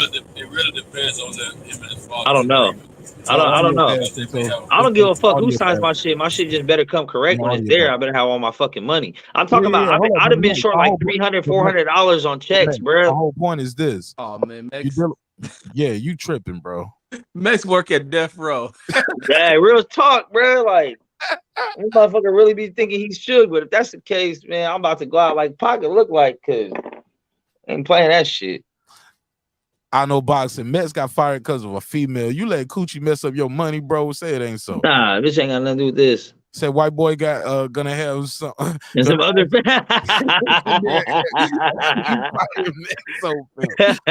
fucking up the church money, Stephen Bates. Hey, there you go.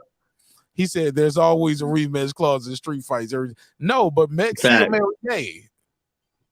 He was all the time. Somebody said Max versus Mex. Yeah.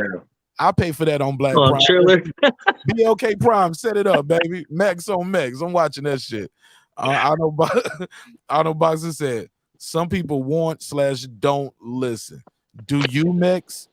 Because it's your life. You're ruining it, not mine. I'm good, bro. I was living without a job for 2 years doing this shit, so I don't need. You know what I mean? This job's for the government. Yo, if you still want to type in the chat, you got to go to my backup channel, Martin Nash Live, or become a member on the main channel. Turn that shit off. Reggie, what's going on, man? Can we save Max from his stuff? Man, you choppy. You choppy. Okay. Say it again. No, I said he had death row, man. The owner up there punking him, man. Max, you got to get in the weight room, man. You need a trainer. Because it's going to come down to one day you and this dude are going to have to fight. Especially over the 41-year-old pussy. You got to fight.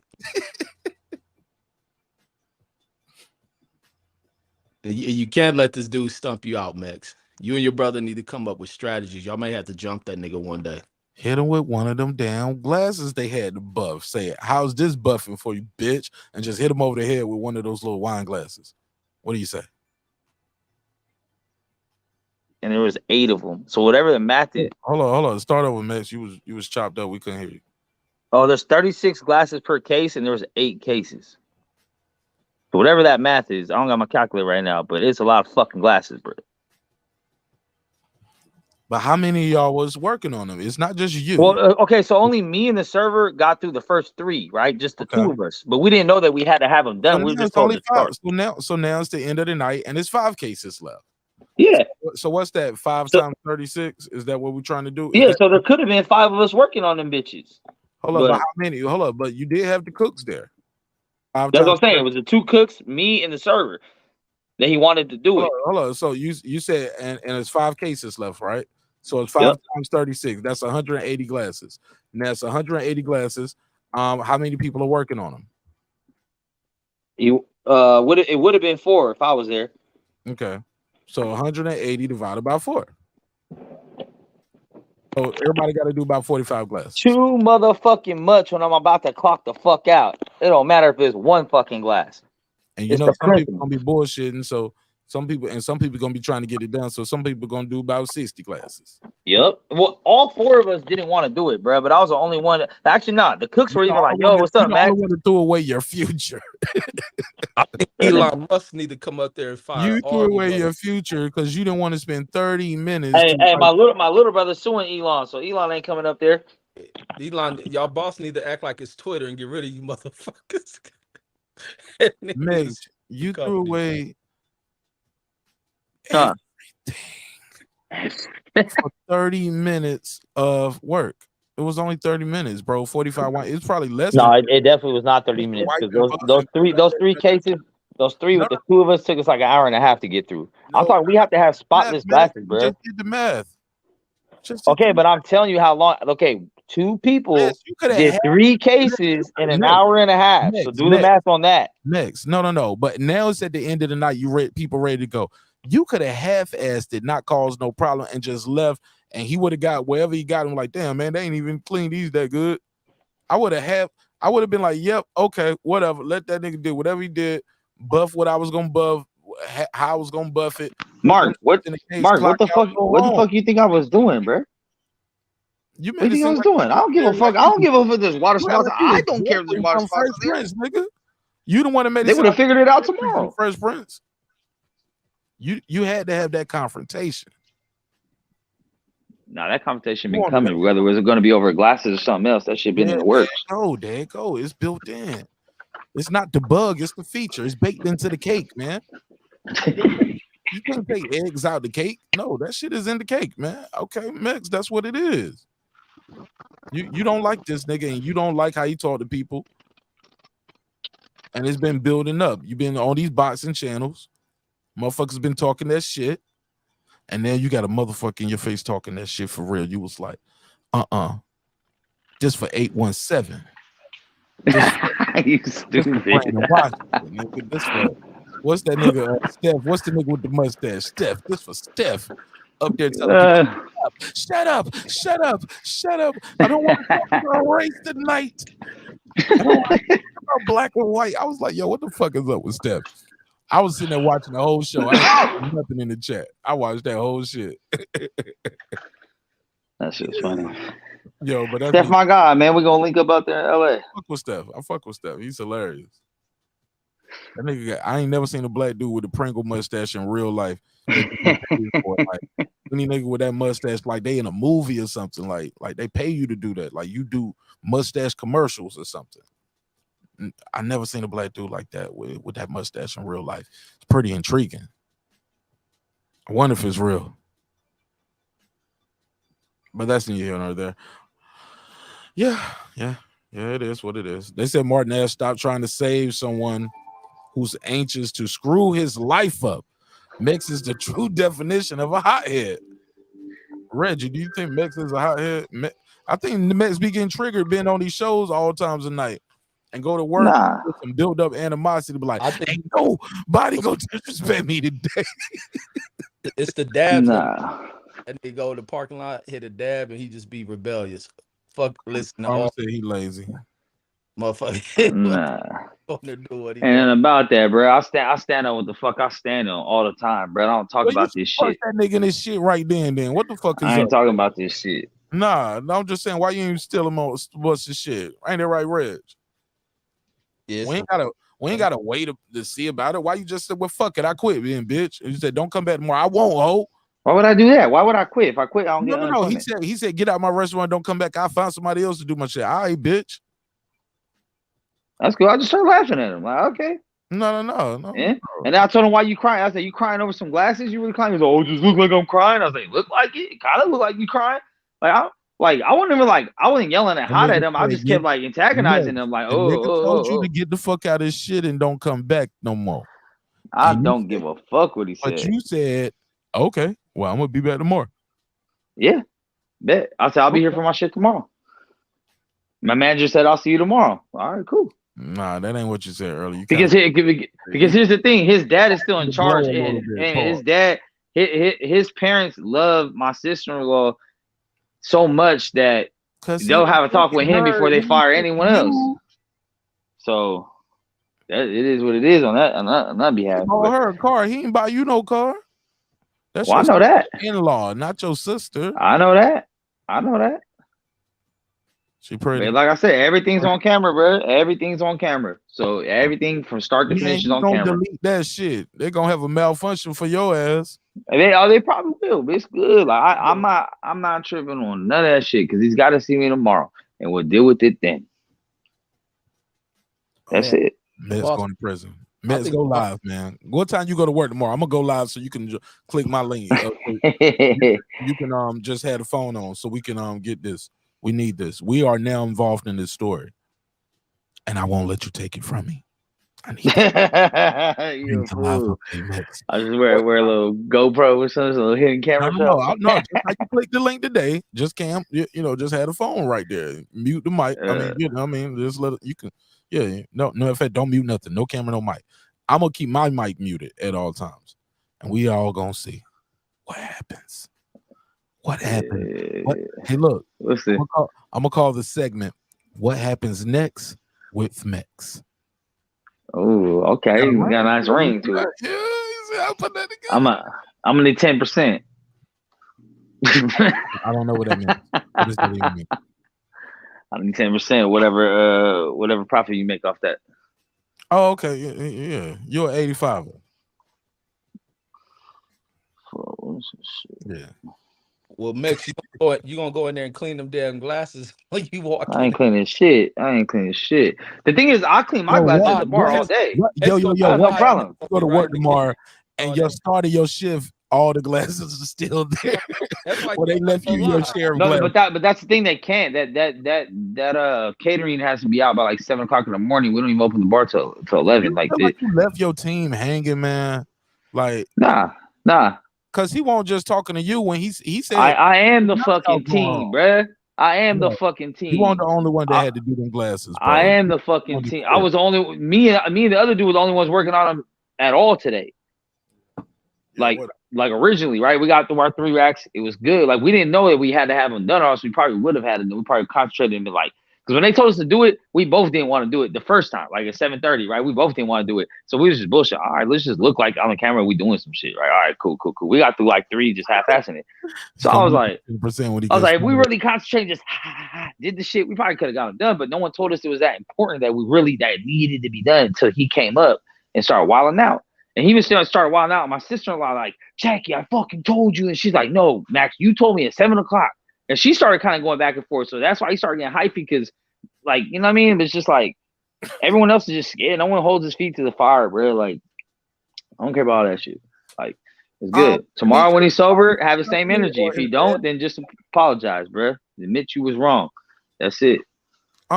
Was that in your job description? Hold the boss feet to the fire. Are you the ethics guy? Nah, that's in my life description. Well, just quit then, man. I will. No, I don't quit no jobs. I never quit no jobs. When the guy told you don't come back, they gotta fire me. That's what they gotta officially fire me because I need my unemployment. So when somebody says leave my shit and don't come back, that kind of means you're fired. Okay, then make it. No, okay, but here's another wrinkle in the story. You ready for this one? Okay, so my little big brother, he used to work security also, right? I had 2 brothers that worked there. My brother, one of them worked daytime. The one that's still there worked nighttime security. This nigga Max just fucking cut off daytime security. Didn't tell my brother shit. Just stopped scheduling him, but never told him he was fired because he didn't want to have to pay unemployment. And my brother had to come in and straight up say, "So what's up, bro? Am I fired or am I not fired, bro? What's going on? You ain't scheduled for like 2 weeks." And he's like, "Oh, we don't have morning security no more." He's like, "Okay." He's like, "So can I?" You know what I mean? So I know his MO, bro. Why your brother took 2 weeks without being on the schedule just to say what's going on? No, but he said he had started working at Tesla, so he wasn't really like tripping at the time. But but he was trying to work Tesla and that once he got done training and doing his orientation for Tesla, that's when he's like, all right, so what's up? I get it, Mex. Mex is betting on himself. Yo, right. He working for Jelly Rolling Russell Red Promotions right here. Let me put him on the screen. Yeah, they're janky promotions right there. Bro, I'm saying like this ain't shit because with no liquor license, nigga. What kind of shit? That's what I'm talking about. That's what I'm talking about. I get job offers all the fucking time, bro. Like, nigga, oh, hey, come over here. I got this. I can get you this. You make. I'm like, yeah, but like for me, I was kind of like, I'm gonna stay down for the come up. I've been here since this shit open. We're only 2 weeks away from getting liquor. Let me see what that money like, really. Because once we get liquor, I'm gonna be too busy to even hear nobody's fucking mouth anyway. It's just right now, it's a lot of free time standing around, kind of, Yeah. It is what it is. But I said, there will be a conclusion tomorrow, one way or another. There's no getting around it. I might get fired, might not. Might get in a fight, might not. Someone might get stabbed, someone might not. We might, bury the hatchet. Who knows? I don't know. We'll see how it goes. Glasses, that's the only thing gonna get done. Shit. Nah, them glasses probably already done because them motherfuckers is over there doing it. Yeah. Shame on you. You left your team. And my hands ain't cramping. Fuck. Yeah. You left your team hanging, bro. You should have just took your Nah. little break, went to the car, hit the little dude, Nah. came out. If they was my team, they would have rocked how I rocked and know they was being taken advantage of. So no. Majority rules. It's not a dictatorship, Max. You quit. It's not a majority rules. Every man for himself. Betting on yourself goes wrong. It makes fucking up. Mez quit his job and don't even realize you quit your job by saying, I ain't doing this shit. I don't quit. I don't quit jobs. You said you didn't do them glasses. You kind of quit your job. That's insubordination. I didn't do them jobs. Nope. It was after hours. Wasn't even in my job description, and it wasn't during my schedule, and I was already on overtime. So nope. Mix, you were still on the Try clock. again. Try again. Mix, Try again. On the clock. Nope. Try again. You was in overtime while you was working before. You didn't just leave then. Bet. You're right, because I was doing my job. That is not my job, bro. That's not my job. It's a whole different company. It don't matter. You got paid before. You on record as saying, Mix, you got paid. Yes, and I quit that company. No, you got paid on a long time ago. Okay. A long time ago. It sounds like it's more of a principle thing for you than anything. It's always a principle thing. Okay. Because it's like this. People are going to treat you the way you let them. Remember that. For all y'all motherfuckers in chat, people will treat you how you let them treat you. I like That's that. it. That's my bar, Max. I like that. You got to teach people how to treat you. That's how I said it. But look, Max, your new job, when they ask you why you left your last employer, are you going to put principles? Are you going to put glass buffing? That nigga disrespected me. I put principle before anything because I'm always gonna get money. So it don't matter. You know when you apply for a new job, they be like, reasons why you left your last employer, sir. Because my last boss was a bitch. I mean, they really want to know. Like, the fuck? I can't hire this nigga in my new company. No. The fuck? Had to ask. Nah, man. Like, nah, this ain't nothing new. I think Reg and Santos wanted to talk to you, and after this, we gonna land this plane, man. This was fun. We love Mitch. Yeah, I was just going to remind you, Max, don't forget. Oh, man, that's terrible. You're the guy that always say, if the job ain't working out the way the person wants it, move on to the next job.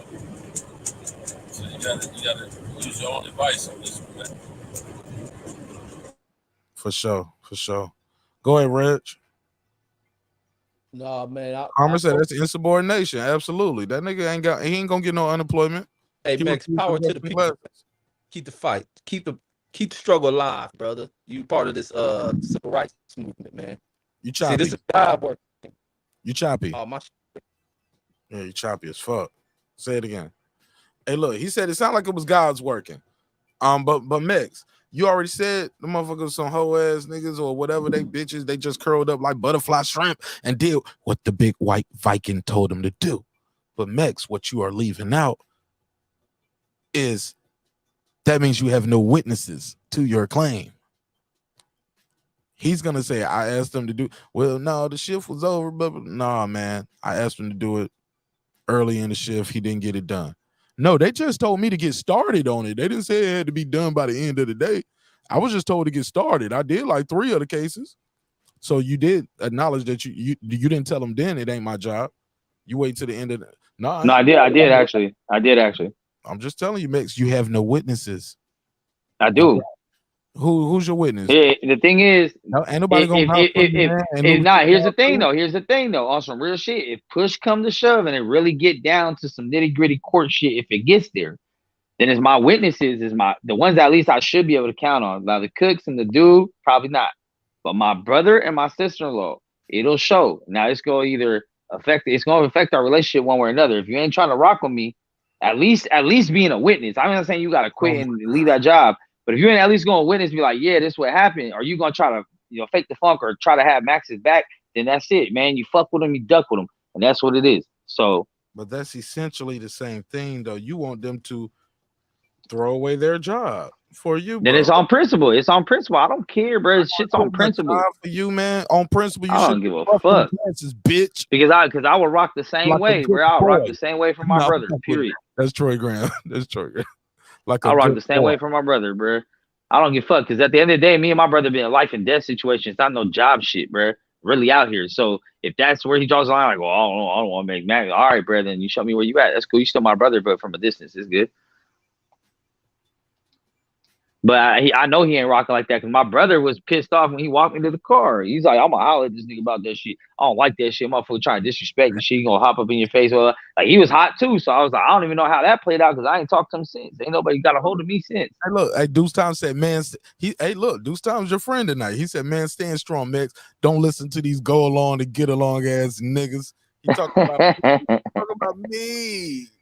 Santos, he's talking about you. Hey, Deuce the homie, man. Shit. Look, How Deuce gonna be talking about me when I'm telling Max the same thing he's been telling all of us? If you don't like your job or if things ain't working out, move on. That's what he's been saying. I'm just telling him to use his own words. Like Deuce ain't he directed. If he is directing that to me, he must forget what Mix has been saying all these times. maybe he didn't hear those episodes. What shows were those on? What were y'all talking about? Just 2 days ago. Oh shit. Yeah. Shit. But that's the thing, like to me, like I'm gonna keep it real, like not but like jobs don't mean shit to me. Jobs come and go. So when people are like, "Oh, what you gonna do? Provide for it, bro?" Like I just didn't work for 2 years after the COVID shit and paid all my bills just fine, bro. Like having a job is not the only way to get money, bro. The fuck, like. You know what I mean? My daughter's always gonna be taken care of and fed, and ain't no man or no woman gonna stop that shit. So, you know, it's what it is. This is life. Specimens. And at the same time, if I'm gonna teach my daughter that she got to stand up for herself, she's being disrespected, then I need to stand on that same square, regardless.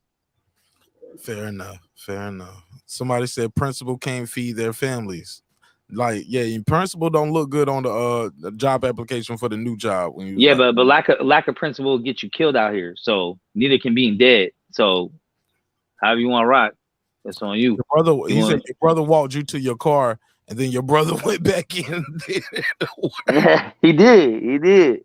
Yo, that nigga's not about to be your witness. He gonna be in there saying, "Man, I don't know what's up with him, man. What happened? That was a long night."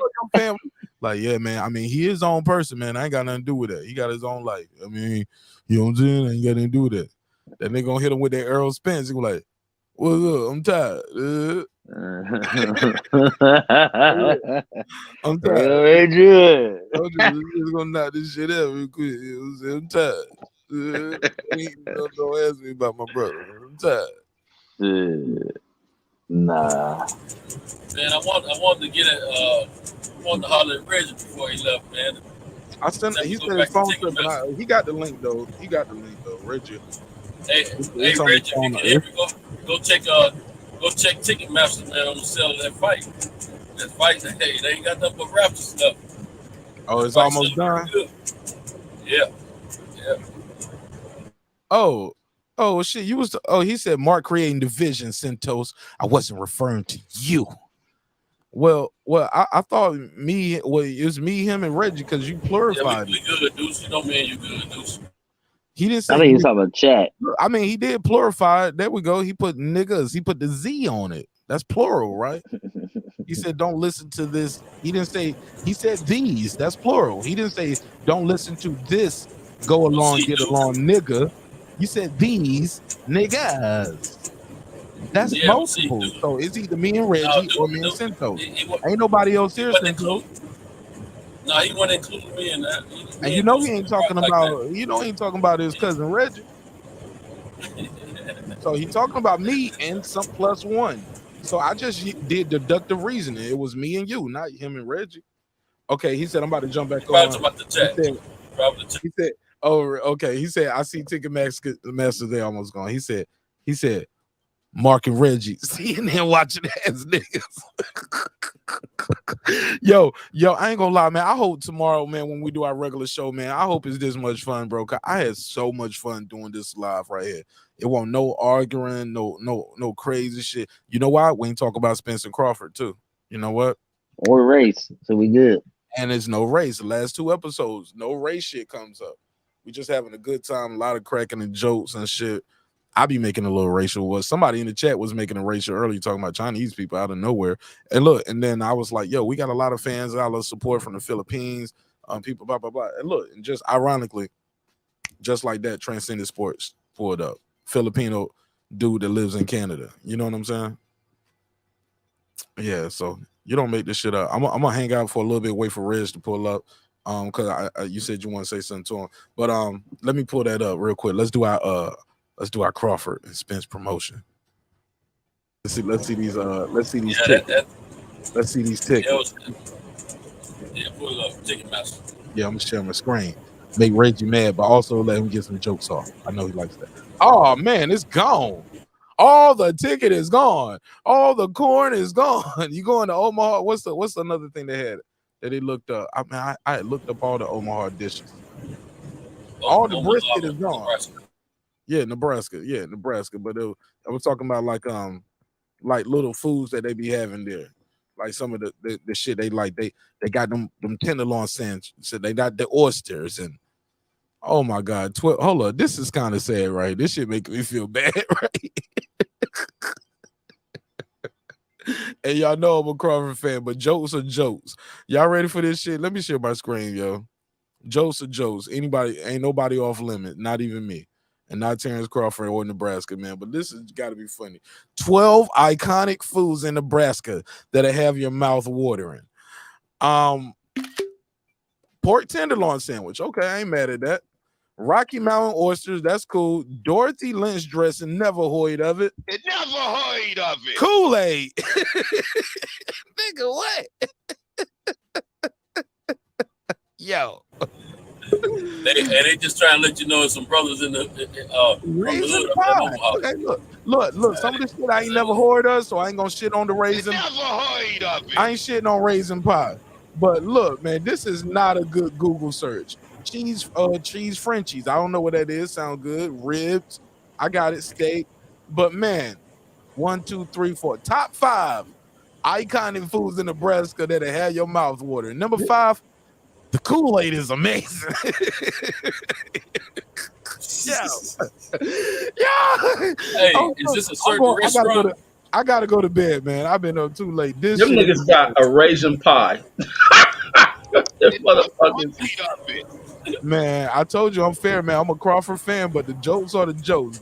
And I think he will find this funny. He'll be like, man, I don't know who made that list, bro, but that shit is funny. Yeah. But damn, Terrence Crawford. Tell me this Kool-Aid pack fell out your pocket, man. Tell me this shit fell out your pocket.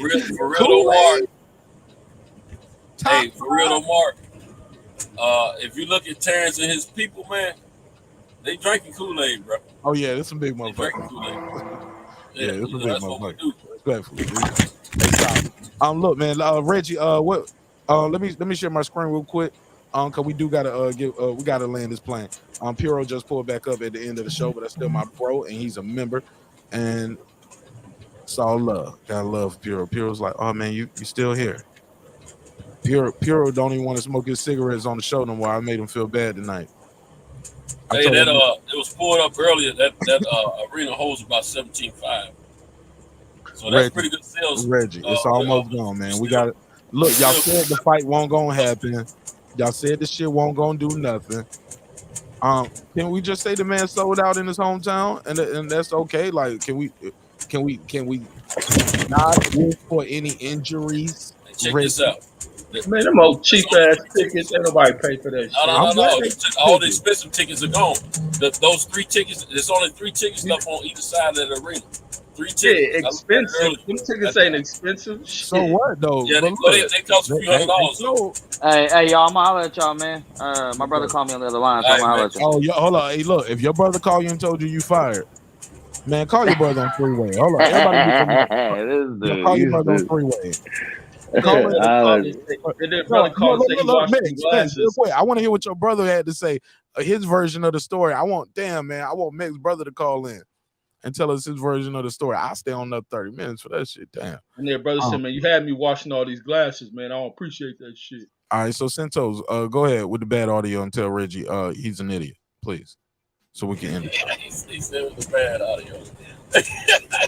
Hey, no, I was just saying.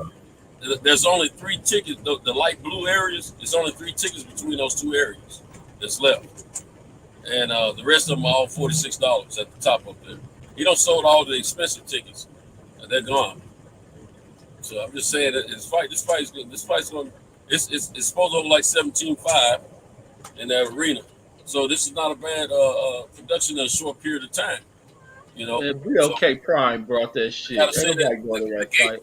Whoever bought it, they sold. And for whatever price point they set it for a reason to pay this person.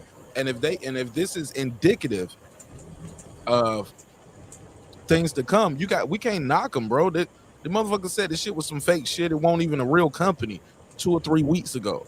Didn't have a commercial 2 or 3 weeks ago. He ain't doing no interviews 2 or 3 weeks ago.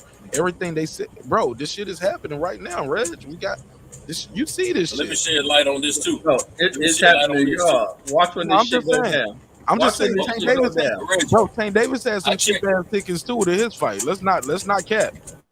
Tank Davis tickets won't all them shits want 2,000-3,000, want hundreds of dollars. And if you bought them early, you might have paid about $150 for some nosebleeds. But as that fight got closer, oh yeah, you got some Tank Davis tickets for about 65, 75. Shit, I remember seeing one ad for it. They had the ad for the Tank Davis fight tickets. I was like, man, I couldn't believe the prices.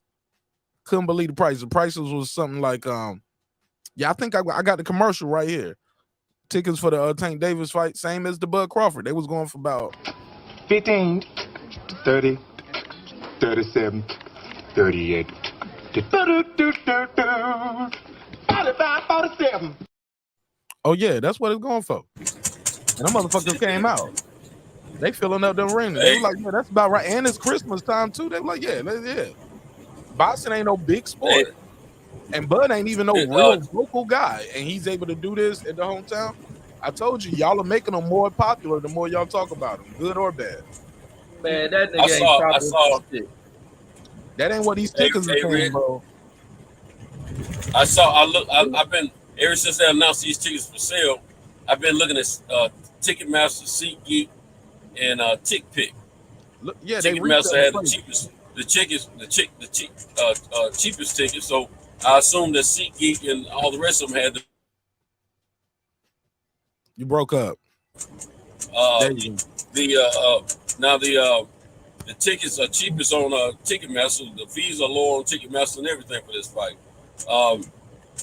Now I saw a picture yesterday of Bernie the Boxer, Bud when he was younger. All of them were younger, and the Mexican or Asian looking guy that be in Bud's corner. All of them were younger, and there's a little in content that that this arena is the house that Bud built, is what they call it. So apparently he's done a few fights there outside of this professional fight, so I'm assuming, and kind of made a name for himself there. So they picked the right place to promote this fight and to advertise. To have this fight. So it's not. They didn't. I got to give it to these guys with these ticket sales where they are now. Nebraska. It's Nebraska. It doesn't matter. Hey, it's almost 18,000 seats. Yeah, it's almost 18,000. Name all the other tickets from Nebraska. Reggie, name all the other Reggie. Name all the other $400. Reggie, name 3 other boxers from Nebraska. Name 3 other world champions from Nebraska, bro. I ain't seen no fight sales this quick lately. That's not a bad thing. That's a good thing, Reggie. That he's the first. Look, he ain't proven shit financially. Oh man, this ain't no, proven nothing. We can't say that, Reggie. It is. You look at them cheap ass tickets. You look at the number of the damn venue. They ain't about to pull in max money to cover. If they paying Crawford $8 million or whatever that line ass number he put out, they ain't covering. Making that price. They ain't gonna cover 5% of that shit. They ain't about to pull in $2 million. They ain't pulling in $2 million in profit. Al Heyman gonna look at this shit and say, "Get the fuck out of my office." You think you getting any guarantee to shit?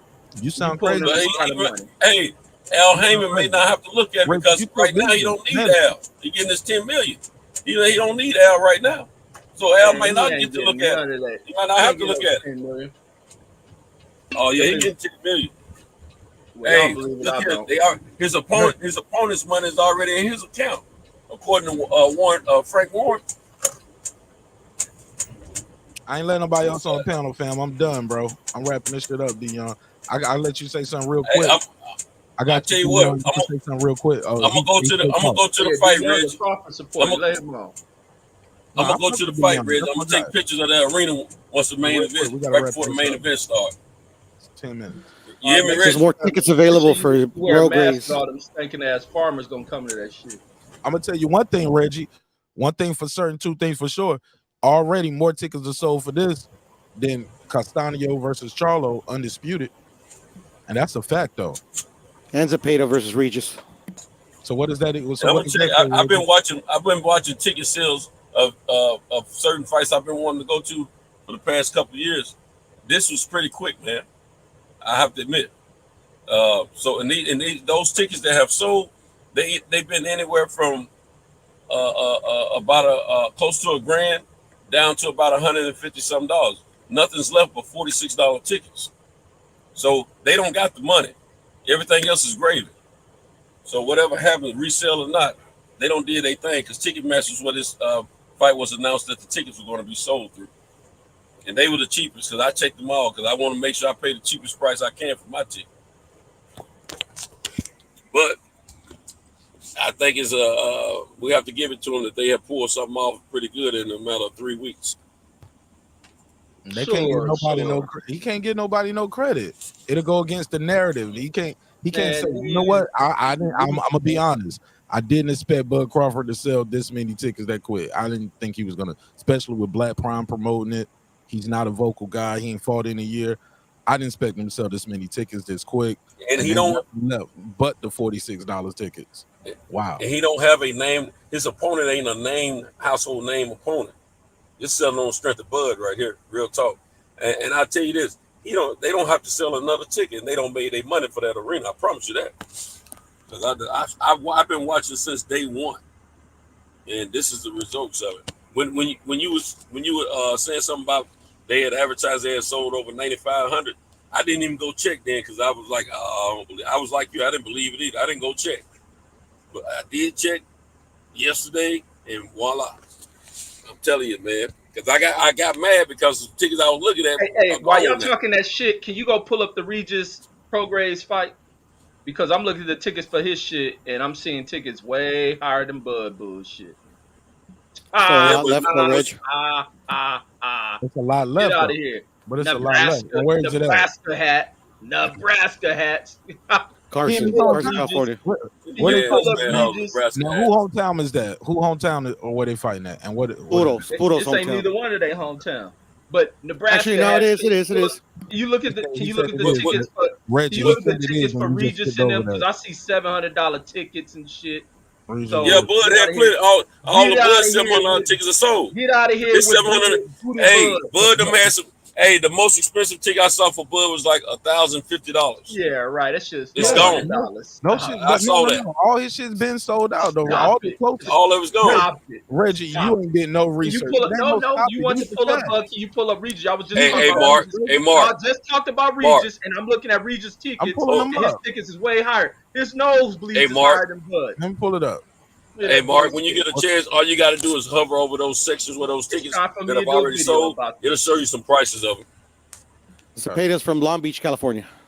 But still, he ain't a big name, and like I said, Bud. Oh, in the Mexican community, he's got a big name. He is a big name. Mexican fans, he got a big name. Reggie is. But still, all right. So he a hometown hero then. Okay. Well, his tickets outselling Bud's in pricing. So stop the shit. Let's see how many he sold so far. It's not just him though. He is fighting that Regis, Carson right? Stadium empty and the tickets are high. Yeah, Regis got a name. The tickets are high. Look at y'all changing the narrative. No. Bud is butt. Get out of here. No. These the two parties in that fight. I'm looking at Regis. Let's go on knockout channel debate. Regis lowest tickets are $39.99. Okay, that's cheaper than Can you Bud. pull it on the screen, please? Oh, that's a fact. Bud's tickets No, Let's go you didn't put your shit on the screen. I'm giving you through all the tickets. Oh my God, look at all these seats available, bro. Pull it up. I'm on Ticketmaster. I don't see no available seats. Bro, I'm looking right here. I see high prices too. Go to AXS.com. That's what I'm looking at right here. I'm on Ticketmaster. I'm on ASX.com.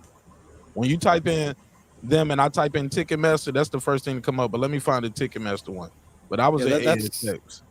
That's the official That's the ticket official one seller. Yeah. for this event.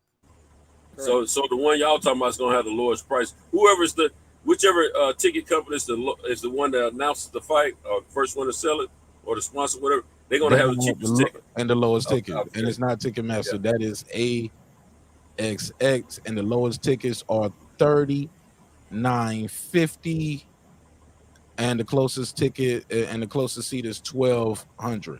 Let me share the screen. I got $100 tickets myself. I just bought 4 for Shelton. He told me to buy him 4. You ain't never getting that money. No, he's good at paint it. All right, 59. Hey man, it's all blue, man. Blue means 59, they for sale, man. They ain't sold out. 59. They ain't even close to selling out, Reggie. No, they just announced it anyway. And these are zoom in, Mark. Zoom in, Mark. You'll see exactly what's left. Zoom in. Okay.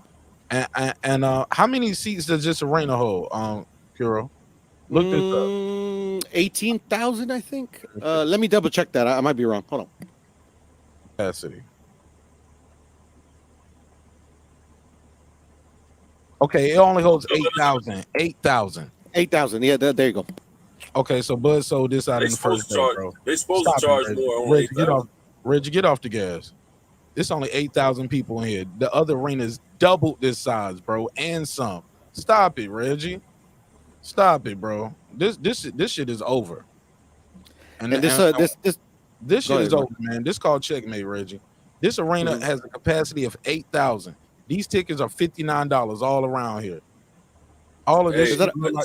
I just got a text. It's not a bad seat in the house either, Mark. It's pretty cool. Yeah, it's not, of course, because it's only hold 8,000 people. This a high school graduation. Hey, I seen I just got a text from Mike there, bro. You got a text from Mike Fuller. What are you talking about? Yeah, he told me to tell Reggie he was trying to let him know what was going on the other day. And then Reggie clowned him on a video by himself. That's what he did. Oh yeah, Reg, just a lot of blue left. It's a lot of blue team left right here. Come on, fam. The Undisputed did a sell out there. Mark, you're spot on. Yeah, the Undisputed. Charlo didn't put 8,000 people in the seats for Undisputed versus Castano, undefeated. Come on, Reg. Like it ain't about. It's about knowing the marketplace for where your fans are and setting a price point for that market to cover whatever you're trying to do. Reggie took business. He knows this. Hey, to keep it cool, Mark, he ran off. He ran off.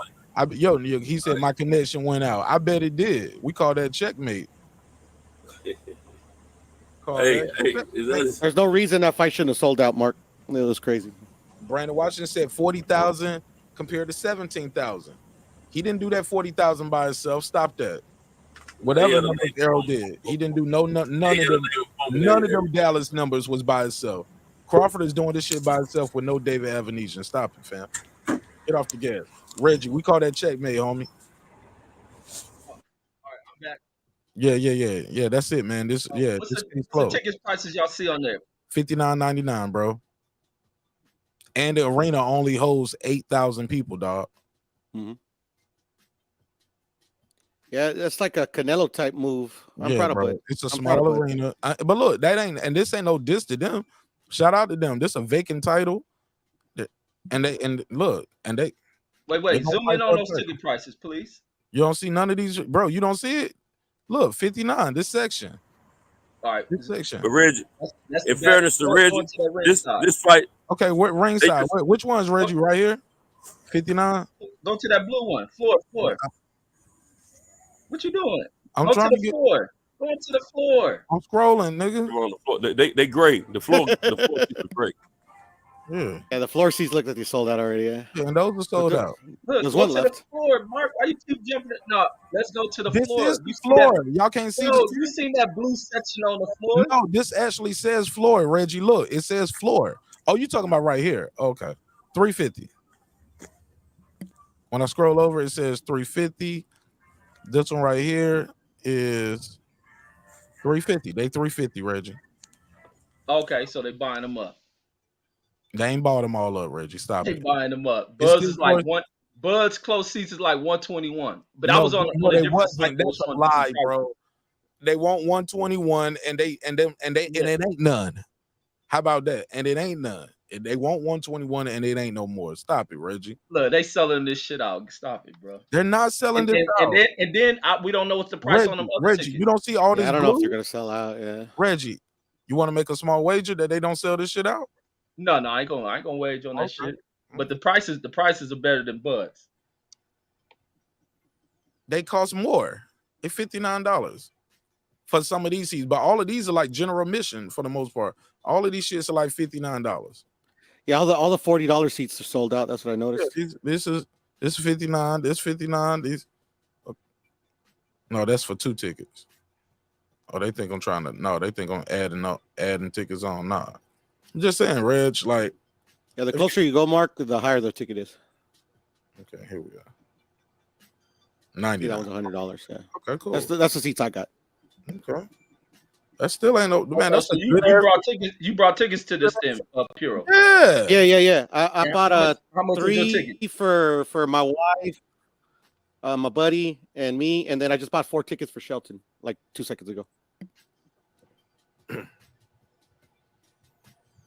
Brandon Washington, go ahead, man. You Man. right because I'm right about to end this shit. All right, well, let me get this off. And I'm real quick. I was just saying, man, we had a good conversation all night. No beefing, no drama, nobody. Everybody been laughing, and I was like, oh, because we didn't talk about Spence and Crawford. Well, you brought it up, so I'm here to correct it. First of all, Santos brought it up. okay, well, we're here now. First of all, we talk about tickets. Let's not compare his ticket sales at his hometown. Let's do apples to apples. Let's put somebody in their hometown and compare them. Let's compare Bud. You said let's compare Bud and EJ real fast. You said EJ didn't bring them fans out. Well, then Bud not bring. Wait. Yeah, you did. You said all of them not his. I said he didn't do it by himself. He had a dance. But then Bud not doing it by himself in Nebraska, by your logic, right? No, it's totally different. What's the difference? Come on. Because EJ had a better opponent than David Avenesian. We all know that. He had more. You admitted that nobody knew Ugas. Wait, you admitted that nobody knew Ugas and all of that. Y'all admitted about it. No, Ugas was a champion, man. He was a champion. That's Beat on fine, but Pacquiao. He just come out Pacquiao win. But Ugas is from Cuba. Hey, Mark, where y'all pull up man, those that ticket ain't prices? right. Because I'm looking at another site with tickets up to $2,500 for the floor. Those which are is sold resale. out on that. Right. That's a I see resale. You can resell. Those are a resale. ticket. Resale. You can resell a ticket. But Reggie. don't nobody give a fuck they about gotta be resale because there's none left. Fuck Bud. We watching the Teofimo Lopez fight on December the 10th. Fuck Bud, and we still streaming on Red's channel. So Hey, what is that progress fight? Is that I'm this looking at, weekend? I But see, you're not I see streaming it on tickets- Red's channel. I That's see a lie. tickets at a very high price. But Is that's the progress fight this weekend? Reggie, Yeah, it's I a can buy progress a fight. ticket. No, and it's Next resell it. weekend, 26. Santos next. No, 26. Reggie, you can It's buy next a ticket weekend, and next resell it. Thanksgiving weekend. Nah, don't Yes, give sir. me that because I'm finding something with higher ticket prices. No. That's Puro. Reggie. That's not no trick. The Where's official, the fight, we Puro? went to the official place for Bud ticket. We went to the official place for there. Now you can find a resale anywhere. Like people can make their own resale prices. But Well, I'm saying it's called a VIT ticket ticket center. That ain't, Yeah, is that, but that's a people- regular yeah. ticket place, right? no, it's It's a a reseller. company. It's a reseller. Reggie, you ain't never been to no fights or bought. Where you buy your tickets from? Well, I've always been given tickets when I went to somewhere. Oh, I ain't never paid for this tickets nigga ain't for- never bought no ticket. Get the fuck out of here, Reggie. Lucky ass Reggie. This nigga, this nigga ain't never bought. But I'm looking. If I was to buy a This nigga ticket, ain't never it'll bought be no a place tickets, and we like trying to have this. a conversation about ticket sales. Get the fuck out of here. It's the same thing as me looking at these other places. It's When I'm not looking the at same. these You don't tickets, even know what you're looking at. You don't even know the man, difference. I find even some know higher what a ticket prices reseller- now. I don't know what I'm looking at. Reggie, you never bought a ticket by your own admission. Bro, this ain't no Reseller hard is ticket. different. A reseller can mark up to a certain amount for the tickets legally. They can legally overcharge you and scalp you for the prices. That's what that is, bro. It's not official. You gonna pay a lot more. So when you say, "Hey, I'm seeing tickets over here that cost more," you're gonna Bro, see I'm those. seeing higher price tickets closer to the ring than the price on Bud tickets close to the ring. And now Reg. it's different. On a resale. Come on, I Reg, gotta stop. But Look, Reggie, I'm gonna we see. just went to the Hey, official Reg, site for their event, and it won't nothing Hey. but those tickets we showed you. So if you see some tickets available now, somebody is reselling those. Yeah, somebody that's how it resells works. those I'm tickets a season more ticket than holder they resell it. with the Titans here in Nashville, right? I got 2 different sets of seats, and different games cost different amounts depending on the team that's coming to town. You know, now the most expensive game of this season for the Titans are the Cowboys. They're All right, coming in so December. what is Stub? Is Stub a second marketplace too? Yeah, it depends on if they. It No, depends it's a on main whoever one. the It's a main host, one. But it's not the host whatever for that company is the event. host, whatever company is the host selling ticket selling company. That's what it is.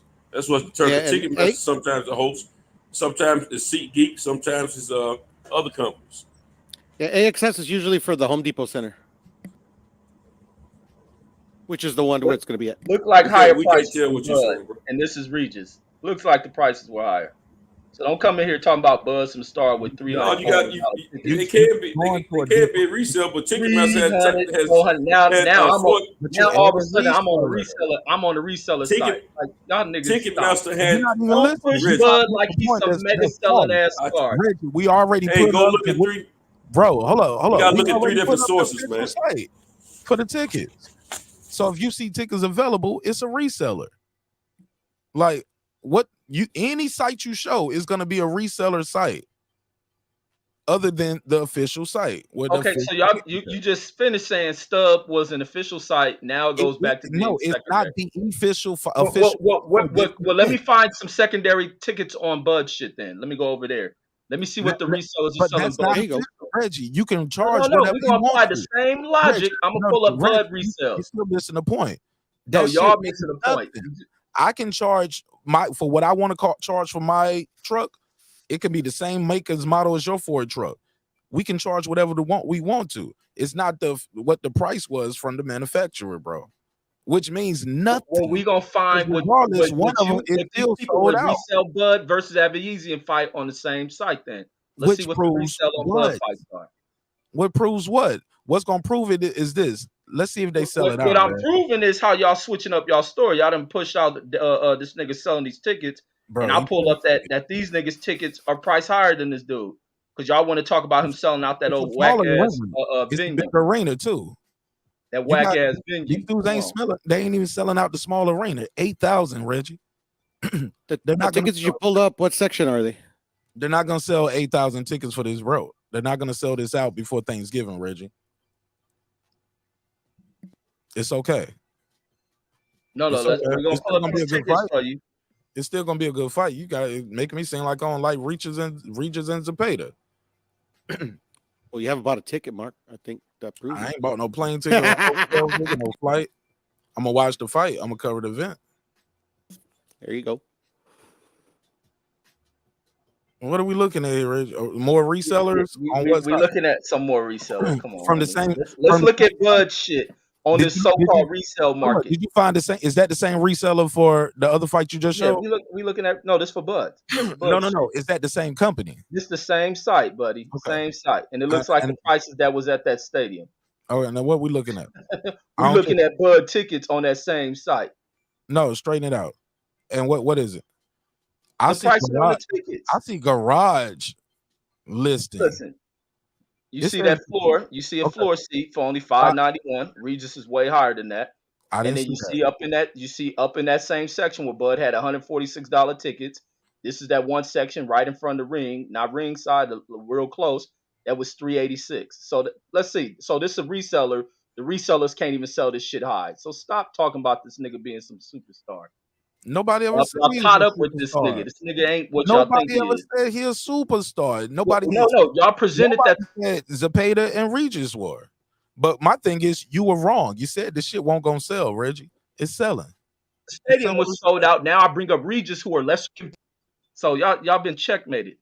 I'm No, the bro. grand You lost champion of this a long checkmate. time ago. When you said The grand when you champion of said checkmates. when this Goddamn nigga it, said you Hulk never even Hogan in bought this a motherfucker. ticket in your life. This Hey, nigga Reg, bought you my I can dude, pay for but that was not. Hey, Reg, that was not the argument. The argument was you did a video saying this fight will not sell and wasn't doing well, and I was just reiterating the fact that it is selling. It had nothing to do with And which then fight he is moved the bigger or goalpost. lower I was or just less or what's reiterating. sitting I in, was none of just that. reiterating And with now my it's the proven price fact of the tickets are that too Bud low. ain't shit. No, And when your he come fact back your to the fact is wrong. table, when he Yeah, come yeah, back he to was the wrong. Fact is table wrong, and He was bro. present wrong. some He shit was The fact with wrong. is Al wrong. Heyman, He was You're wrong. wrong. The fight itself, the Wrong. fight is being a Fight success is right now. selling. It's a success man, that already. fight ain't And shit. as Now, and as a It's a business success major, already. as a business major, There's Reggie Bud over there flexing knows on you now. when you set a price point, you set it to be successful to cover this. So all of that, well, when the price is low, the price, whatever price they set, the price was the price, and they selling all the seats fast, way before Hey, December. Mark, They covering whatever and their bet is so far. Now they got to I'm sell. gonna say this, with all due respect, I'm gonna keep it 100. I think they owe you a lot of credit because I think your videos helped push that fight to prove that fight was gonna sell. I'm serious because I'm sure you got a lot of views on that video. I'll take it. I'll take it. what up? Appreciate it, Reggie. We Good got job, Mark. We got to thank Reggie Owens too, I'm because the now checkmate master. the Checkmate. hate means more than the love. The hate goes further than the love nowadays. Yeah, No such thing as bad publicity. yeah, man. I'm just the grand Y'all the champion. reason why that's the the reason why checkmate. them tickets selling, because you can't not talk about the dude, good or bad. People got to talk about him, and they like, man, he's more popular now at home than he was the last time he fought. That's why I knew this shit was gonna sell there, because I ain't seen him fight at home in a minute. True. And yeah, this is motherfuckers' Christmas presents out there. What you want to do? Shit, just give me a ticket, man. Shit, that's it. Me and the homeboy, we can go see the fight. Yeah, I'm tired. Yeah, I'm tired right now too, man. I gotta land this plane, man. I love y'all, man. Thanks y'all for your time and energy, man. We'll be back on our regular show tomorrow, man. And I'll finish cooking Reggie Owens. Never bought a ticket in his life, ass nigga. Appreciate it, bro. Can't Man, believe I'm this. gonna finish cooking with Regis in the price point. Cinto, this nigga ain't never bought a ticket in his life. Up here talking about ticket sales every night. Somebody make this a clip. Oh my God. He was like, what? I ain't never bought one. I always had my tickets given. Reggie. But it's no different if I went on the site. If I went on the site to buy the ticket, for you, it'll be nigga. the You same cut thing. off. So stop. You played yourself. You played yourself tonight on this one, dog. Nigga, no, that shit don't work. Y'all want that to be a win, but it's ineffective as a win. No. You know we've recorded this, right? You know this No, shit but live, still, right? if I pull up, if I was to buy a ticket, the same site I went to, I'll give you the $2. You give him the $2. All right, pay him the $2. Oh, Pay shit. him $2. I'm gonna leave that on the screen. Stephen. no. If I brought a ticket, all I do is push the button, give me that Nah. price. I want to sit here. It's the Nah. same thing. Oh, nah. Versus, oh man, you ain't got to buy that, man. We Nah. got you. Go Okay. to will call. Same thing, homie. Okay, yeah, okay. Nigga never bought a ticket, like he said. That's what he said. All right, man. Still my guy though, man. Still my guy. Shit, next time I come to Vegas, I'm gonna get you some tickets somewhere. Fuck it. No, I'm gonna keep any points brought up. Reggie's here to checkmate it.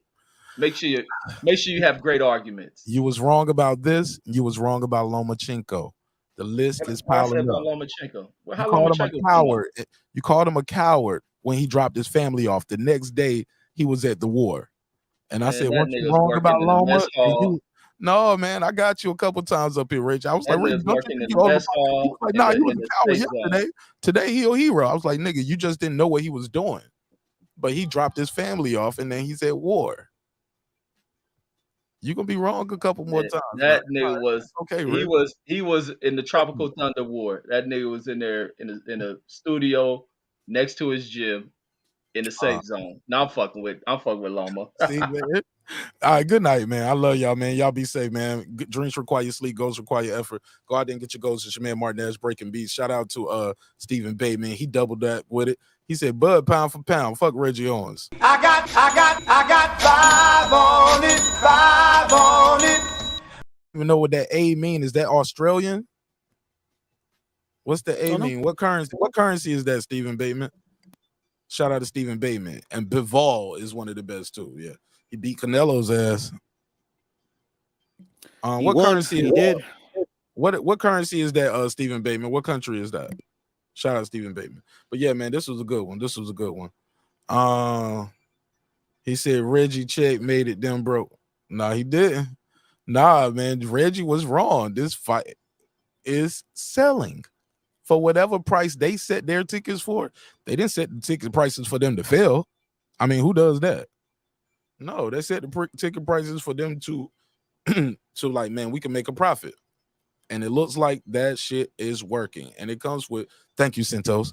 Hey, look, people be watching the show. Did you see that last video I dropped? PBC was one of the first people that left the comment.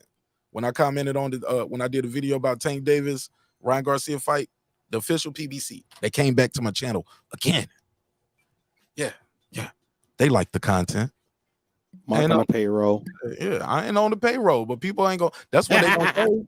That's what they're gonna say, because they was like, why the official PBC coming to your channel? It ain't coming to my channel. Because my shit is more John Blaze than that. I got that fire, homie. It means Mark giving them that work. Nah, and it was a real quick video, but one time they pull up on the live, but this first time they left one in the comments. But yeah, like they say, you're welcome. And people are telling me, yo, on Facebook, you lying, these are rumors, this shit. I was like, bro, the fighters are saying it, the promoters are saying, Steven Espinoza tweeted it out, Oscar De La Hoya did a video, the guys put it on their Instagram, their Twitter, it's on. I was like, bro, just because it ain't got to you on Facebook and I got to the news to Facebook a little quicker than you used to, don't mean I'm lying. You know what I'm saying? The Zone even tweeted it. No, I didn't see that. I was looking for that. I did not see it on Twitter. I read an article on ESPN saying that the chief executive said that they were going to offer it on the Zone pay-per-view. Okay, well, when I looked at the Zone's Twitter during this show too, before the show and during the show, I didn't see it, but I did see Oscar De La Hoya say thank you. But shit, some will argue, well, why y'all couldn't work with Bud then, or with Marlon Munguia? Munguia. Oh, I don't know about that one. I don't know what happened. I know. Oh, with the cross promotion. Yeah. But for Tank and Ryan, you know, they can work together. I don't know. I feel like Espinoza felt pressure to get this deal done too, and Ryan really wanted this shit done, and Oscar and those guys kept saying like, why they can't work together? Why they can't work together? Like, don't take this opportunity from his fighters. And I think Steven Espinoza and them might have felt some pressure to get this shit done due to what happened with the Crawford negotiations. I really got to go after this. Okay, brother. I saw some said that Tank was going to fight Hector Garcia now. Australia. Today I saw that. Dope. Huh? Oh, say that again. I saw an ad said he was a video or something like that on Instagram. Said he's going to fight Oscar. No, I was on YouTube. Said he's going to fight Hector Garcia, the one that just beat what's that kid name? Colbert. Yeah, I heard he's gonna play. So I'm trying to, and then I saw another one saying today saying he's gonna fight Garcia. So I don't know what's going on. All right, the fellas, I'm out. I'll see y'all on the next one, bro. I really gotta go. My bad, Centos. We see you. All right, fellas. I'll see y'all later on tonight. Reg, delusions of grandeur, absolutely, bro. Yeah, this didn't go that well for you, Reg, tonight. We got you on this one, bro.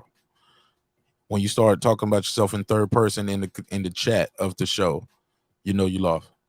Reggie said, Reggie with the ultimate technique. he got it. He said it for himself. Yo. Good night, man. I'll see y'all later, man.